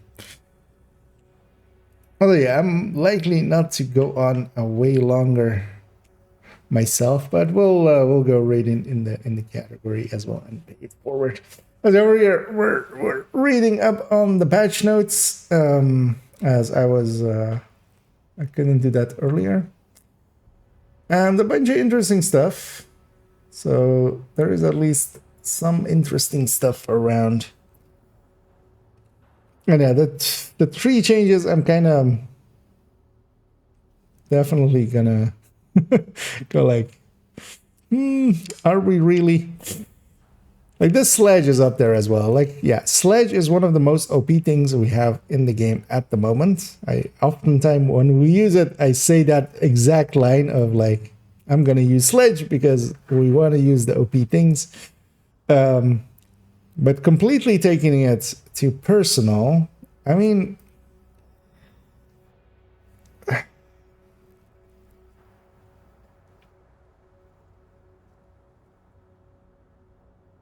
yeah, you can still get a lot of damage. I would be much more in favor of, because there's still a lot, and then it's lefty and stage left would still be 40% for the person themselves. So it doesn't actually even change, for instance, for when you use it in solo situations, which I quite often do. I would definitely say taking this to like 20% for perfect, 15% for normal, and then just still from all sources. Because if you're keeping this anyway, just make this a nerfed version of that. And then for like when it really matters, we'll still take mosquito, like lovebirds, and then like right and stuff. But then we can have a lesser version that is easier to trigger. And yeah, the other one is especially like Heartbreaker getting a buff as it is. Going from 1% or from 1% damage to 1.3% damage. Going from 100% with the chest to 130% with the chest.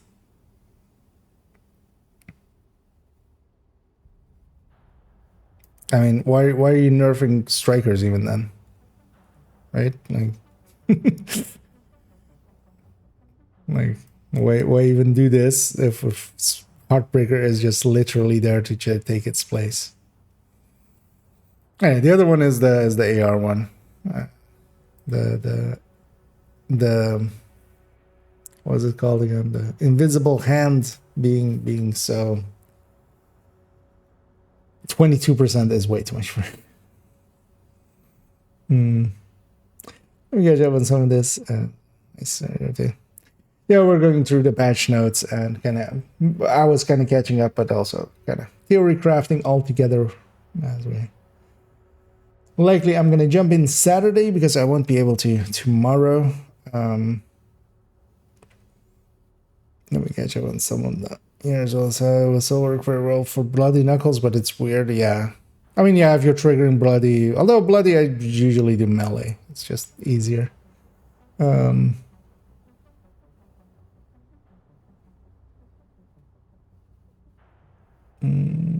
changes? We'll make any changes to Healing Growth. We'll take Safeguard. No. I mean, yeah, Mosquito maybe as a fit in. Survival sound. Yeah. That's a good one.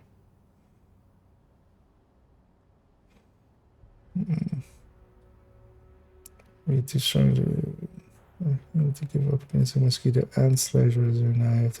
Well, no. So if but then like only one buff, like not a. It's in the same way as like you can't like in the past you could of course do perfect sledge and not sledge. Just make the pistol do sledge basically, and then just only one of the buffs can be active.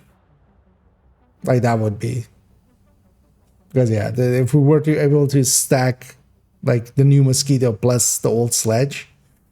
Although I mean, actually, you can like if the DPSers just run secondary, like if they have their own sledge, like just all toss a grenade and like you'll make up for the damage lost of tossing that grenade and stuff much more so than, especially if you time it, you know, when they're immune and everything, but you couldn't have even really damaged them. I think it's overall buff since you can combine mosquitoes and sliders. I mean, yeah, but I think I would still be in favor of just having all three of them be sledges, basically, so you can't apply multiples or like the strongest one overwrites, kind of like it is now with sledge. Like if you have a normal sledge on an enemy and somebody does perfect sledge, the perfect sledge overwrites the normal sledge. And then the mosquito also being sledge, basically, in the same category. Because yeah, otherwise, but then also maybe just not give it to the mosquito. Like that's also an option because the mosquito is actually being taken down to 5 shots to grab aggro. Hell, put that even like to 1 shot. Just make it the aggro, like the aggro thingy, and like not even put sledge on it.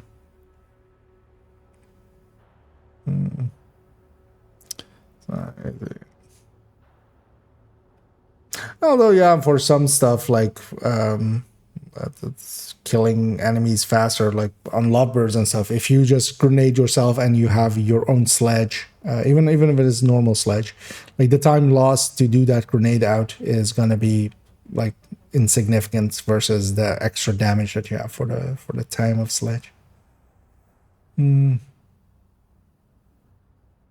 I should do something.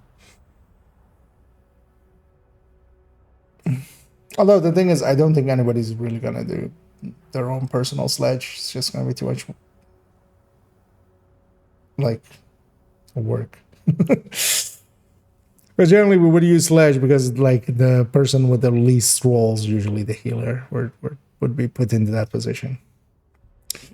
Overwatch may be a good contender. Yeah, also it's being Fenris. Like honestly as well, it's going to 14% and now obliterate being 18% or 17%. 17.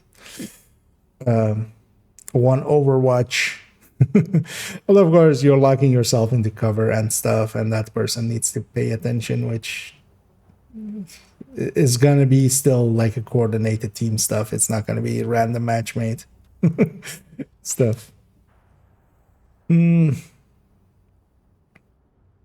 Like I like Overwatch as well. Even for instance, I used to run it a lot in the past in raids and stuff, and yeah, it was pretty good. Yeah, multiple ads, but the mosquito seems like that could make tanking more low. Yeah. I mean, just having some more aggro mechanics would be nice, but they should just build it into shields. I'm surprised if they're doing all this that they're not looking at that.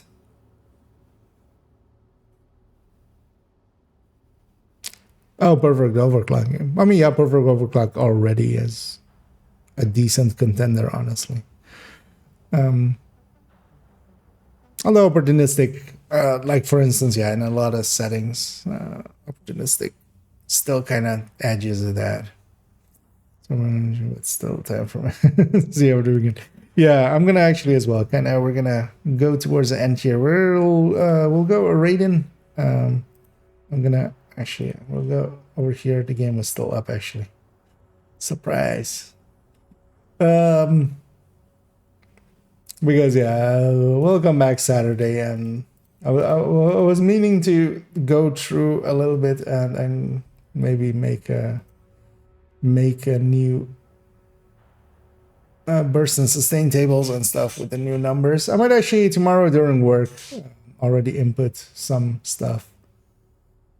And yeah, that's going to be in the normal burst and sustain tables. I've already kind of made the file. It is here, but I might actually spend some time and fill those in. I have all the images open. I might actually download all these images and just more easily accessible. That would actually be smart. But yeah, tomorrow I might actually already during work I'll have an hour here, an hour there, and I might already. But then yeah, definitely Saturday most of the day will kind of be spent updating these and also checking them with in-game, because there's definitely at least one mistake. Because if if the Carbine 7 has 497,811, when most other weapons are like around the 50k mark, and this one is in the 400k mark, or like almost the 500k mark. I mean, yes, this last one is double, but yeah, I'm gonna get that's not gonna be correct. But yeah, actually, we'll take it back here. I'm gonna go find somebody to raid as we'll pay it forward as we'll see who's available. Hopefully in the category. Actually, who's in the category? I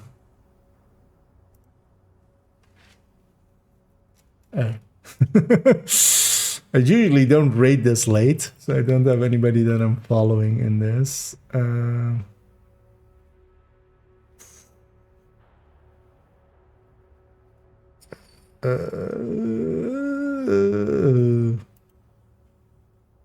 See what this person is doing. Maybe we'll just rate them.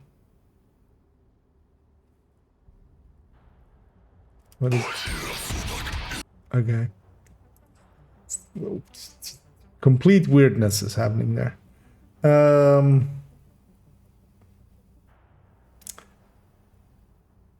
You know what? I'm gonna just check this person for a second if they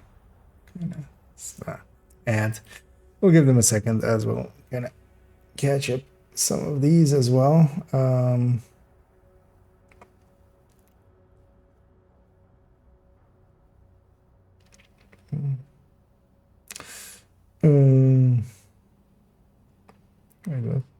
Is the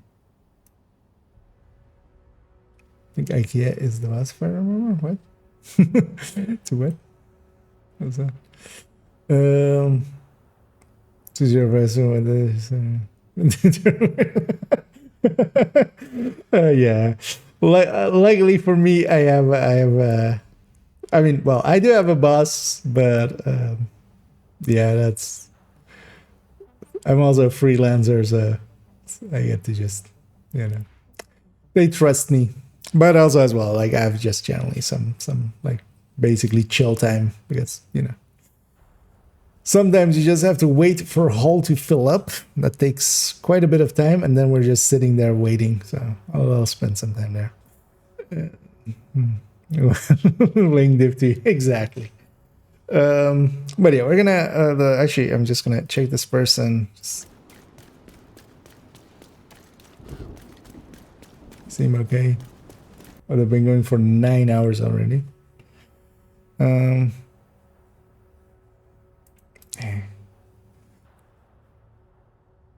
How come nobody's like streaming and nobody has a cam as well at that like these times? Generally, I try to just pick somebody that's kind of chill and preferably has a cam as well, and just is like a chill person. And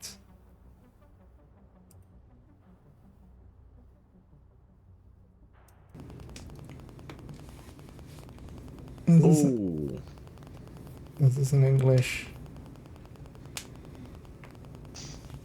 The audio kind of sucks, but yeah, we're gonna rate this person. I have no idea who they are, what they do, how they live, what cookies they like.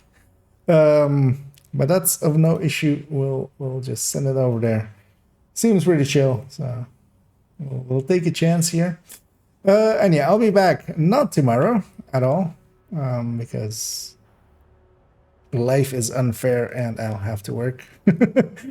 Which is always the awesome thing, of course, that happens whenever it's like last 4 seasons, whenever PTS kind of comes out, I'm working that Friday. Although I work a lot of Fridays, so it's kind of because of that. But but yeah, I'll be back Saturday afternoon for a few hours. I'll be able to likely make a few hours in the afternoon, and we'll jump into PTS and start just poking at stuff. I don't even see how we're gonna poke at everything before it closes, but we'll have a second phase hopefully. So but yeah, but I'm just gonna start this raid. We're gonna go raid Edge Master Tag, as they seemed okay, and there isn't too many people in the category. And yeah, again, I'll be away tomorrow, but I will be back Saturday, and we'll jump into PTS and run around and frolic and test and fill in stuff. I'll catch up on some of those last ones, and indeed have a good night, everybody, and to see a bunch of good nights. I'm just gonna hit that raid now button. So I'll just say, as always, have a good night.